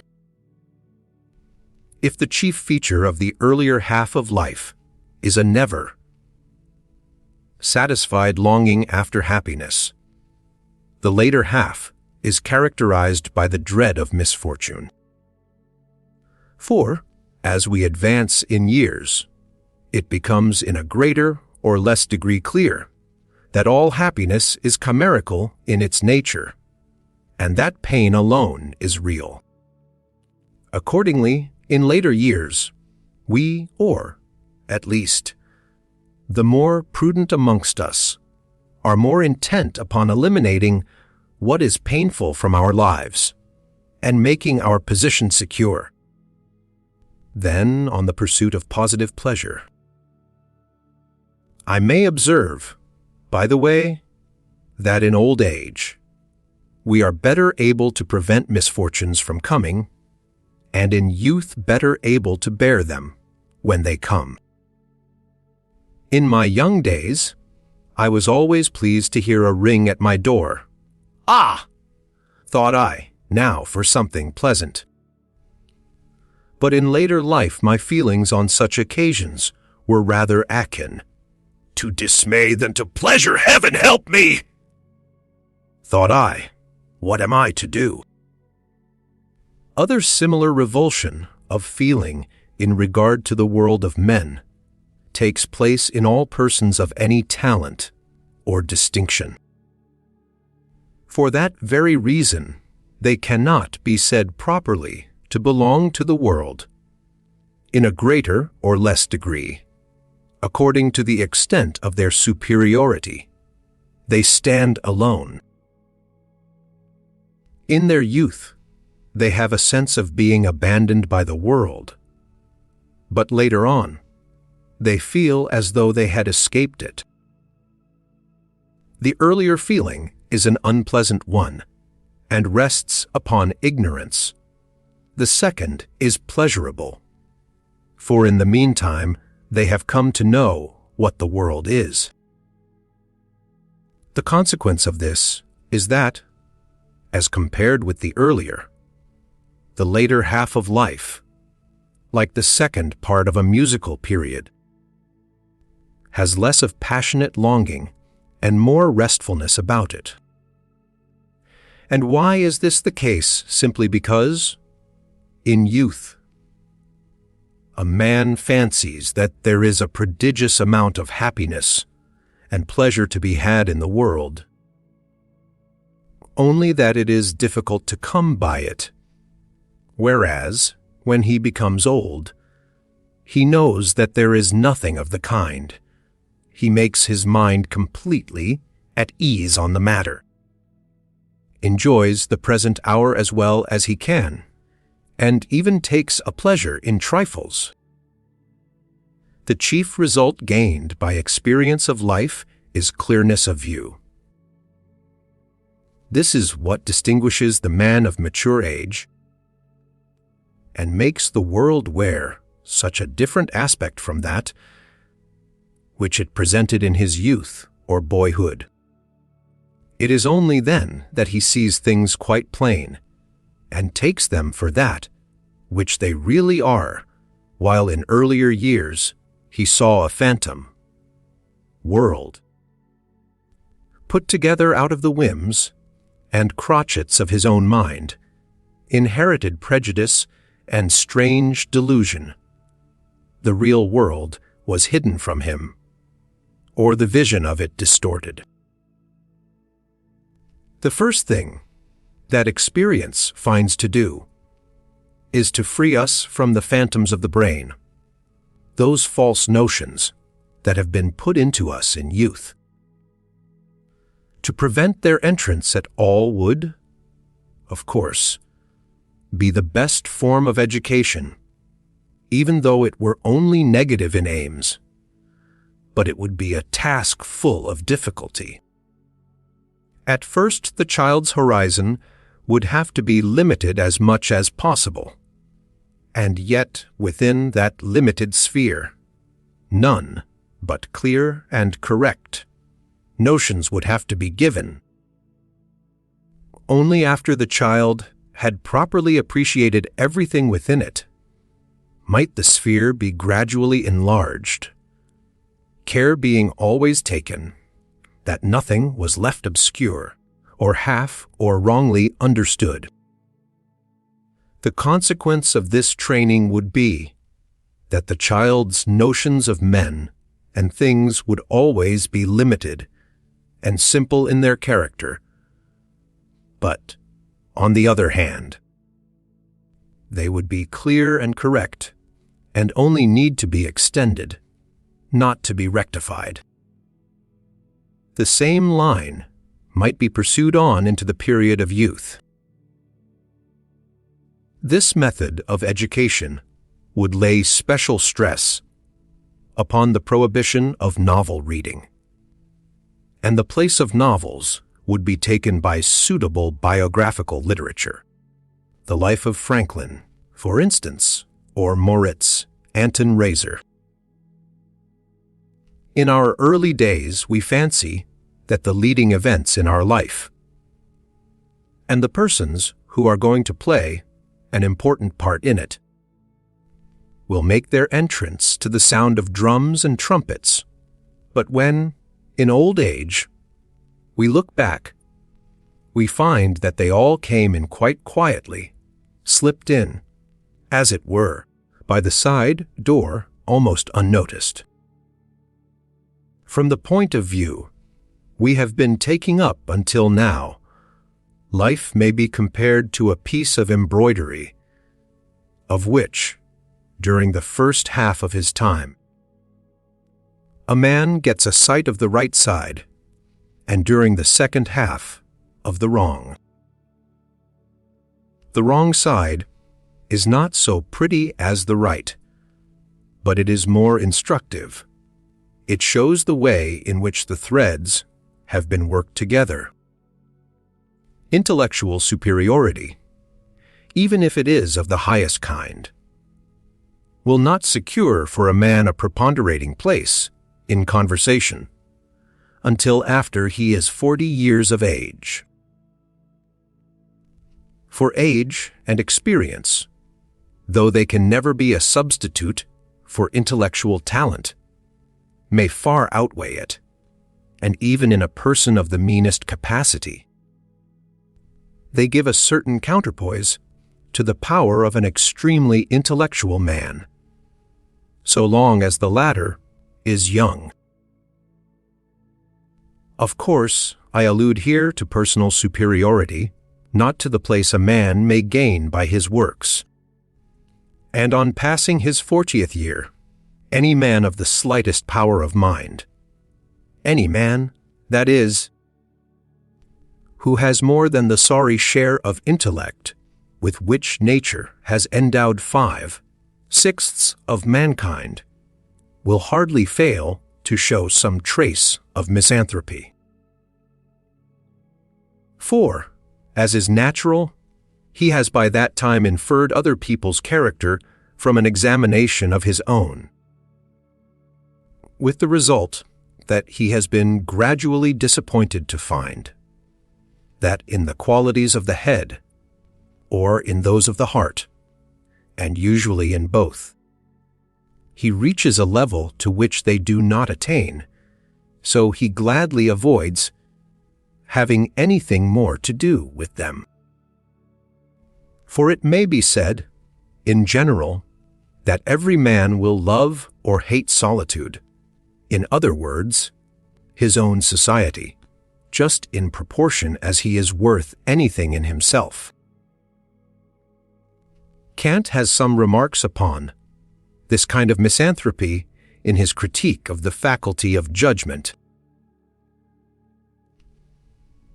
In a young man, it is a bad sign, as well from an intellectual as from a moral point of view, if he is precocious in understanding the ways of the world, and in adapting himself to its pursuits, if he at once knows how to deal with men, and enters upon life, as it were, fully prepared. It argues a vulgar nature.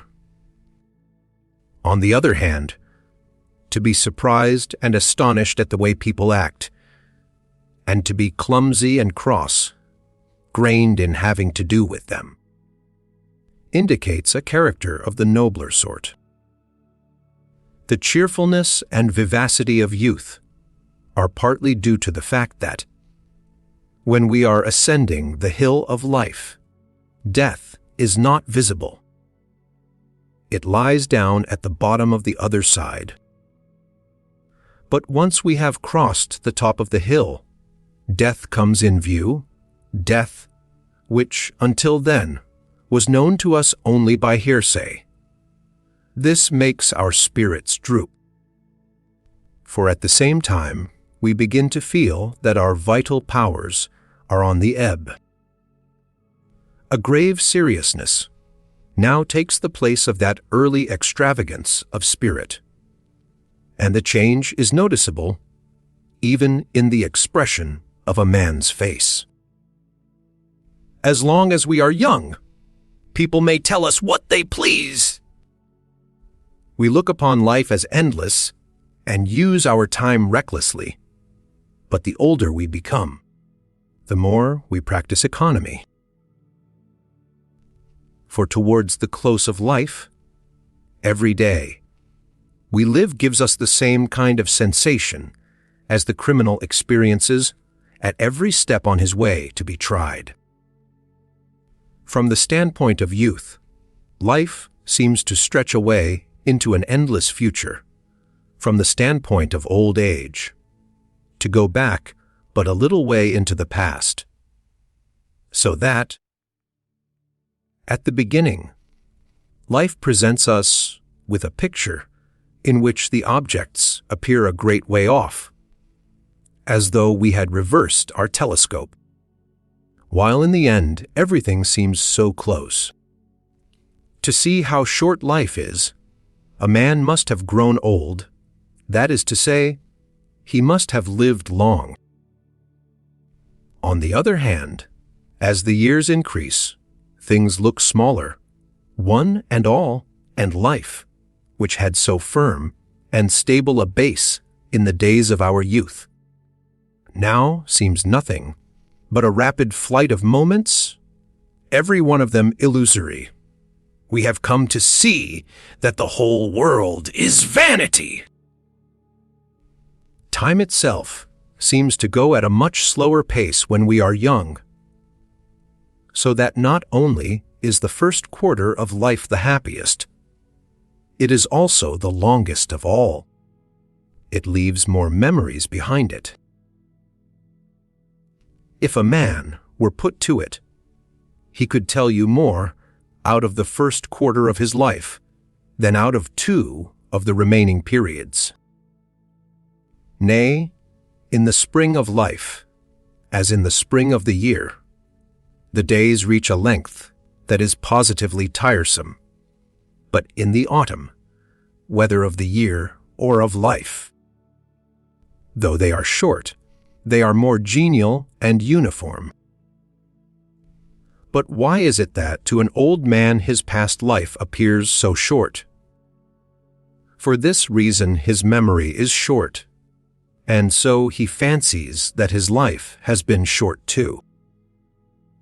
He no longer remembers the insignificant parts of it, and much that was unpleasant is now forgotten.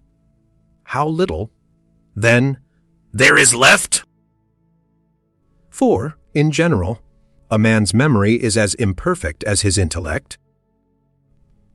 and he must make a practice of reflecting upon the lessons he has learned and the events he has experienced, if he does not want them both to sink gradually into the gulf of oblivion. Now, we are unaccustomed to reflect upon matters of no importance, or, as a rule, upon things that we have found disagreeable, and yet that is necessary if the memory of them is to be preserved. But the class of things that may be called insignificant is continually receiving fresh additions. Much that wears an air of importance at first gradually becomes of no consequence at all from the fact of its frequent repetition, so that in the end we actually lose count of the number of times it happens.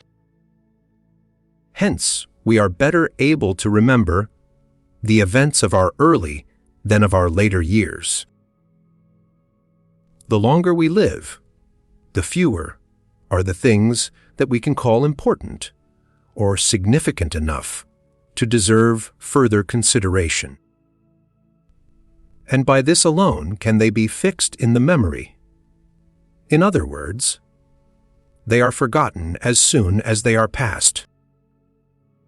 Thus it is that time runs on, leaving always fewer traces of its passage. Further, if disagreeable things have happened to us, we do not care to ruminate upon them, least of all when they touch our vanity, as is usually the case. For few misfortunes fall upon us for which we can be held entirely blameless. So people are very ready to forget many things that are disagreeable, as well as many that are unimportant. It is from this double cause that our memory is so short, and a man's recollection of what has happened always becomes proportionately shorter the more things that have occupied him in life. The things we did in years gone by, the events that happened long ago, are like those objects on the coast, which, to the seafarer on his outward voyage, become smaller every minute, more unrecognizable, and harder to distinguish. Again, it sometimes happens that memory and imagination will call up some long-past scene as vividly as if it had occurred only yesterday, so that the event in question seems to stand very near to the present time. The reason of this is that it is impossible to call up all the intervening period in the same vivid way, as there is no one figure pervading it which can be taken in at a glance, and besides, most of the things that happened in that period are forgotten, and all that remains of it is the general knowledge that we have lived through it, a mere notion of abstract existence, not a direct vision of some particular experience. It is this that causes some single event of long ago to appear as though it took place, but yesterday the intervening time vanishes, and the whole of life looks incredibly short. Nay, there are occasional moments in old age when we can scarcely believe that we are so advanced in years, or that the long past lying behind us has had any real existence. A feeling which is mainly due to the circumstance that the present always seems fixed and immovable as we look at it.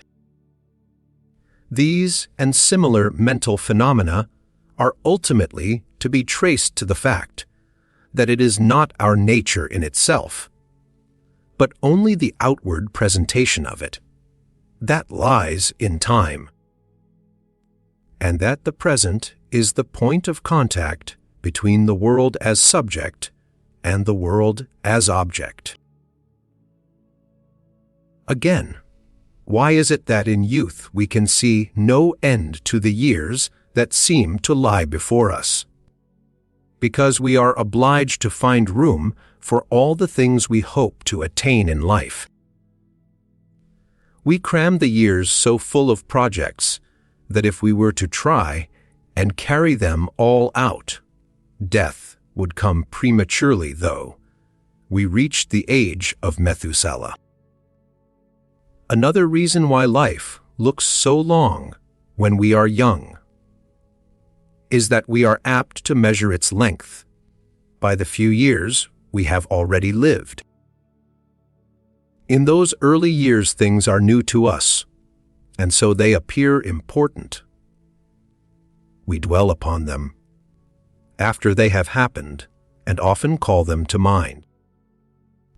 And thus, in youth, life seems replete with incident and therefore of long duration. Sometimes we credit ourselves with a longing to be in some distant spot, whereas, in truth, we are only longing to have the time back again, which we spent there. Days when we were younger and fresher than we are now. In those moments, time mocks us by wearing the mask of space. And if we travel to the spot, we can see how much we have been deceived. There are two ways of reaching a great age, both of which presuppose a sound constitution as a conditio sine, qua non. They may be illustrated by two lamps, one of which burns a long time with very little oil, because it has a very thin wick, and the other just as long, though it has a very thick one, because there is plenty of oil to feed it. Here, the oil is the vital energy, and the difference in the wick is the manifold way in which the vital energy is used. Up to our 36th year, we may be compared, in respect of the way in which we use our vital energy, to people who live on the interest of their money. What they spend today, they have again tomorrow. But from the age of 36 onwards, our position is like that of the investor who begins to entrench upon his capital. At first, he hardly notices any difference at all, as the greater part of his expenses is covered by the interest of his securities, and if the deficit is but slight, he pays no attention to it. But the deficit goes on increasing until he awakes to the fact that it is becoming more serious every day. His position becomes less and less secure, and he feels himself growing poorer and poorer, while he has no expectation of this drain upon his resources coming to an end. His fall from wealth to poverty becomes faster every moment, like the fall of a solid body in space, until at last he has absolutely nothing left. A man is truly in a woeful plight if both the terms of this comparison, his vital energy and his wealth, really begin to melt away at one and the same time. It is the dread of this calamity that makes love of possession increase with age. On the other hand, at the beginning of life, in the years before we attain majority, and for some little time afterwards, the state of our vital energy puts us on a level with those who each year lay by a part of their interest and add it to their capital. In other words, not only does their interest come in regularly, but the capital is constantly receiving additions. This happy condition of affairs is sometimes brought about, with health as with money, under the watchful care of some honest guardian. O happy youth, and sad old age! Nevertheless, a man should economize his strength, even when he is young. Aristotle observes that amongst those who were victors at Olympia, only 2 or 3 gained a prize at 2 different periods, once in boyhood, and then again when they came to be men. And the reason of this was that the premature efforts which the training involved. Others so completely exhausted their powers that they failed to last on into manhood. As this is true of muscular, so it is still more true of nervous energy, of which all intellectual achievements are the manifestation.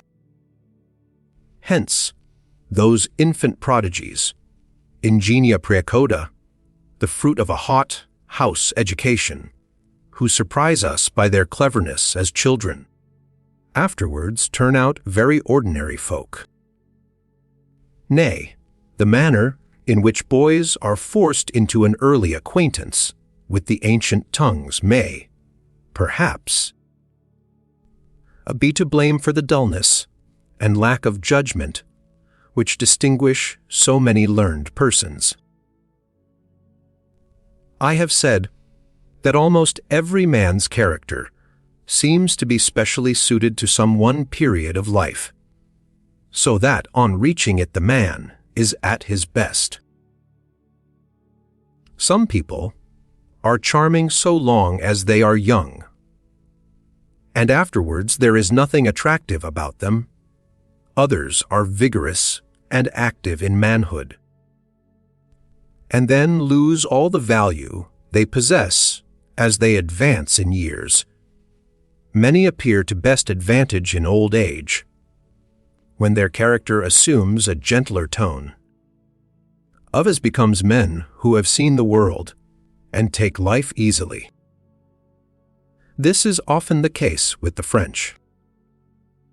This peculiarity must be due to the fact that the man's character has something in it akin to the qualities of youth, or manhood, or old age, something which accords with one or another of these periods of life, or perhaps acts as a corrective to its special failings.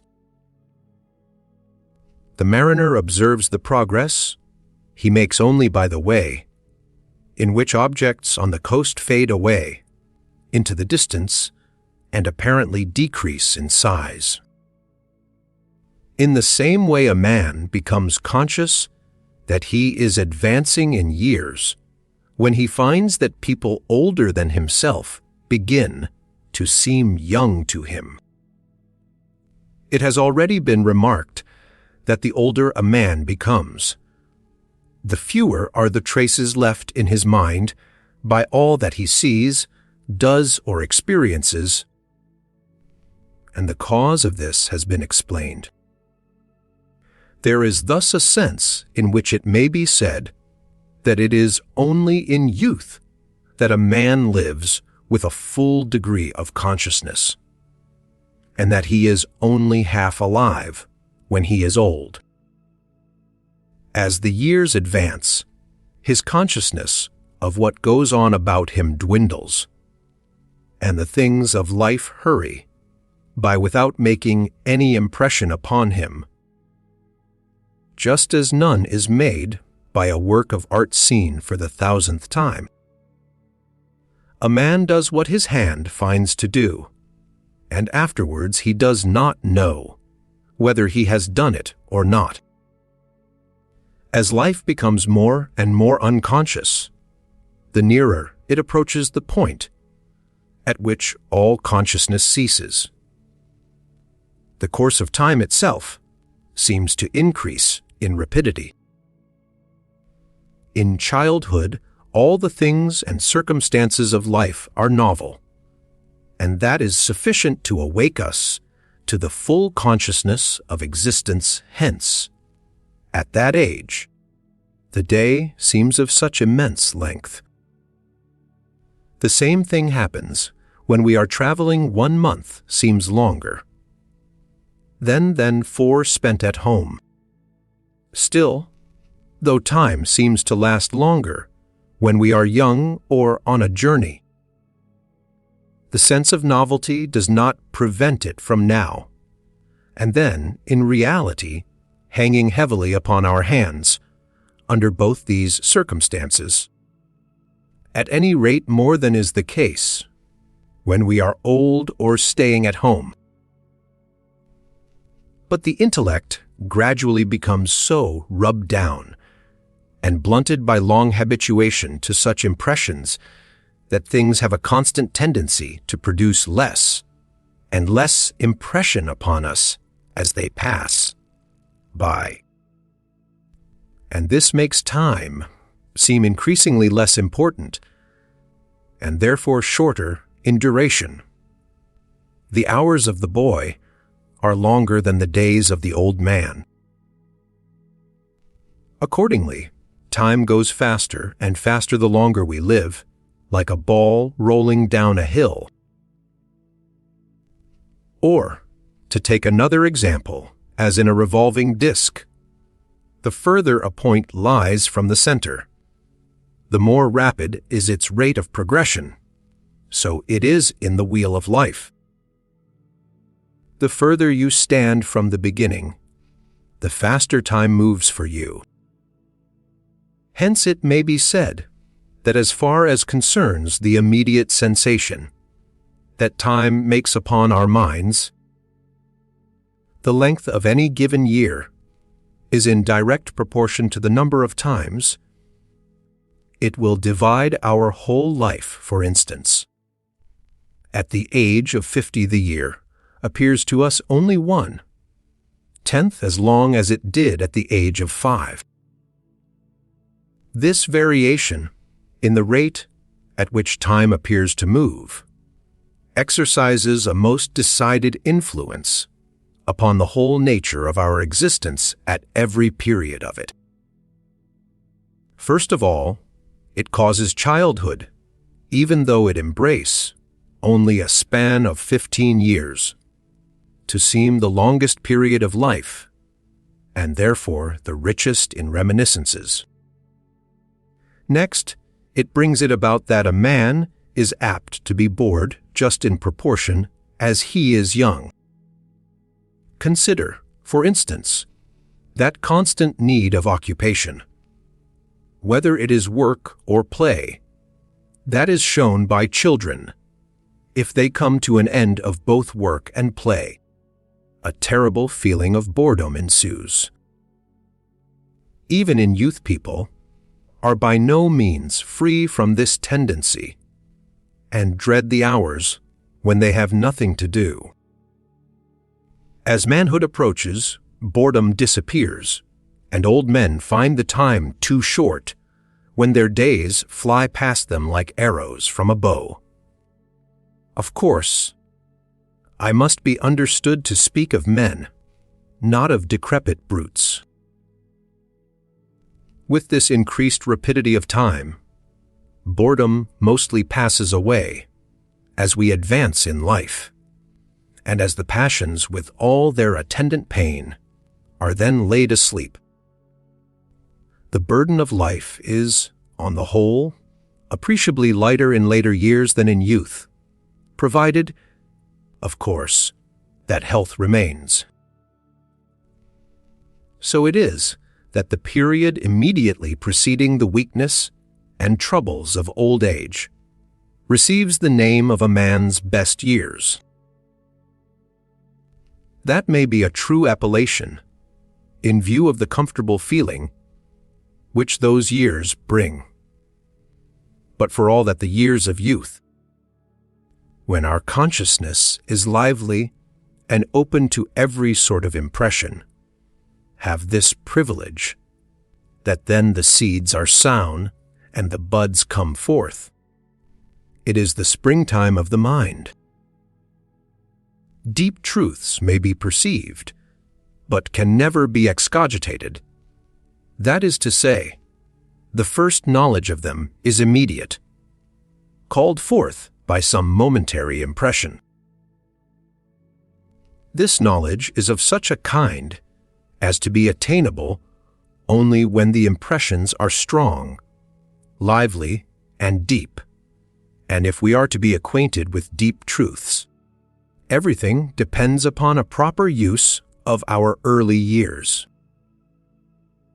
In later life, we may be better able to work upon other people, upon the world, because our natures are then finished and rounded off, and no more a prey to fresh views. But then the world is less able to work upon us. These are the years of action and achievement, while youth is the time for forming fundamental conceptions and laying down the ground, work of thought. In youth it is the outward aspect of things that most engages us, while in age, thought or reflection is the predominating quality of the mind. Hence, youth is the time for poetry, and age is more inclined to philosophy. In practical affairs, it is the same. A man shapes his resolutions in youth more by the impression that the outward world makes upon him, whereas, when he is old, it is thought that determines his actions. This is partly to be explained by the fact that it is only when a man is old that the results of outward observation are present in sufficient numbers to allow of their being classified according to the ideas they represent, a process which in its turn causes those ideas to be more fully understood in all their bearings, and the exact value and amount of trust to be placed in them, fixed and determined, while at the same time he has grown accustomed to the impressions produced by the various phenomena of life, and their effects on him are no longer what they were. Contrarily, in youth, the impressions that things make, that is to say, the outward aspects of life, are so overpoweringly strong, especially in the case of people of lively and imaginative disposition, that they view the world like a picture, and their chief concern is the figure they cut in it, the appearance they present. Nay, they are unaware of the extent to which this is the case.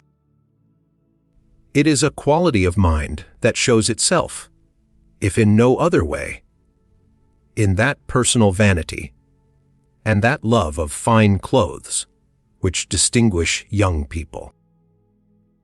There can be no doubt that the intellectual powers are most capable of enduring great and sustained efforts in youth up to the age of 35 at latest, from which period their strength begins to decline, though very gradually. Still, the later years of life, and even old age itself, are not without their intellectual compensation. It is only then that a man can be said to be really rich in experience or in learning. He has then had time and opportunity enough to enable him to see and think over life from all its sides. He has been able to compare one thing with another and to discover points of contact and connecting links, so that only then are the true relations of things rightly understood. Further, in old age there comes an increased depth in the knowledge that was acquired in youth. A man has now many more illustrations of any ideas he may have attained. things which he thought he knew when he was young, he now knows in reality. And besides, his range of knowledge is wider, and in whatever direction it extends, it is thorough, and therefore formed into a consistent and connected whole, whereas in youth knowledge is always defective and fragmentary. A complete and adequate notion of life can never be attained by any one who does not reach old age. For it is only the old man who sees life whole and knows its natural course. It is only he who is acquainted, and this is most important, not only with its entrance, like the rest of mankind, but with its exit too, so that he alone has a full sense of its utter vanity, whilst the others never cease to labor under the false notion that everything will come right in the end. On the other hand, there is more conceptive power in youth, and at that time of life a man can make more out of the little that he knows. In age, judgment, penetration, and thoroughness predominate. A youth is the time for amassing the material for a knowledge of the world that shall be distinctive and peculiar, for an original view of life. In other words, the legacy that a man of genius leaves to his fellow men. It is, however, only in later years that he becomes master of his material. Accordingly, it will be found that, as a rule, a great writer gives his best work to the world when he is about 50 years of age. But though the tree of knowledge must reach its full height before it can bear fruit, the roots of it lie in youth. Every generation, no matter how paltry its character, thinks itself much wiser than the one immediately preceding it, let alone those that are more remote. It is just the same with the different periods in a man's life, and yet often, in the one case no less than in the other, it is a mistaken opinion. In the years of physical growth, when our powers of mind and our stores of knowledge are receiving daily additions, it becomes a habit for today to look down with contempt upon yesterday. The habit strikes root and remains even after the intellectual powers have begun to decline, when today should rather look up with respect to yesterday. So it is that we often unduly depreciate the achievements as well as the judgments of our youth. This seems the place for making the general observation that, although in its main qualities a man's intellect, or head, as well as his character or heart, is innate, yet the former is by no means so unalterable in its nature as the latter. The fact is that the intellect is subject to very many transformations, which, as a rule, do not fail to make their actual appearance, and this is so, partly because the intellect has a deep foundation in the physique, and partly because the material with which it deals is given in experience. And so, from a physical point of view, we find that if a man has any peculiar power, it first gradually increases in strength until it reaches its acme, after which it enters upon a path of slow decadence, until it ends in imbecility. But, on the other hand, we must not lose sight of the fact that the material which gives employment to a man's powers and keeps them in activity. The subject, matter of thought and knowledge, experience, intellectual attainments, the practice of seeing to the bottom of things, and so a perfect mental vision, form in themselves a mass which continues to increase in size until the time comes when weakness shows itself and the man's powers suddenly fail. The way in which these two distinguishable elements combine in the same nature, the one absolutely unalterable, and the other subject to change in two directions opposed to each other, explains the variety of mental attitude and the dissimilarity of value which attach to a man at different periods of life. The same truth may be more broadly expressed by saying that the first 40 years of life furnish the text, while the remaining 30 supply the commentary, and that without the commentary, we are unable to understand aright the true sense and coherence of the text, together with the moral it contains, and all the subtle application of which it admits. Towards the close of life, much the same thing happens as at the end of a bal masque. The masks are taken off. Then you can see who the people really are, with whom you have come into contact in your passage through the world. For by the end of life characters have come out in their true light. Actions have borne fruit.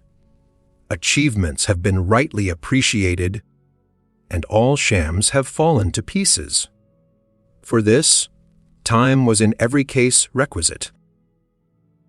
But the most curious fact is that it is also only towards the close of life that a man really recognizes and understands his own true self, the aims and objects he has followed in life, more especially the kind of relation in which he has stood to other people and to the world.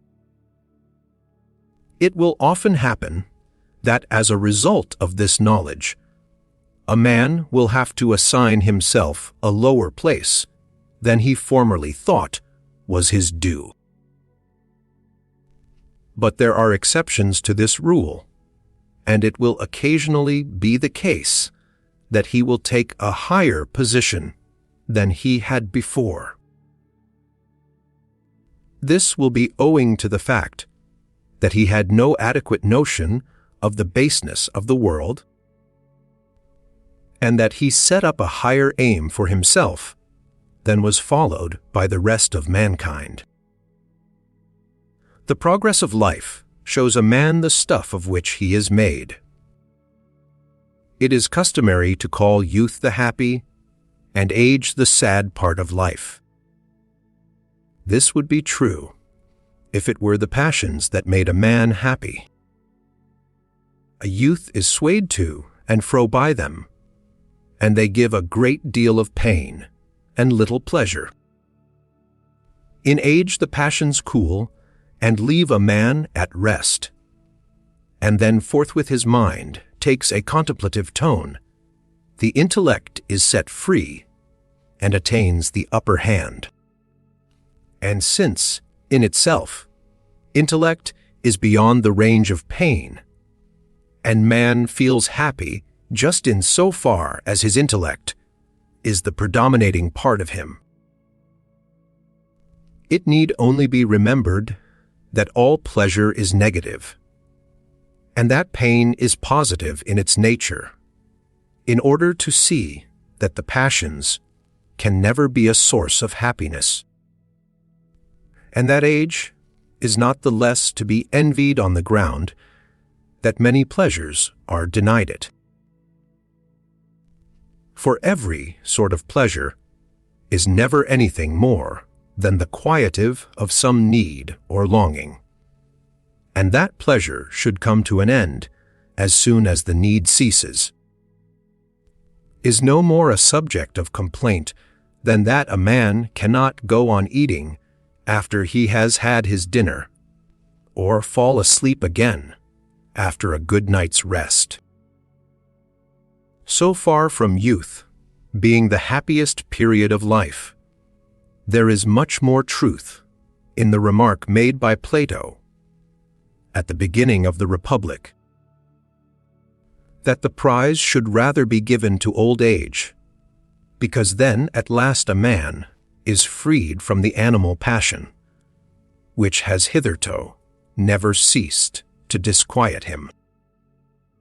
Nay, it may even be said that the countless and manifold humors which have their source in this passion and the emotions that spring from it produce a mild state of madness, and this lasts as long as the man is subject to the spell of the impulse, this evil spirit, as it were, of which there is no riddance, so that he never really becomes a reasonable being until the passion is extinguished. There is no doubt that, in general, and apart from individual circumstances and particular dispositions, youth is marked by a certain melancholy and sadness, while genial sentiments attach to old age, and the reason for this is nothing but the fact that the young man is still under the service, nay, the forced labor, imposed by that evil spirit, which scarcely ever leaves him a moment to himself. To this source may be traced, directly or indirectly, almost all and every ill that befalls or menaces mankind. The old man is genial and cheerful because, after long lying in the bonds of passion, he can now move about in freedom. Still, it should not be forgotten that, when this passion is extinguished, the true kernel of life is gone, and nothing remains but the hollow shell, or, from another point of view, life then becomes like a comedy, which, begun by real actors, is continued and brought to an end by automata dressed in their clothes. However that may be, youth is the period of unrest and age of repose, and from that very circumstance, the relative degree of pleasure belonging to each may be inferred. The child stretches out its little hands in the eager desire to seize all the pretty things that meet its sight, charmed by the world, because all its senses are still so young and fresh.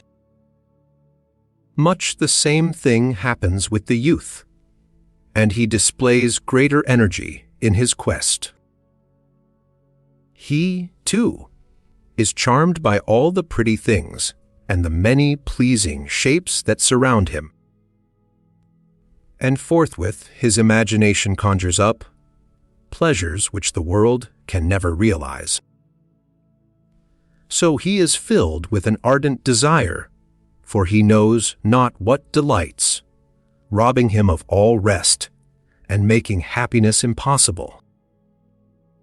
But when old age is reached, all this is over and done with, partly because the blood runs cooler and the senses are no longer so easily allured, partly because experience has shown the true value of things and the futility of pleasure, whereby illusion has been gradually dispelled, and the strange fancies and prejudices which previously concealed or distorted a free and true view of the world have been dissipated and put to flight, with the result that a man can now get a juster and clearer view and see things as they are, and also in a measure attain more or less insight into the nullity of all things on this earth.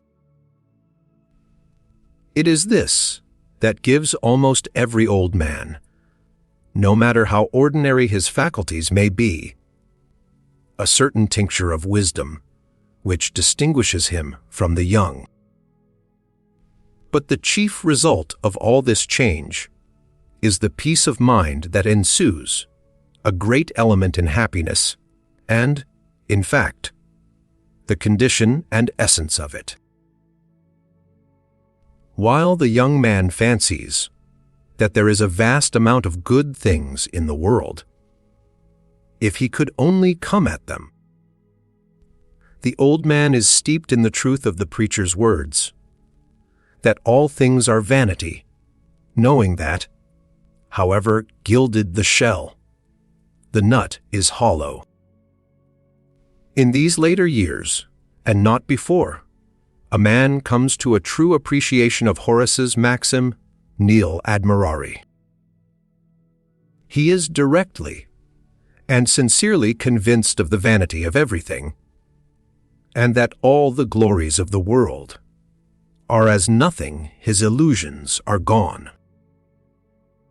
He is no more beset with the idea that there is any particular amount of happiness anywhere, in the palace or in the cottage, any more than he himself enjoys when he is free from bodily or mental pain. The worldly distinctions of great and small, high and low, exist for him no longer. And in this blissful state of mind, the old man may look down with a smile upon all false notions. He is completely undeceived and knows that whatever may be done to adorn human life and deck it out in finery, its paltry character will soon show through the glitter of its surroundings, and that, paint and bejewel it as one may, it remains everywhere much the same, an existence which has no true value except in freedom from pain, and is never to be estimated by the presence of pleasure, let alone, then, of display. Disillusion is the chief characteristic of old age, for by that time the fictions are gone which gave life its charm, and spurred on the mind to activity. Of the splendors of the world have been proved null and vain, its pomp, grandeur, and magnificence are faded.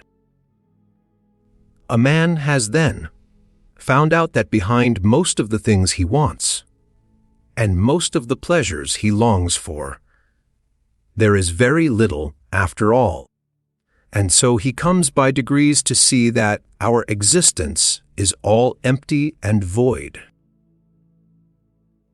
It is only when he is 70 years old that he quite understands the first words of the preacher, and this again explains why it is that old men are sometimes fretful and morose.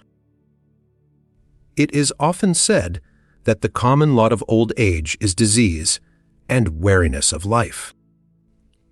Disease is by no means essential to old age, especially where a really long span of years is to be attained, for as life goes on, the conditions of health and disorder tend to increase, crescent vita, crescit sanitas et morbus.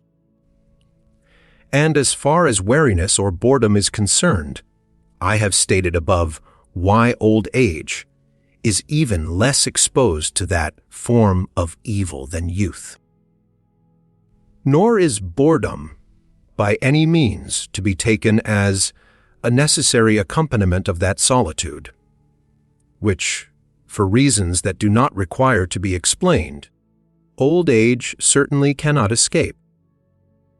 It is rather the fate that awaits those who have never known any other pleasures but the gratification of the senses and the delights of society, who have left their minds unenlightened and their faculties unused. It is quite true that the intellectual faculties decline with the approach of old age, but where they were originally strong, there will always be enough left to combat the onslaught of boredom. And then again, as I have said, experience, knowledge, reflection, and skill in dealing with men combine to give an old man an increasingly accurate insight into the ways of the world. His judgment becomes keen, and he attains a coherent view of life. His mental vision embraces a wider range. Constantly finding new uses for his stores of knowledge and adding to them at every opportunity, he maintains uninterrupted that inward process of self-education, which gives employment and satisfaction to the mind, and thus forms the due reward of all its efforts. All this serves in some measure as a compensation for decreased intellectual power. And besides, time, as I have remarked, seems to go much more quickly when we are advanced in years, and this is in itself a preventive of boredom. There is no great harm in the fact that a man's bodily strength decreases in old age, unless, indeed, he requires it to make a living. To be poor when one is old is a great misfortune. If a man is secure from that and retains his health, old age may be a very passable time of life. Its chief necessity is to be comfortable and well off, and, in consequence, money is then prized more than ever, because it is a substitute for failing strength. Deserted by Venus, the old man likes to turn to Bacchus to make him merry. In the place of wanting to see things, to travel and learn, comes the desire to speak and teach. It is a piece of good fortune if the old man retains some of his love of study, or of music, or of the theater, if, in general, he is still somewhat susceptible to the things about him, as is, indeed, the case with some people to a very late age. At that time of life, what a man has in himself is of greater advantage to him than ever it was before. There can be no doubt that most people who have never been anything but dull and stupid become more and more of automata as they grow old. They have always thought, said, and done the same things as their neighbors, and nothing that happens now can change their disposition or make them act otherwise. To talk to old people of this kind is like writing on the sand. If you produce any impression at all, it is gone almost immediately. Old age is here nothing but the caput mortuum of life. All that is essential to manhood is gone. There are cases in which nature supplies a third set of teeth in old age, thereby apparently demonstrating the fact that that period of life is a second childhood. It is certainly a very melancholy thing that all a man's faculties tend to waste away as he grows old, and at a rate that increases in rapidity, but still, this is a necessary, nay, a beneficial arrangement, as otherwise death, for which it is a preparation, would be too hard to bear. So the greatest boon that follows the attainment of extreme old age is euthanasia, an easy death, not ushered in by disease, and free from all pain and struggle. For let a man live as long as he may, he is never conscious of any moment, but the present, one and indivisible. And in those late years, the mind loses more every day by sheer forgetfulness than ever it gains anew. The main difference between youth and age will always be that youth looks forward to life and old age to death, and that while the one has a short past and a long future before it, the case is just the opposite with the other. It is quite true that when a man is old, to die is the only thing that awaits him, while if he is young, he may expect to live. And the question arises, which of the two fates is the more hazardous? And if life is not a matter which, on the whole, it is better to have behind one than before. Does not the preacher say, the day of death, here is better than the day of one's birth? It is certainly a rash thing to wish for long life, for as the Spanish proverb has it, it means to see much evil, quien larga vida vive mucho mal vide.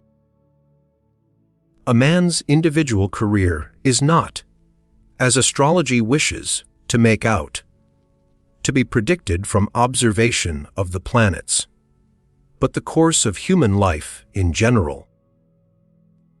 As far as the various periods of it are concerned, may be likened to the succession of the planets, so that we may be said to pass under the influence of each one of them in turn. At 10, Mercury is in the ascendant, and at that age, a youth, like this planet, is characterized by extreme mobility within a narrow sphere. Where trifles have a great effect upon him, but under the guidance of so crafty and eloquent a god, he easily makes great progress. Venus begins her sway during his 20th year, and then a man is wholly given up to the love of women. At 30, Mars comes to the front, and he is now all energy and strength, daring, pugnacious, and arrogant. When a man reaches the age of 40, he is under the rule of the 4 asteroids. That is to say, his life has gained something in extension. He is frugal. In other words, by the help of Ceres, he favors what is useful. He has his own hearth, by the influence of Vesta. Pallas has taught him that which is necessary for him to know, and his wife, his Juno, rules as the mistress of his house. But at the age of 50, Jupiter is the dominant influence. At that period a man has outlived most of his contemporaries, and he can feel himself superior to the generation about him. He is still in the full enjoyment of his strength, and rich in experience and knowledge, and if he has any power and position of his own, he is endowed with authority over all who stand in his immediate surroundings. He is no more inclined to receive orders from others. He wants to take command himself. The work most suitable to him now is to guide and rule within his own sphere. This is the point where Jupiter culminates, and where the man of 50 years is at his best. Then comes Saturn, at about the age of 60, a weight as of lead, dull and slow. But old folks, many feign as they were dead, unwieldy, slow, heavy and pale as lead. Last of all, Uranus, or, as the saying is, a man goes to heaven. I cannot find a place for Neptune, as this planet has been very thoughtlessly named. because I may not call it, as it should be called, eros. Otherwise, I should point out how beginning and end meet together, and how closely and intimately eros is connected with death, how Orcus, or Amyntas, as the Egyptians called him, is not only the receiver, but the giver of all things. Death is the great reservoir of life. Everything comes from Orcus. Everything that is alive now was once there. Could we but understand the great trick by which that is done, all would be clear.